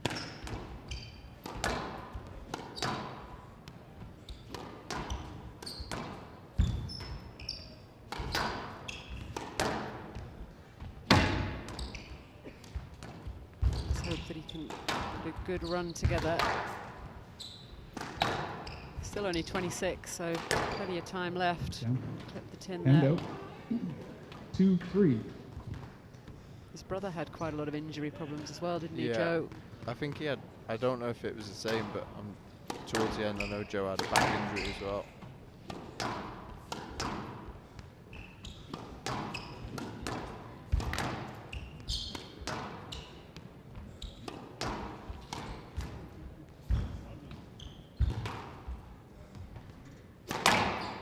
Found it quite hard to get a good short ball on there today. I think it's the kind of slower ones just don't do anything for you really. You have to be quite direct and quick with it. If you kind of float it up there, then you're putting yourself under pressure for the quick, hard, low ball back. Yeah, with the counter. And then you feel like you're just a slog and Yeah, it's either play it in with a little bit of pace, or we've seen a lot of players using the angle, using the boast. Yeah, the quick boast definitely effective. And you're sitting back quite a lot because it is fast off the front. Hand out. You're not 4-3. really anticipating to try and volley, and then it feels so far to the front when someone does then whip a short ball in. Sort of need to conserve energy a little bit as well Yeah. with the altitude, rather than pushing too high up Yeah, on for the sure. court.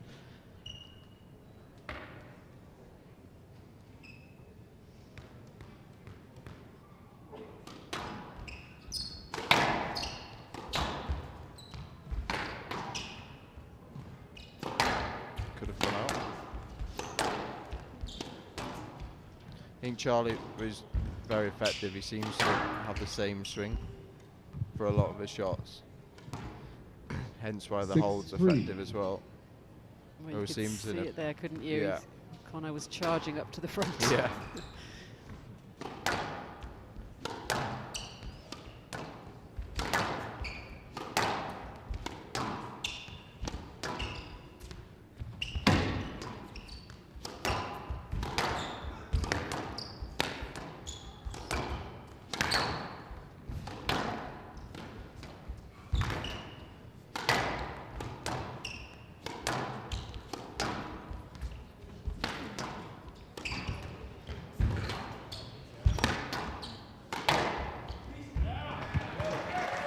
He's doing well here. Hand out. 4-6. Yeah, good start. Keeping himself in touch. Canadian in his pink shoes.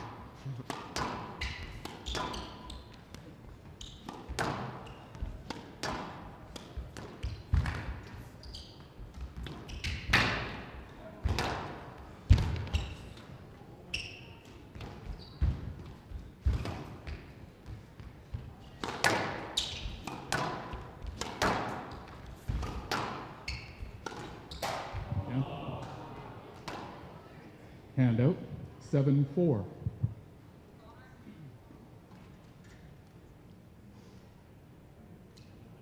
Charlie Lee just able to keep the crowd subdued so far.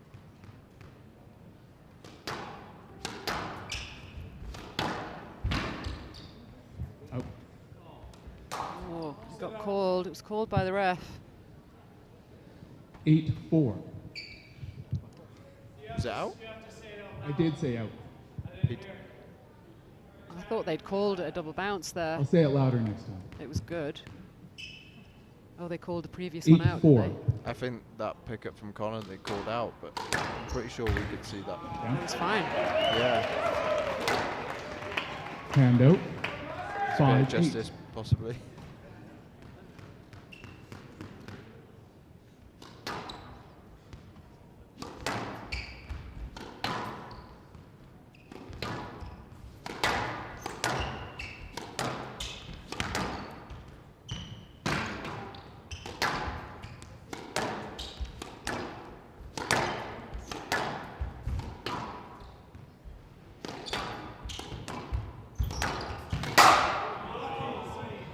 Hand out, 9-5. Just got a little bit excited there with the opportunity, just snatching at the ball.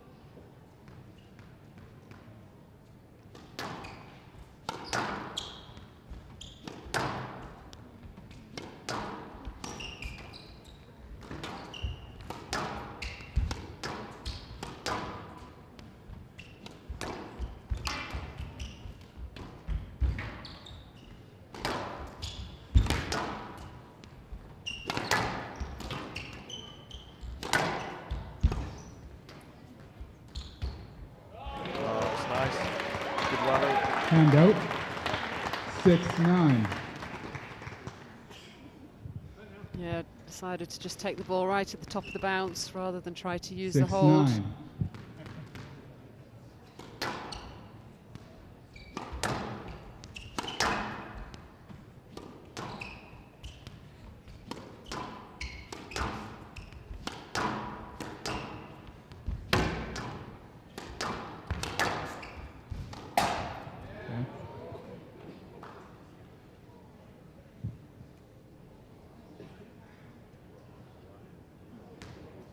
Seven, 9.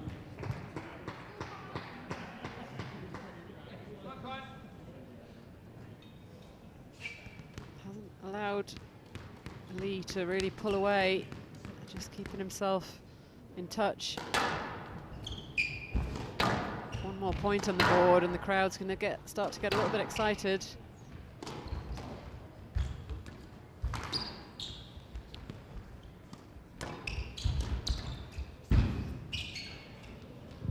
Stroke to Turk. There we go. There it is. That's all they needed. 8-9.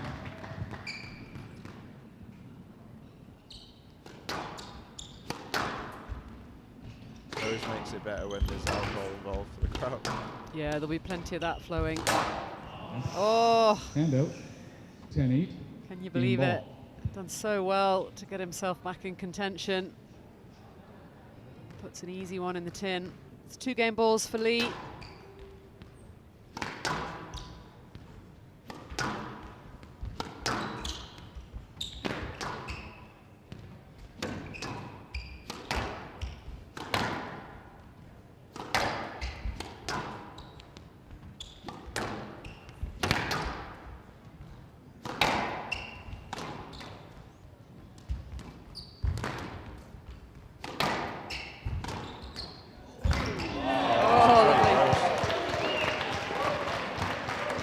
Hand out.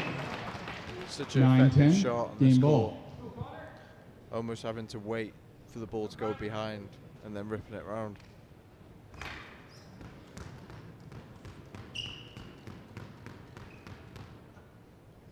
So 1 game ball remaining for the Englishman.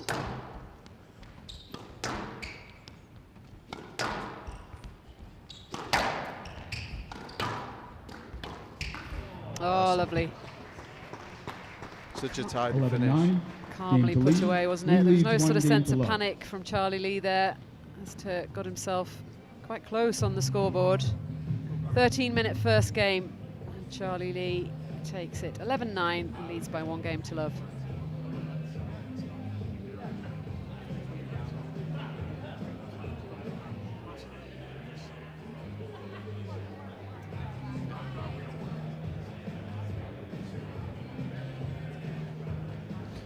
Yeah, solid start from Charlie there. Got a good lead, but Connor didn't go away. He seemed to just get better as it went on. Good finish back end, but it was a nice finish at 10-9 from Charlie. Didn't panic, trying to get used to those conditions.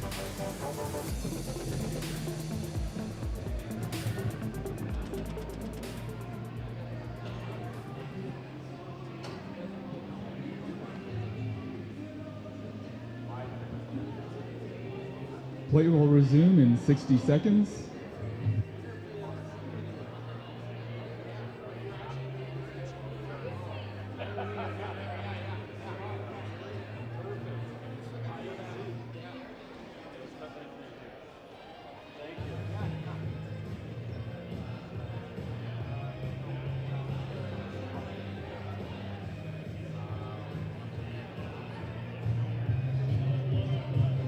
Play will resume in 30 seconds.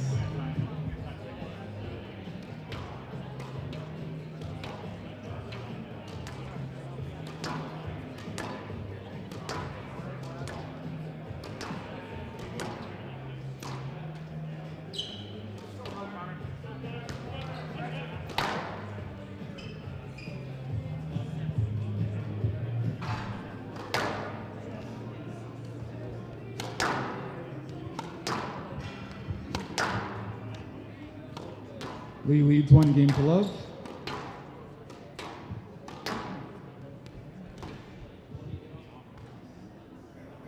Love all.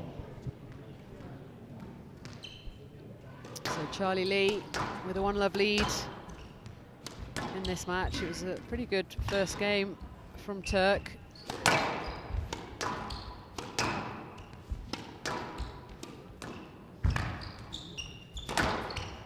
Charlie Lee perhaps just sort of finding his feet a little bit on this court. Possibly see him create a little bit more distance on the scoreboard in this second. I saw that down. It was a Rolled funny out in the bounce. corner. Sorry. No, I was going to make the call. It came out flat. Hand out. 1 love. Oh yeah, it was a double it's double. bounce. Will be interesting with the conditions and the 2 love. altitude. With Charlie, just go a bit flat for a little bit and have a little bit of a come down. It is quite hard to just maintain a level for a bit. Did you arrive earlier than you would normally, with the altitude in mind? No, I arrived Friday, so then I had Friday afternoon, so I had that evening, then 2 full days, and I've done that previously to Calgary, and I thought it was fine. Was the court wasn't up, I guess, yet? No, it was at a different venue. It wasn't this event. So it was one actually in another mall, not too far, but just a normal court. But at least maybe they're able to get a couple of hits in the altitude. Yeah. This same court was up in a different venue. No, it was actually at a club. Ah, okay. Yeah. 3 love.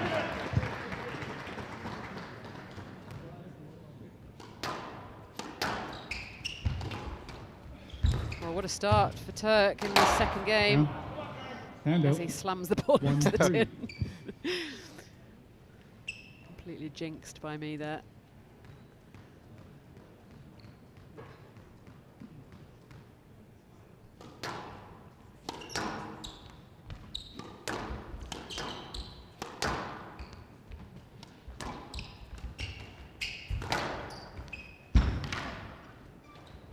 Oh, did that make the front wall? I couldn't see it. I think it hit the I tin. couldn't see. Didn't see anything on the video. Let's have another look, even though We we're not can't really see it. supposed to Play check that, it. please. I didn't hear anything. Ooh. I mean, the only person that would Conclusive really video know for evidence, sure the is ball Connor was down. Turk, I think. Have they called it down? They took another look from a different angle. Conclusive evidence the ball was down. 4-1.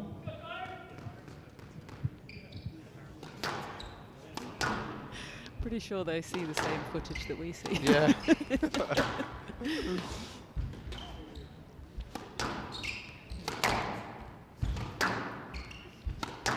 Seems to be staying. He's quite buzzy, isn't he, Connor? Doesn't really seem to physically be dropping off. No, not at all. A couple rash errors, but still Hand out. 2-4. playing with good intent.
Yeah, lovely. Very much in 3-4. control in that rally.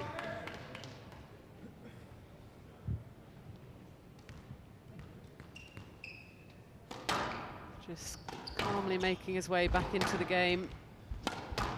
Keeping the crowd quiet.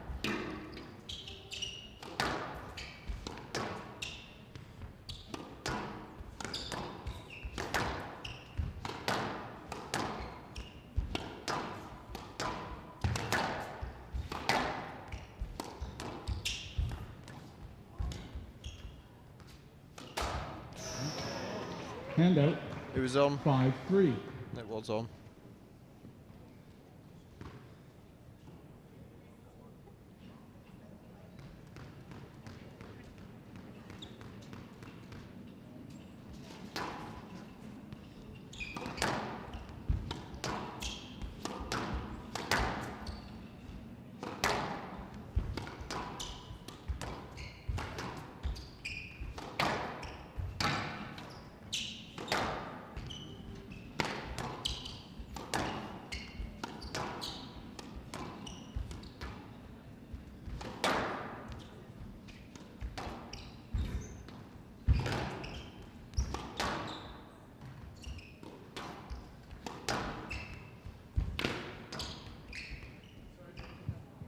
Stroke to Lee.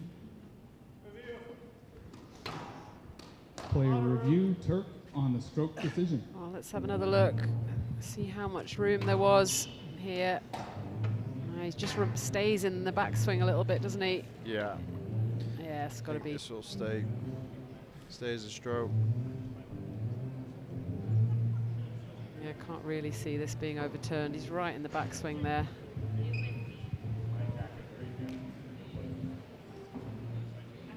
Stroke to Lee, decision upheld. Turk has 1 review remaining. Handout, 4-5.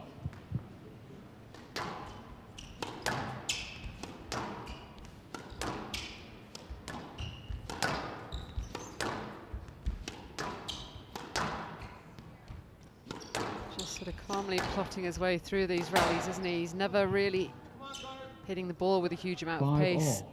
Lee, almost like he wants to make sure he sort of conserves a little bit of energy and looks reluctant to push too hard. Yeah. And I think with how fast it is as well, he's not necessarily needing to hit it Yes, as let. hard, because the court does that for you as well.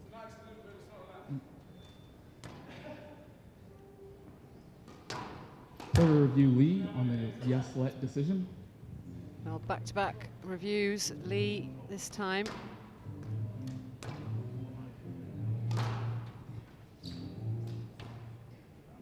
What do you think of that one? I don't think Charlie's done anything wrong there, really.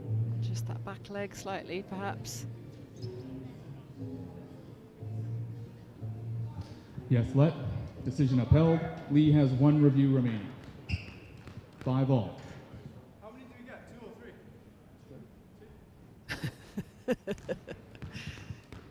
Well, he's been out for a while. They do like to change the rules quite a lot.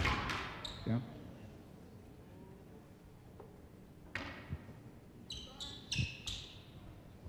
Six, 5.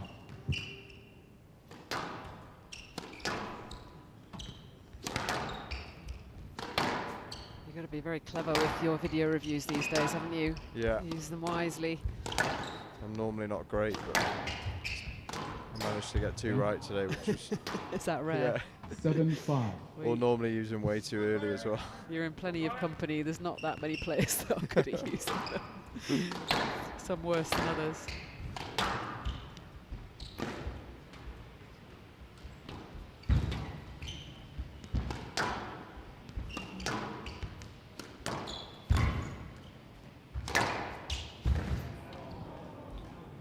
Thank you. It's a good call. I actually thought you got that. Handout, 6-7.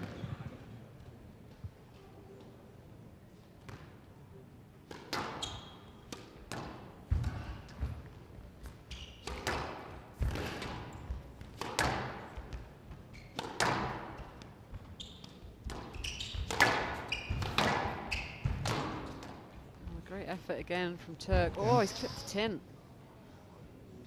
7-all. Staying with it, he's not going away.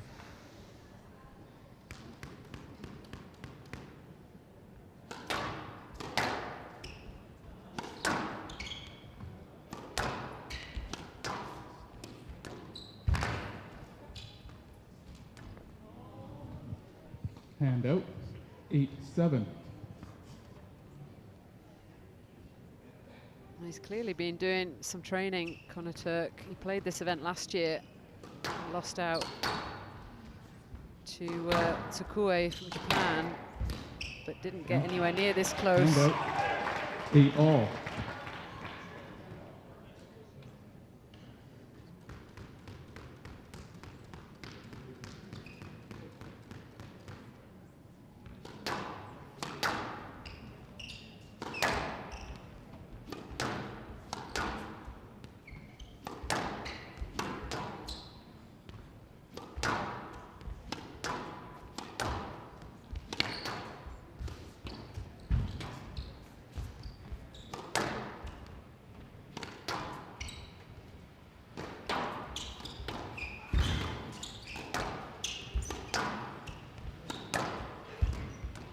Happy with the pickup there.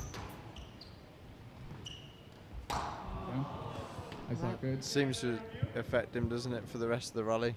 He's actually in control of Can that we rally. give you a review on the pickup at the front right corner? Yeah, it's such a rookie error, isn't yeah, it? Yeah, lets Charlie back in.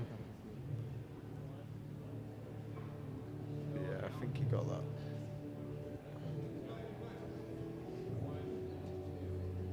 Yeah. Yeah. Looks good to me. Really allowed himself to get distracted.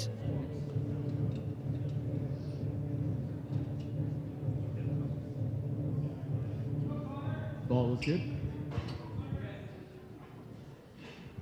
Hand out, 9-8.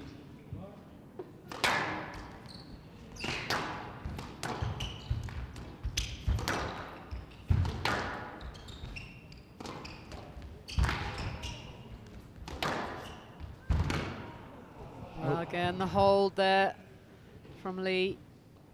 Turk 10-8, forced to game cover ball. that straight drop option. Had to go the long way around. And that work does start to accumulate in the legs, doesn't it? Yeah, and it's a very effective shot on this court. How fast it is running to the back. There it is again. 11-8. Game to Lee. Lee leads 2 games to Well, love. very frustrated at the end of that second. Missed opportunity. 14-minute second game. Charlie Lee manages to take it 11-8. 2-love lead for the Englishman after 28 minutes of play.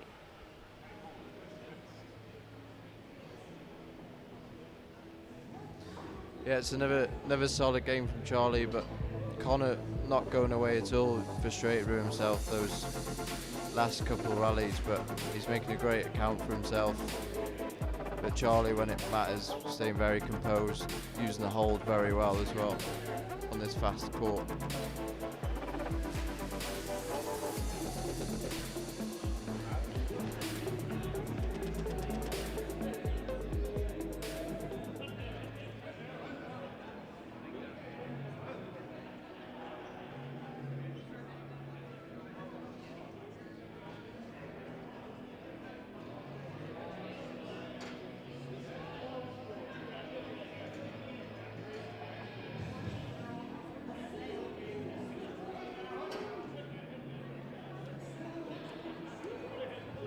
Play will resume in 60 seconds.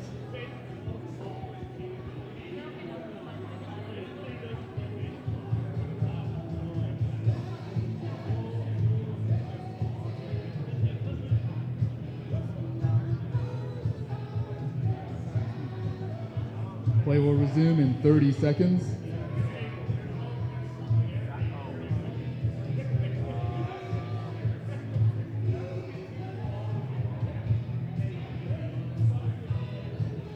Fifteen seconds. Charlie Lee back on court. You could see from the reaction there at the end of the game from Connor Turk that he's clearly put some work in ahead of this match. really wants to put in a good performance. Lee leads 2-0.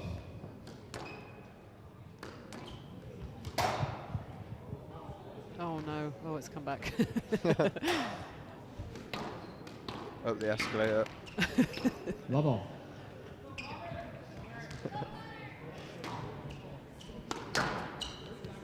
Yeah, I remember when he played last year, it felt a little bit more sort of exhibition-y. Like he was never really gonna win, where it just has a different feel about it, this match. He feels like he can actually get involved in a proper match.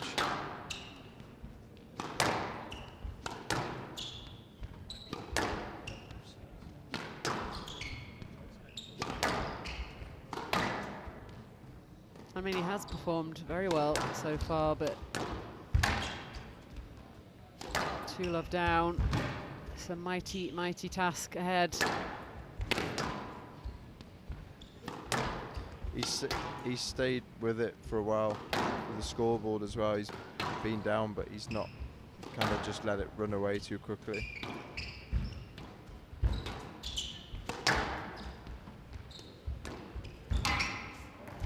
Oh, that's nice.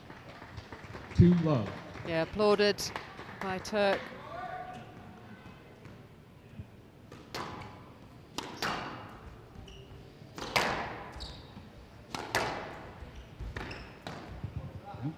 Hand out.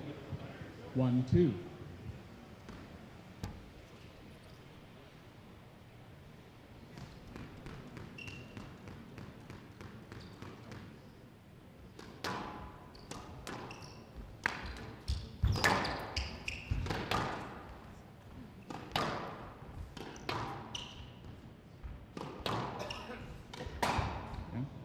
Hand out. 3-1.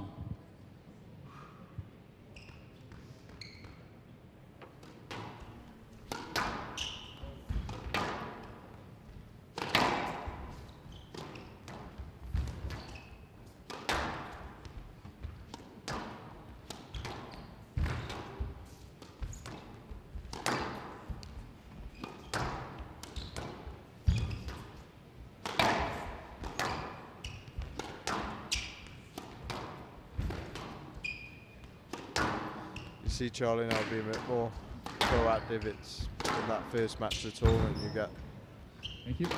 first game lead, or even the second one, you seem to settle down a lot more and feel a bit more free. 2-3.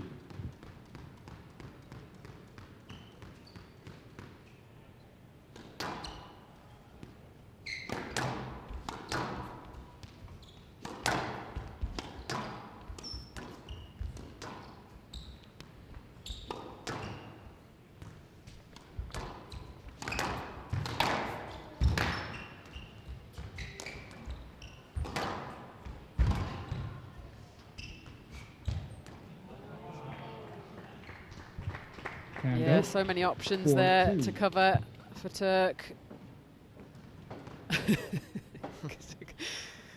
Good shot of how to control someone's movement.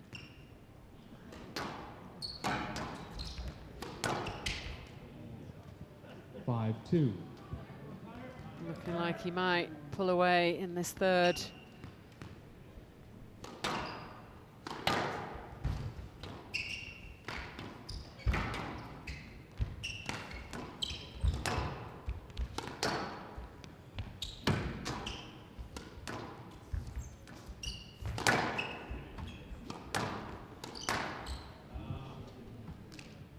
Six, 2. Error count starting to creep up as well from Turk.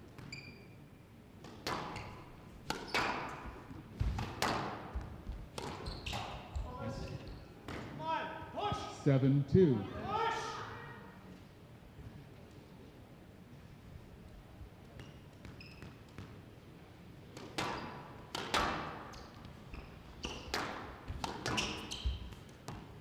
Yes, let.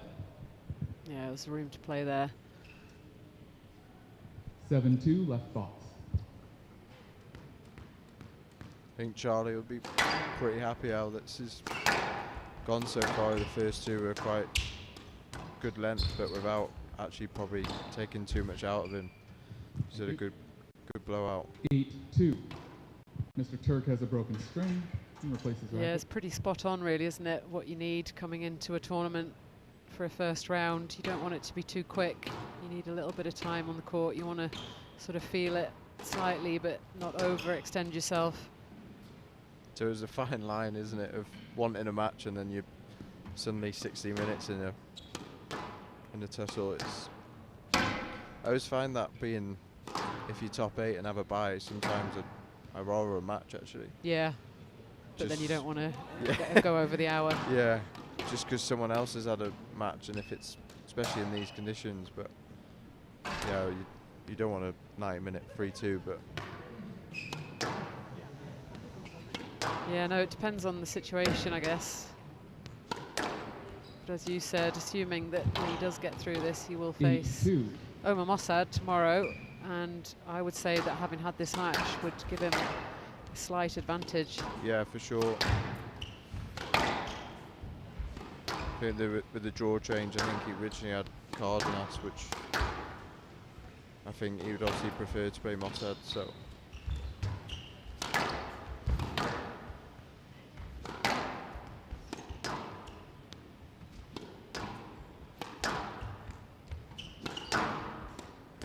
Oh. Lovely. That's a great shot. 9-2. One of your favourites.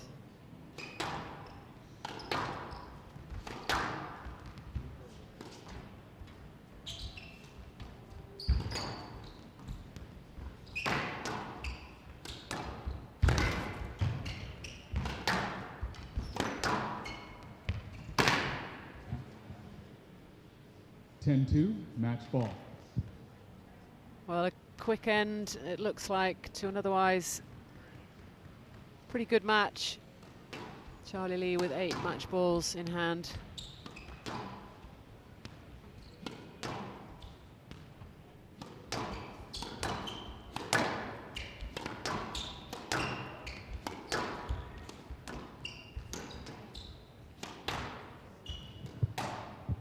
Hand out. 3-10, match ball. Well, it was worth a go.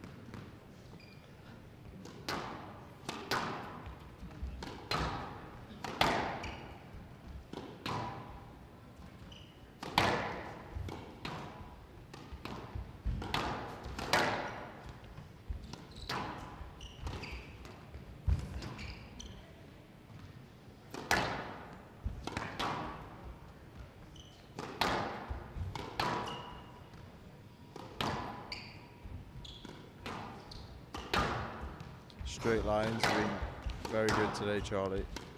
Some nice weight to the back. Yeah, never over-hitting, is he? No. Always looking for that weight of shot. There it is. 11-3, match to Lee. Charlie Lee closes out this match. 11-9, Entertaining 11-8, match. 11-3. Good performance by Connor Turk. But it's Charlie Lee that comes through in 3 Everyone, games. a huge 11-9, round of applause 11-8, for a great match tonight. 11-3. I think we're going to hear from both players. Before we get to the winner of the match tonight, I want to ask a few questions to our home pro here, Connor Turk. This is 3rd time playing this event. Good, you played really great tonight, man. You really fought hard, and you were in there for sure in the first 2 games. Talk to us about what this experience has been like, playing this tournament for a few years, and your game, and moving to Calgary, and whatever you want to talk about. Well, first of all, since I've come to Calgary, the Bow Valley Club has taken me in as a home.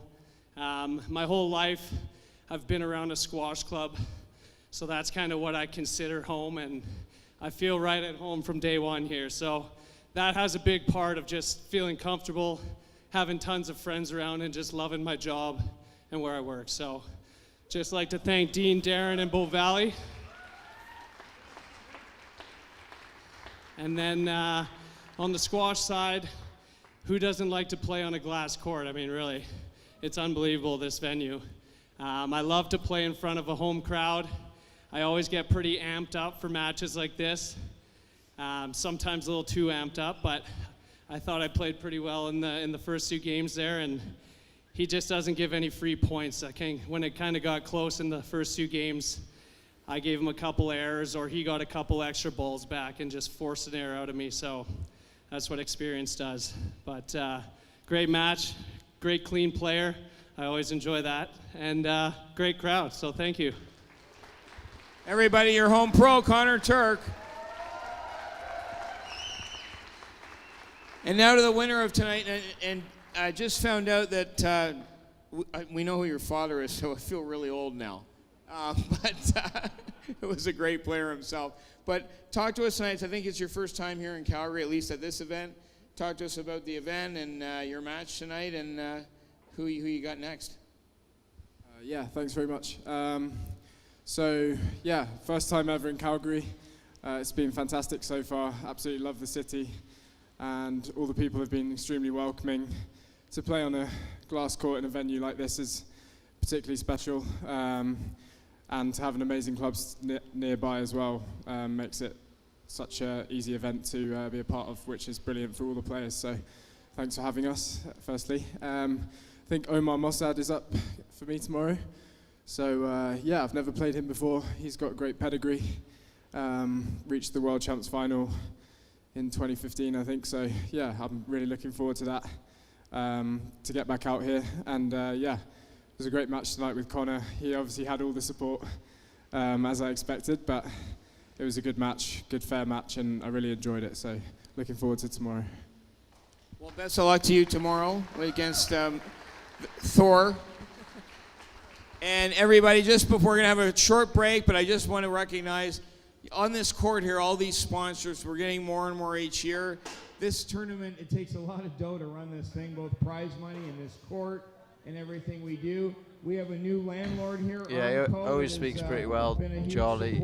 I think before the match, if he perfect plan of how he wanted that to go, then spot on. He's got a blowout. First 2 games were hard. Connor played very well in the first 2. He should be pretty happy with that. But for going forward tomorrow, Charlie's in good stead. Well, fantastic. Thank you for joining us in commentary. Emma, good luck in your match tomorrow against Crua. Looking forward to that one. Thank you. Pleasure. Well, we have got one more to go here in Calgary to close out round 1, and it is the Swiss player Yannick Wilhelmi. He's up against Daniel Polachuk of Israel, coming up very shortly.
Ladies and gentlemen, Bow Valley Square, stick with us. We're in the late shift. We're in the night shift. Only the strong survive. We have one more unbelievable world-class match for you. If any folks are around watching and want to come join us in the back wall bleacher, Mr. Mike Knapp of Air Sprint has offered up his seats. If anybody wants to come down, the bleachers are now open. Thanks again to Mike. Okay, first on the court here, from Israel, highest ranking, number 66 in the world, just coming from Toronto where he had a strong performance at the Goodfellow Classic. Please welcome Daniel Polachuk. Please welcome Daniel Polachuk. That's a Canadian welcome. His opponent back for the second year in a row. He put on a great show, had a run to the quarterfinals last year at the Canadian Open. He's only 24 years of age. He's currently sitting at his highest ranking of 49 in the world. From Switzerland, Yannick Willamy. Your referee will be Darren Manley. Enjoy the show.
Halftime.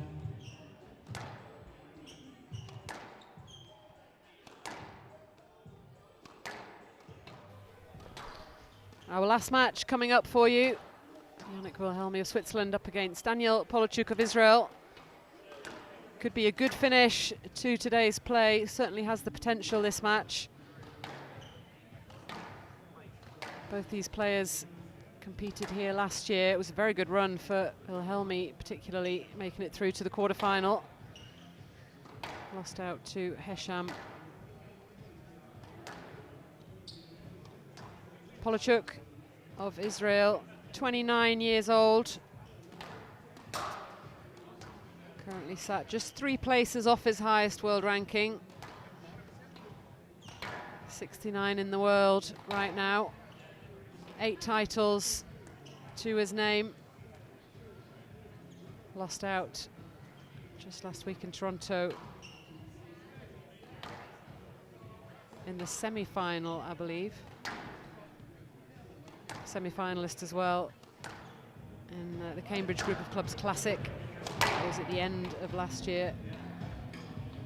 So just his second outing of 2025 here in Calgary.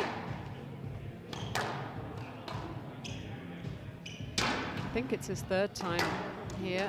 Polachuk clearly likes this event. Willamy Top 50 now, currently set at 50 in the world, just one off his highest ranking. 24 years old, very promising player from Switzerland. A player my co-commentator will be very familiar with. Test, test, test, test. 6'3", pretty tall player. 6 titles so far in his career, including his last one in France, back end of 2024. Good win against Edwin Klein of France in that final. It was back-to-back wins, actually. Took the title also in France previously, the Open International Venise Verte. So good end to 2024 for Wilhelmi. Third event of 2025 here in Calgary. One previous meeting between these two, and that was in 2022. It was a 3-2 win for Wilhelmi. Could we see a repeat of that here tonight, Johnny? I'm going to have to be a little bit partisan in my answer to that question. My Swiss allegiances, of course, hope that Wilhelmi will get the win on the board. And my jet lag problem hopes that it might not go as long as perhaps the last match did, but it's out of my hands. Polachuk certainly will have other ideas of that as well.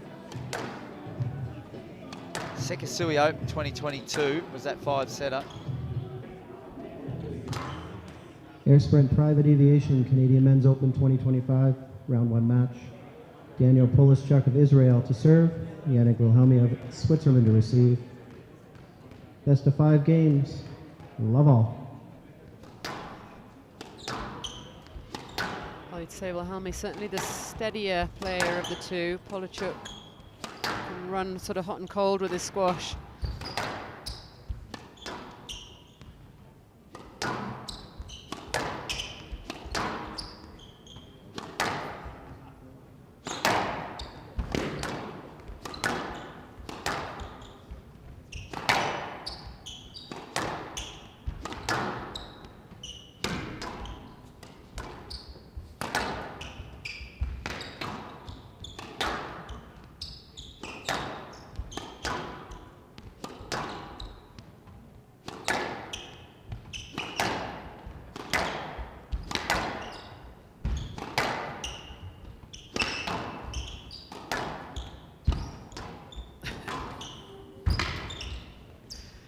He sort of has one way of playing the game, doesn't he, Polachuk, which is fast-paced, quite attacking.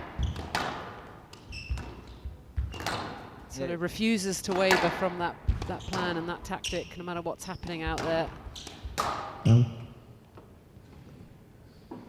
Yeah, he's got a lot of explosive qualities, but sometimes the explosiveness also breaks out in terms of his temperament, perhaps, in a way. And that's when he loses control of the situation. He's also could be accused of sort of losing his cool and being his own worst enemy. If he gets it right, though, he's going to be a very awkward customer to handle. Yes, lad. Player review Wilhelmi. Well, you don't see many reviews at 1-love in the first game, but it was what looked like a very bad decision. Yeah, it's hard to sort of be more clear that that is a stroke. Polachuk needs to move out of the way, and he hasn't.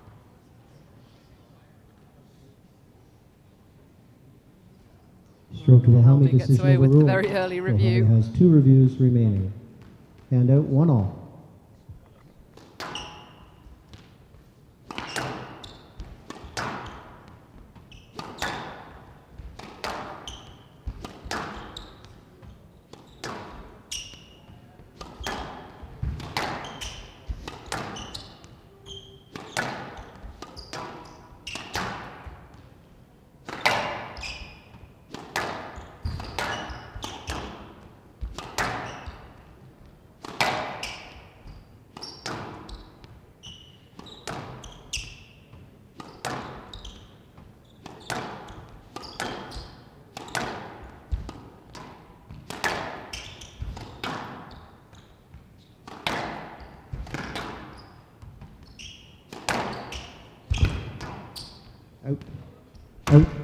That ball just clipped the line.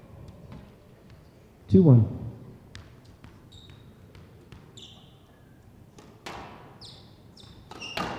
Yeah, he actually made his breakout sort of run heading towards the top 50. It was around about a year ago where he, this was one of the events, he was in the quarterfinals here.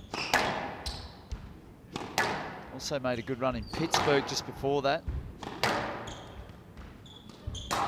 Lost out to Hesham, but he was actually in that match against Hesham. There were a couple of tight games as well where he showed a very good account of himself. Things were running very well for him until the end of last year. He got a nasty ankle injury at the Swiss Nationals in the final against Dimitri Steinman, and so that has been a bit of a process to overcome that the last couple of months. He should be fully recovered now. And hopefully he can just basically pick up from where he was end of last year.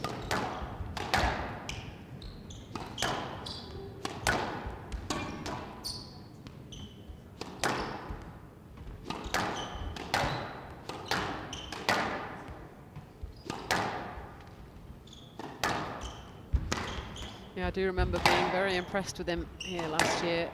Seems to have a good head on his shoulders, calm, composed, sensible with his game.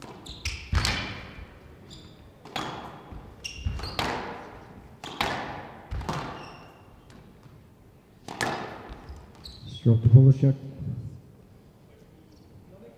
And out. 2-3. Saw there he had multiple looks at good positions to use the hold, and he did it to a degree, but it's probably still that one area where he's just lacking the final bit of quality to move up to that next level. That's what he needs to bring, I feel. And that variation of the ability to hit the right straight ball, whether it's tracking to the back, mid-court. 3-all. He's been working with David Baillargeon now for quite some time, but his mainstay coach has been David Heath, a very good friend of mine, one of my best mates since he was 12 years old, and they still work pretty closely together. Not sure Heathy would be up at this hour, 5 AM it is in Zurich, but he's a semi-professional poker player as well, so he's up very Used to late. late nights. Yeah, Sunday. And out. 4-3. Sundays. We're on Monday today, so he won't be doing that part-time job tonight.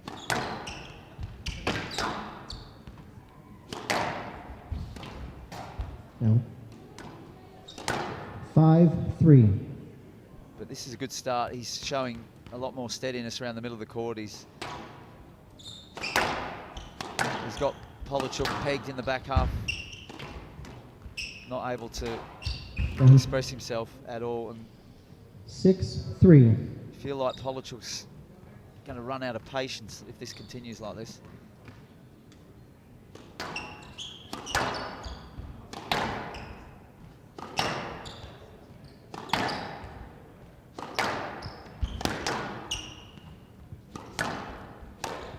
Down.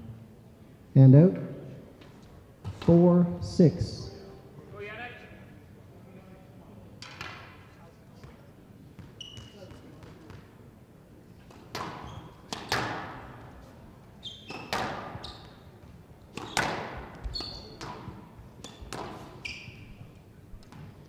Nice finish there. And out. 7-4. Keeping hold of that 3-point cushion.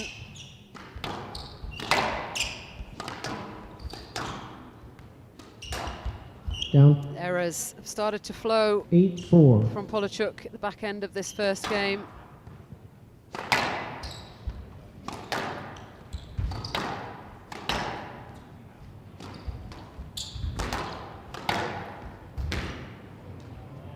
Down. And we just pulled up And slightly out. there. 5-8.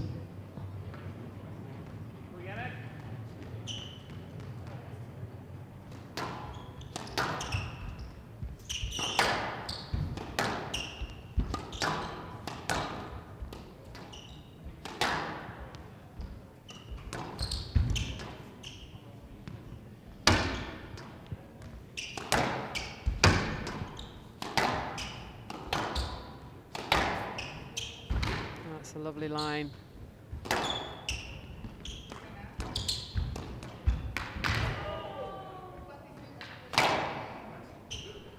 Just made sure of it there, Wilhelmi. That Polachuk had already called. Hand out, Ball was 9-5. double there.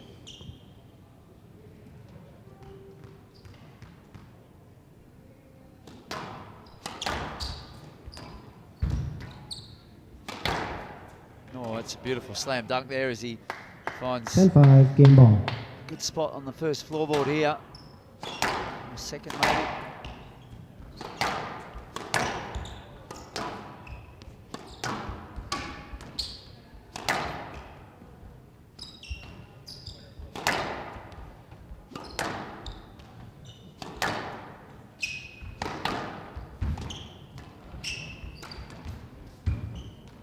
Down.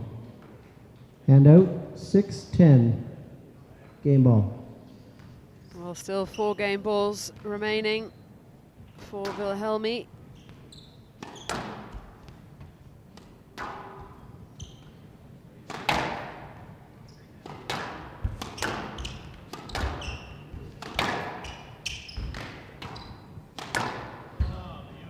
Eleven 6, game to Yeah, Wilhelmi. lined it up. Wilhelmi leads And one hit game his to love. target with the cross-court nick. Good solid first game there from the Swiss player. 10 minutes in duration. Yannick Wilhelmi takes it 11-6 and a 1-love lead.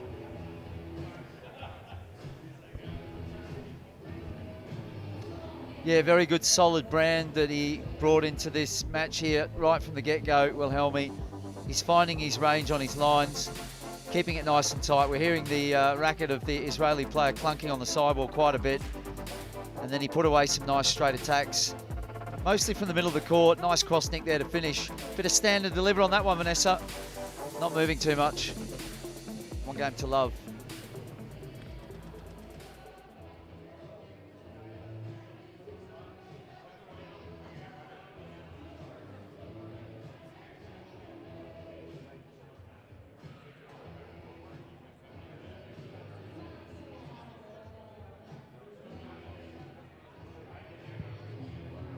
Play will resume in 60 seconds.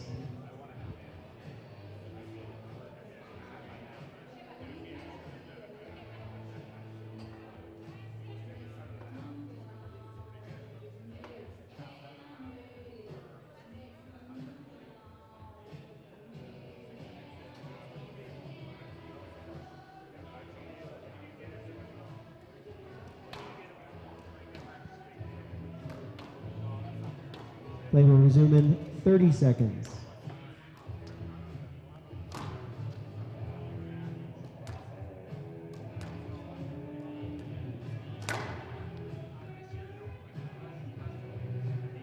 Fifteen seconds.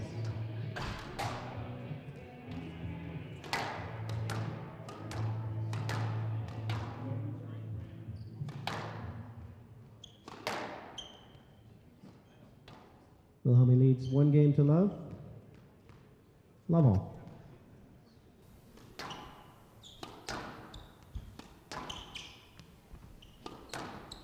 So 1-love lead for Wilhelmi in this last match of round 1. All of the round 2 matches coming up tomorrow.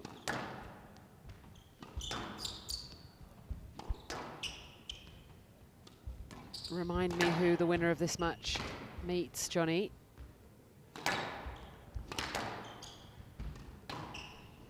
Well, what would you know, Vanessa?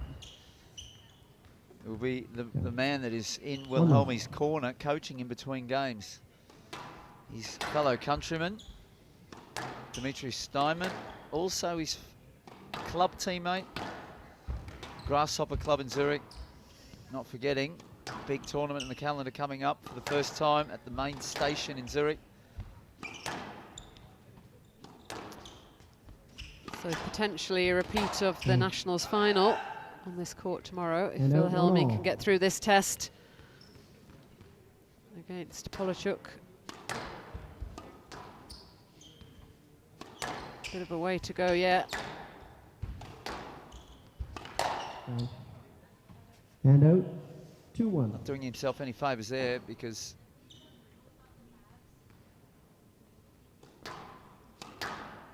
seen Polachuk sort of bring a style of game where he's able to displace Wilhelmi from the tee position. That would require that he pushes up and takes on some volleys. Just too content to shoot from the back of the court. Wilhelmi, oh, he was all at sea there, and you can hear the the moan. Probably will not want to watch that one back. Well, that's tin number 3 already in this second game. From nowhere, really, early in the rally.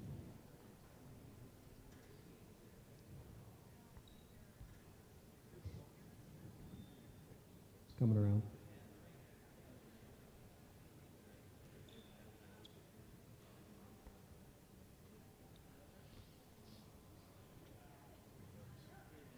Oh, he's going to give it a go. Go on. Just bring it Go on.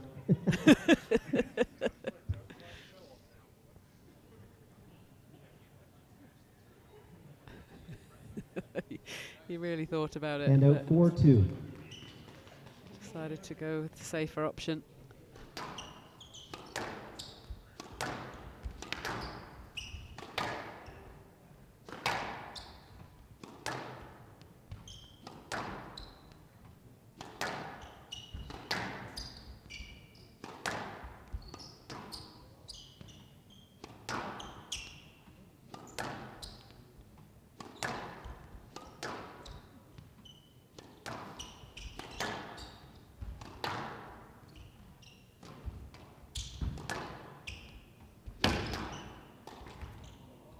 Down. And out Just 3, overcomplicating 4. matters there. Yeah, just with the very strange movement where he lost control when the ball was sent down the middle, and then that error. This is the first time we've seen Wilhelmi just losing his way a little bit.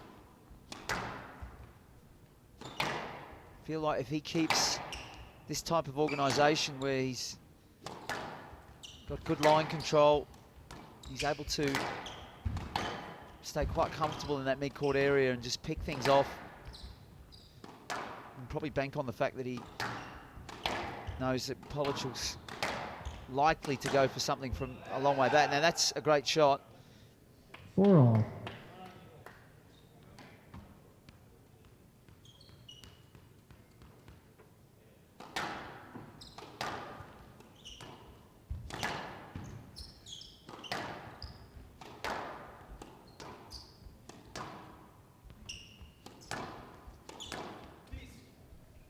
No let. No, that was a lovely finish there. And out 5-4.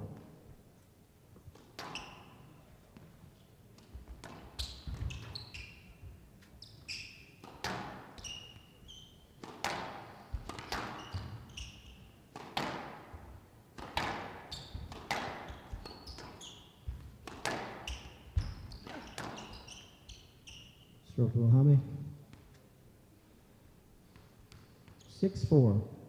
Again, just good line play from Wilhelmi on the backhand drive, finding it good fading length, and that set up that loose ball.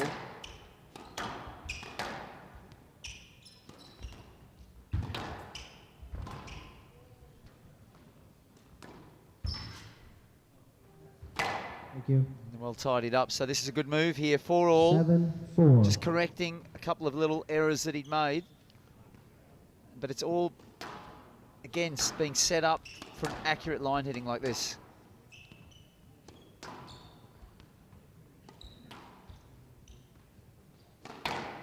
Yeah, just as Polachuk was threatening to get into this, Wilhelmi's put 3 very solid points together.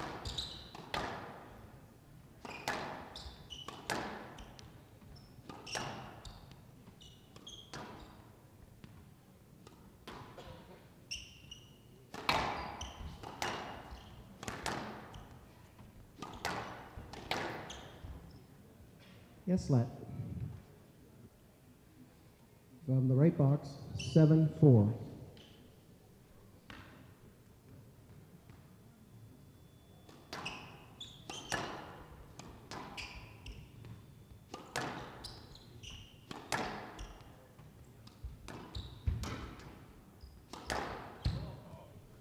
Stroked Wilhelmi. Player review, Polstruck on the stroke decision. Didn't see that coming. Let's have another look. I thought he'd hit a winner. It's got to be a let at best. That's short, isn't it? And there's not a heck of a lot of interference. Could even be a no-let, Vanessa. Yeah. I didn't even really spot the ask initially. Just thought the ball was gone. And I think he actually can play that as well. Yeah, it's just a bit of a misjudgment on Wilhelmi's part. He thinks obviously that he's preparing to go and get the straight ball, but it doesn't go straight. It's a bit lucky, and then he's a bit surprised by it.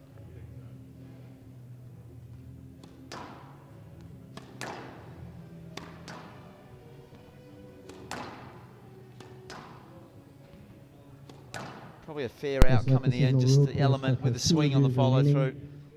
Right box, 7-4.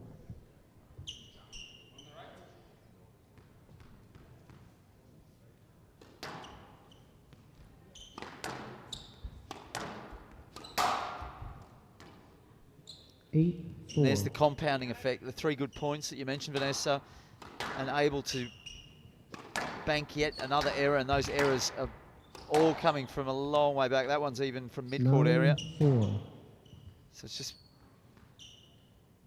making life a lot easier for Wilhelmi to wrap things up in this game.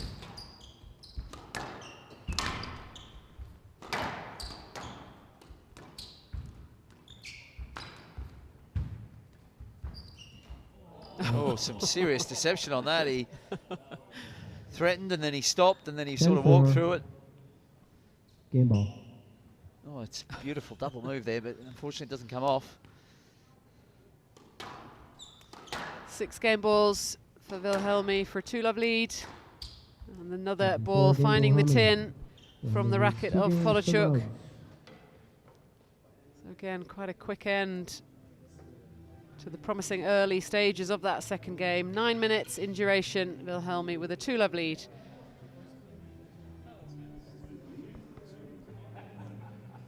Yeah, the scoreline of 11-4, when you consider that at 4-all, Polachuk had a bit of a look into the game for the first time into the match on the back of that funny movement from Wilhelmi, and then a nice winner. But after that, Wilhelmi steadied the ship, found some good line play again, got that fading length going, and then could rely on some pretty poor unforced errors.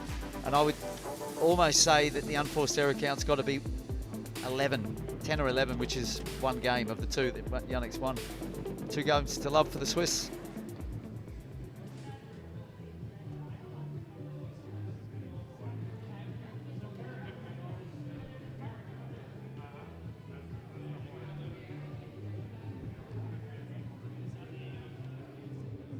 Play will resume in 60 seconds.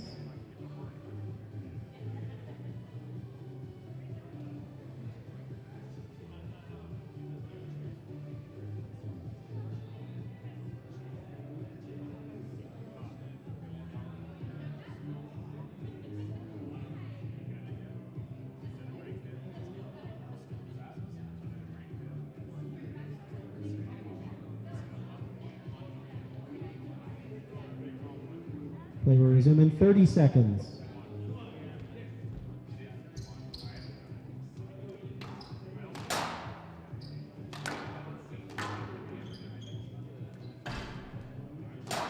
Fifteen seconds.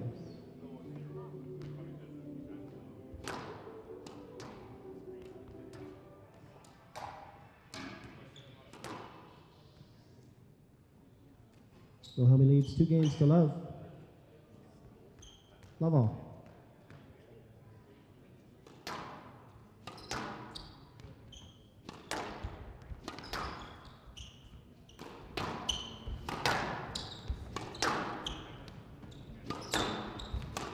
Polachuk definitely will have taken stock as he walks back onto the court, Vanessa, at 2-love down and not really showing a great account of what he can do. He doesn't leave this crowd disappointed. And out. Last One match love. of the first round. Well, it's a very much thinned out crowd in contrast to the last match.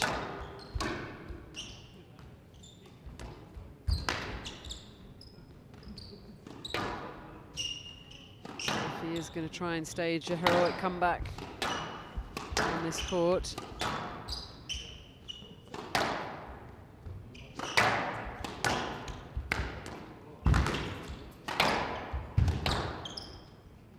Stroke to Polishchuk. Not surprised by this start. I felt that Polishchuk Too would low. come out.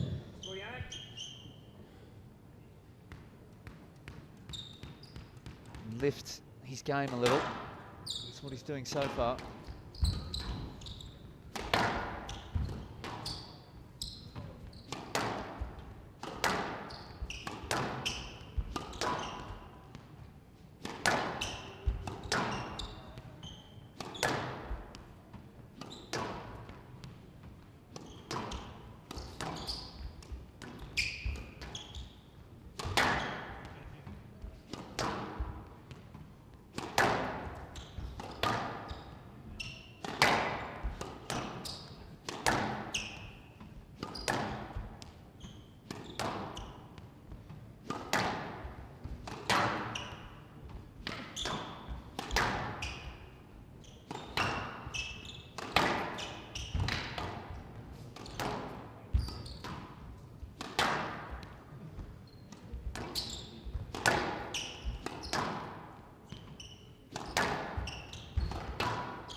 Hopefully someone is actually looking for the ball. Oh yeah.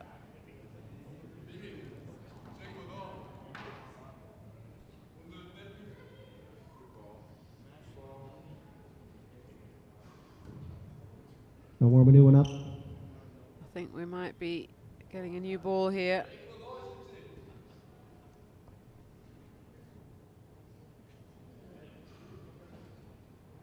Okay, here we go.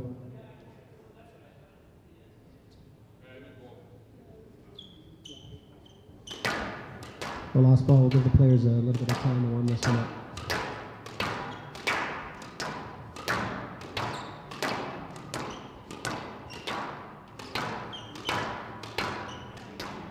A new ball could perhaps help Polishchuk if he wants to make a big push in this third.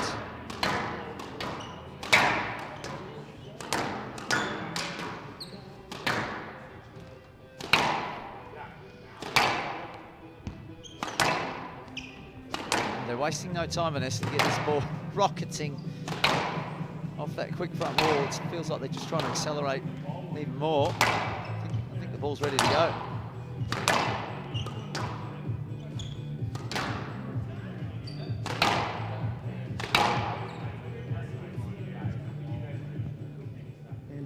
Hand out, 1, 2. Yep.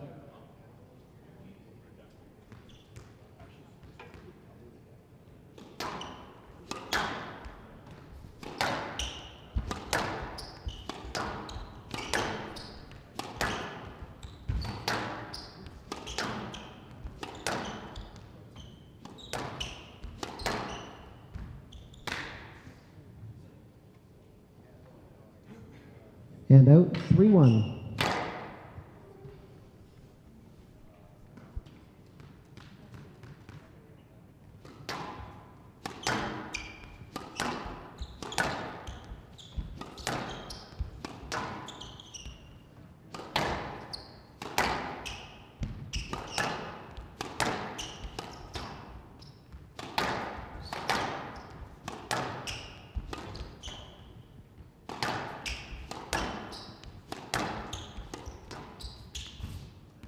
Yes, let. 3-1, yes.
Good solid rally there from Yannick Wilhelmi.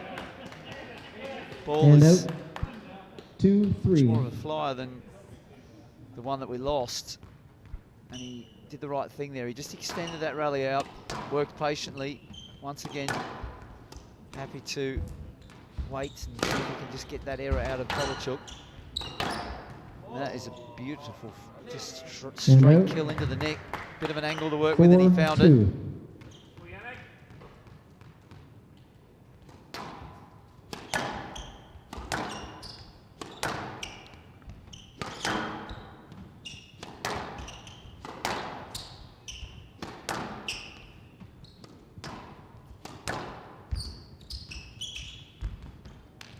Yes, Lat. Yeah, never really looked like he 4-2. wanted to play that. Just hoping for the easy stroke. Ref wasn't falling for it.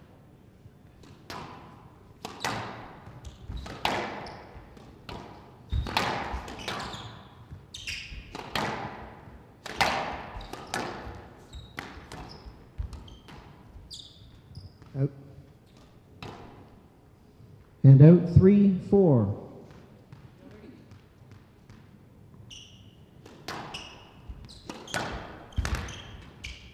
Ball was good.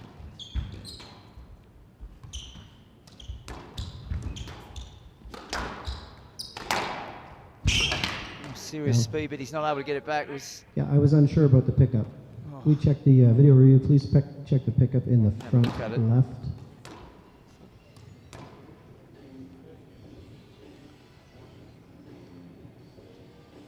Yeah, no problem easily. whatsoever. Ball's good. Yep, thank you. 4-all. Left box, 4-all.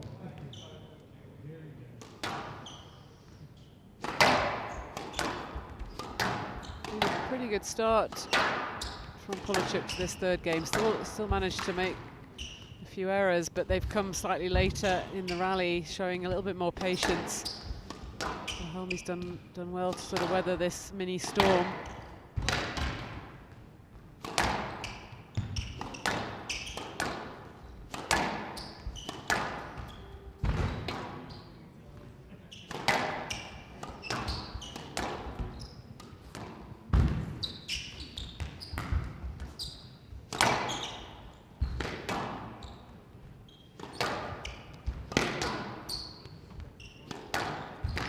Yeah, well, Helmi's doing the right thing here.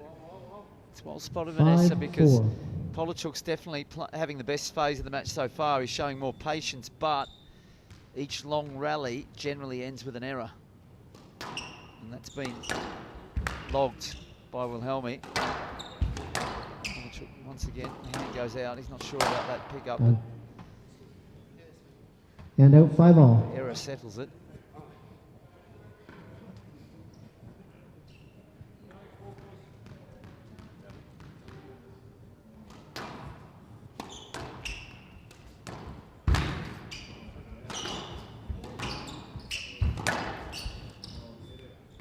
Yes, Lat. Don't think he had a cross court there. We've Yes, seen that quite often today. decision. The decision in what seems to be fairly straightforward there, that there's not enough space to hit the cross court there.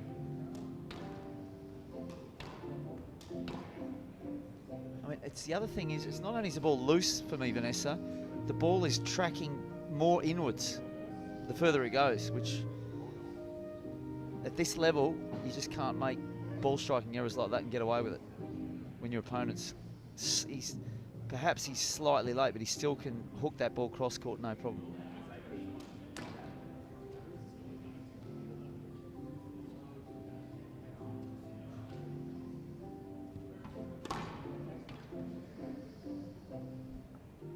Oh, he has got away with it. Yes, Lat decision upheld. Wilhelmi has one review remaining. He felt there was a bit of room there, but it was a safety net. Not enough for a stroke.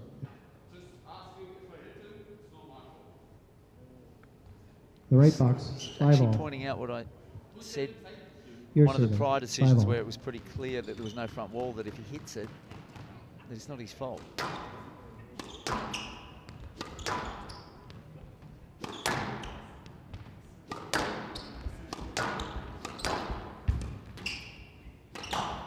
Out. And out. 6-5.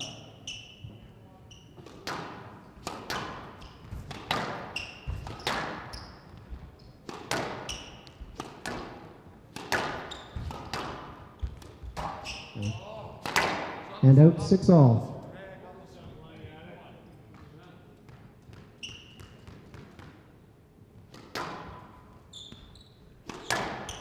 He's managed to keep the error count relatively low, Wilhelmi. Certainly in comparison to his opponent.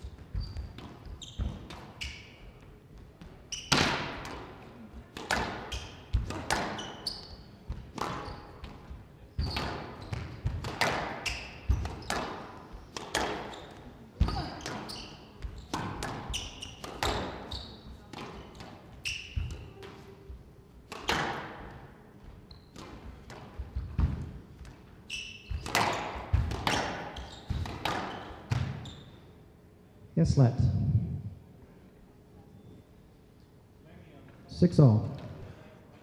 Bit of a change of policy. We're also seeing Wilhelmi starting to throw in these angles. Feel like the line, the general sort of line switches and looking for those straight openings that's worked better for him.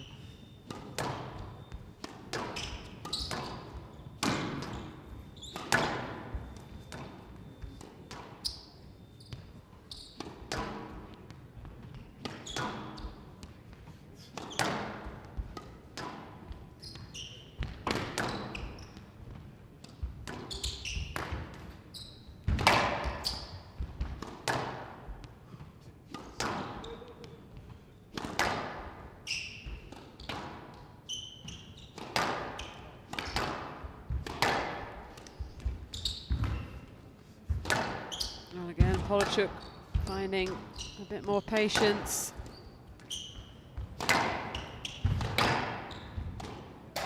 Oh, and it's Wilhelmi that makes the error on this occasion. A couple have crept in at the back end of this third game.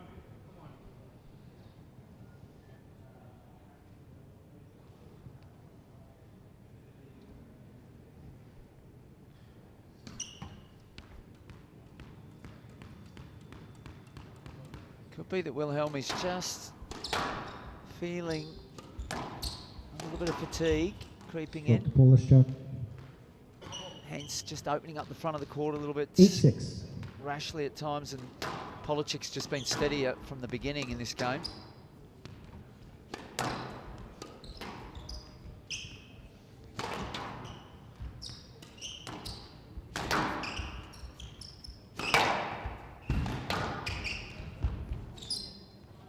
Stroke to Polish chuck. 9-6. Well, a 3-point lead, Polachuk.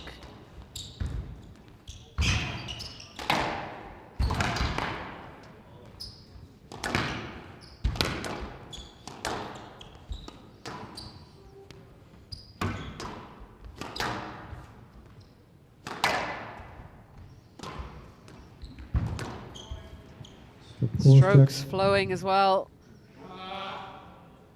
10-6. Game ball. Frustrated groan from Wilhelmi. 4 game balls. Polachuk.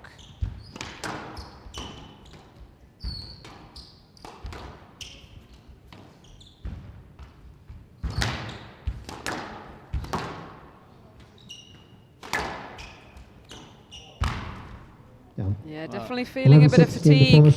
Wilhelmi, you can see that with the shot selection right at the end, sort of giving up the ghost.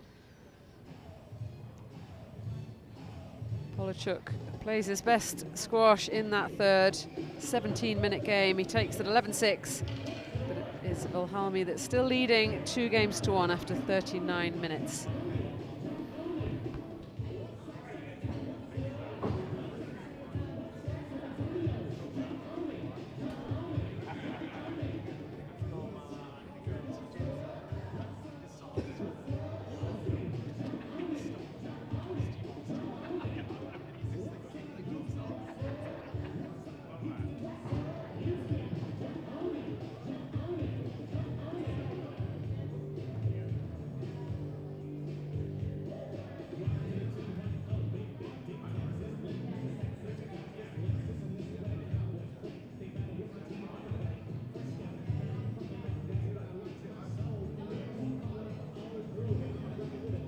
Play will resume in 60 seconds.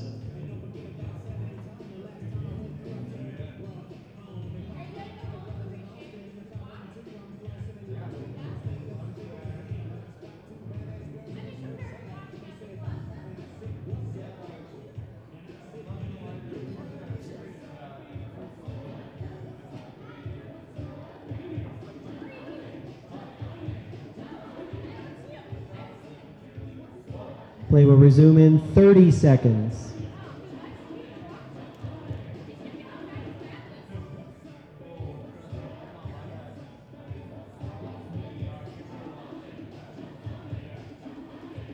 Fifteen seconds.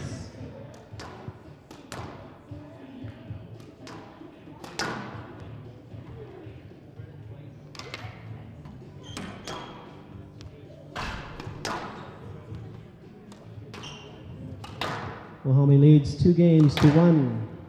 Polish Czech to serve. Love all.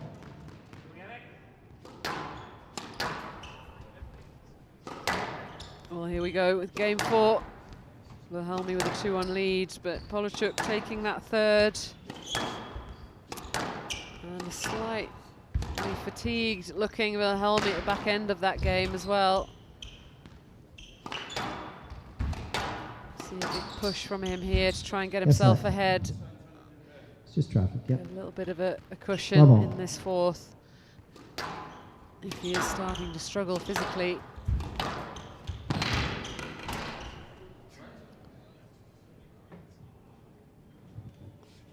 Polachuk just tripped over his opponent's foot, it looked like. Couldn't sort of stop his momentum.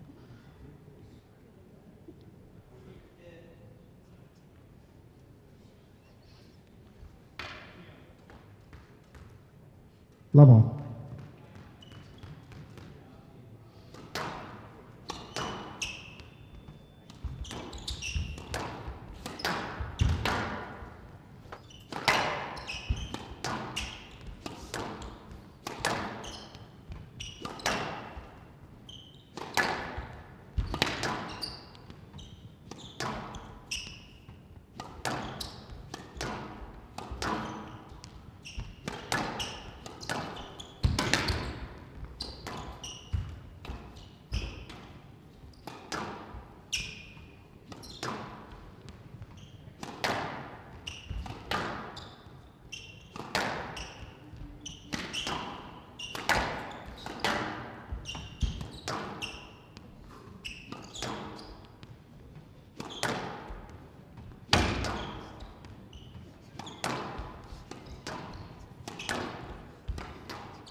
Very lengthy early exchange here.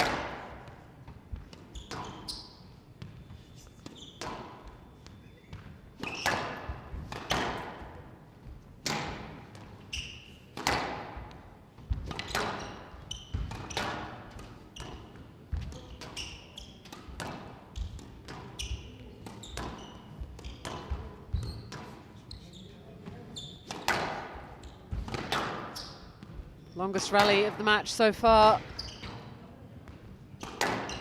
by a distance. Well, I would imagine that Mr. Steinman's given Wilhelmy a stern talking to. That ball needed to be lifted. He didn't need to be poking around the front of the court.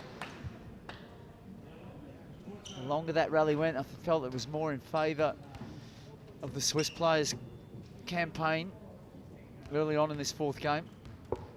Well, that certainly was the pattern in the first two games, but Polachuk sending a little bit of a message with that rally. Down. And out. 1-all.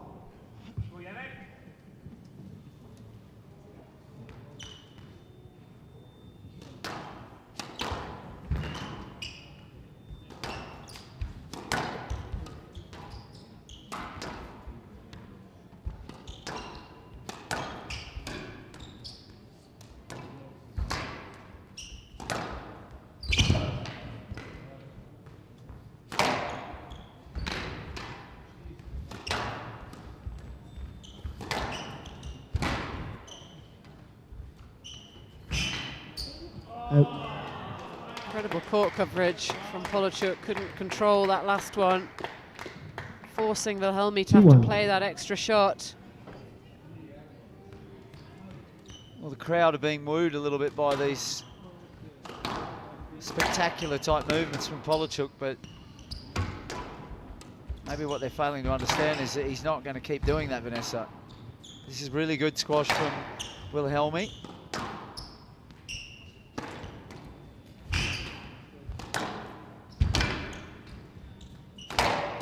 He's guessed right, but he's starting to guess very often.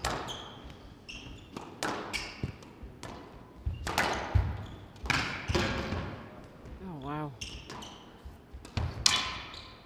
He's going to have to pay the price for this, surely. These last couple of rallies, I mean, they've been absolute stingers. If you just factor in that first rally, which was really lengthy, and now Polachuk's doing a lot of very hard movements. And this is where it could all break down very quickly.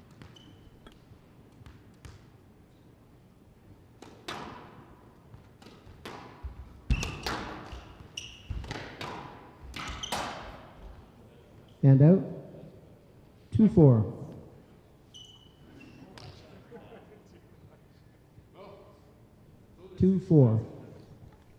Surprised that no surprise whatsoever that Polachuk's just taken the opportunity to grab the towel and take a bit of a breather.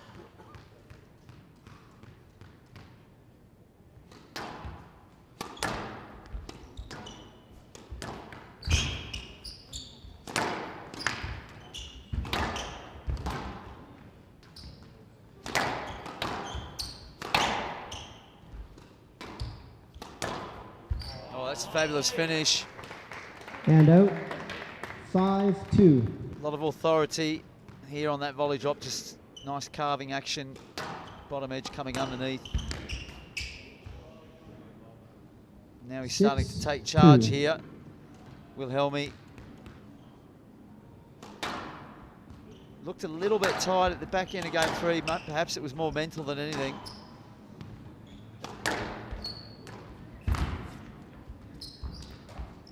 Down. 7-2.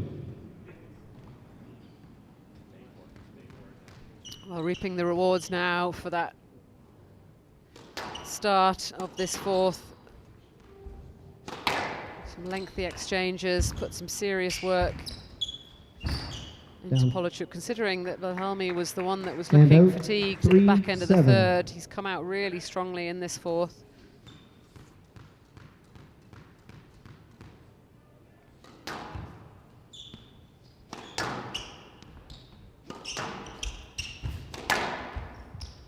Stroke the pulse check.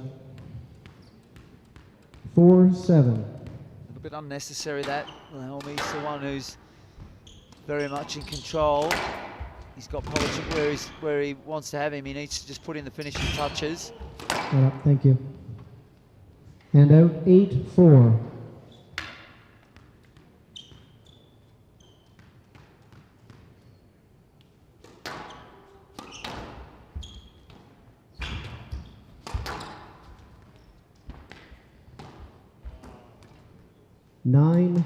Surging ahead now. 9-4.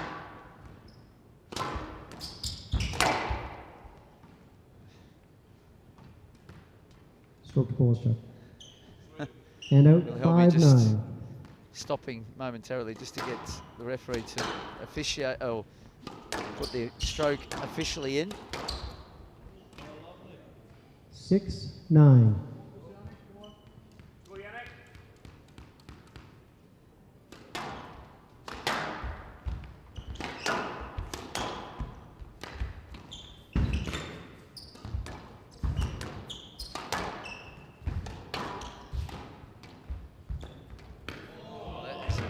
Another beautiful change there. Good variety. 10-6. Match ball. Hadn't really played that shot the whole match, and he comes up with it at 9-6 to get himself 4 match balls. What up?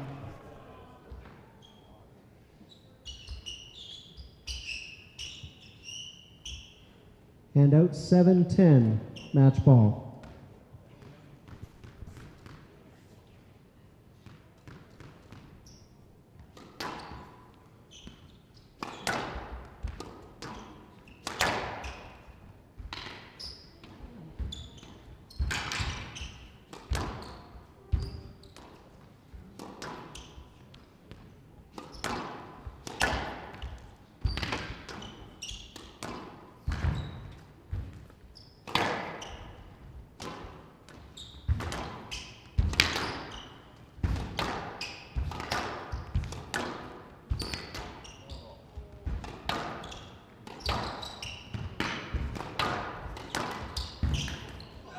Was absolutely all out attack there. 11-7, match to Wilhelmi. Again, was put to the sword on that last rally. 11-4, entertaining 6-11, stuff. 11-7. Played a fantastic fourth game after losing out in that third. Yannick Wilhelmi getting through in 51 minutes. 11-6, 11-4, 6-11, 11-7. Let's hear from the victor.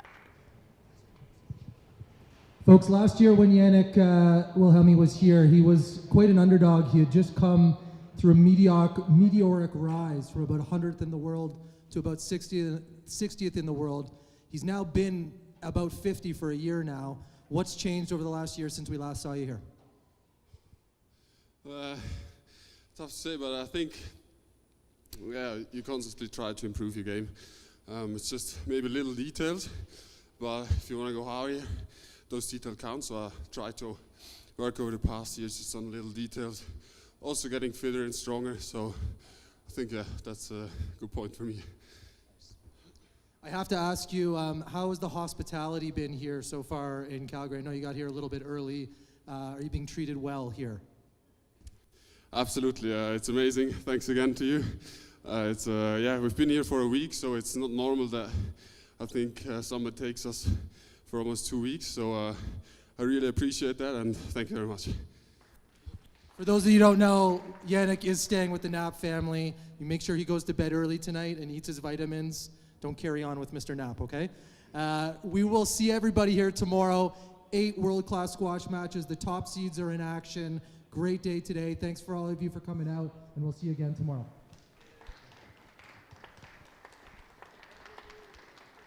Well, a bit of irony there in the interview from Jamie Nichols as he asked him a loaded question, knowing full well that he's staying with the main sponsor.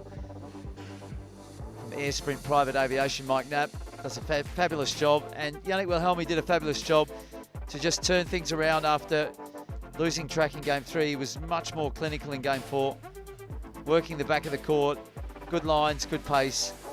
Polachuk was really, had nothing more to give at the end. And that was because he was dragged all over the court. 3-1 for Wilhelmi, moves in. Second round where he's going to meet Dimitri Steinman. Well, let's have a look back at those results from today. Tom Walsh kicking off proceedings with a 3-love win against Spencer Lovejoy. 3-1 victory for Emma Evans against Azania. And that was the first 2 matches before lunch, and then the 6 matches in the afternoon session. César Salazar through 3-love against the wildcard Marrison. A 3-love win for Palomino against a slightly hampered Baillargeon. Shah Jahan Khan through in 4 against Ben Smith. Match of the day perhaps, Altorki through in 5 against Simon Herbert. A 3-love win for Charlie Lee against another Canadian, Connor Turk, and then the match you just witnessed, Wilhelmi squeezing through against Polachuk in 4. That sets up tomorrow's round 2 matches. We'll kick off again at 12 o'clock. Top 8 seeds taking to the court. Looking forward to that one. It will be myself and Johnny Williams once again. So we'll see you back here tomorrow in Calgary.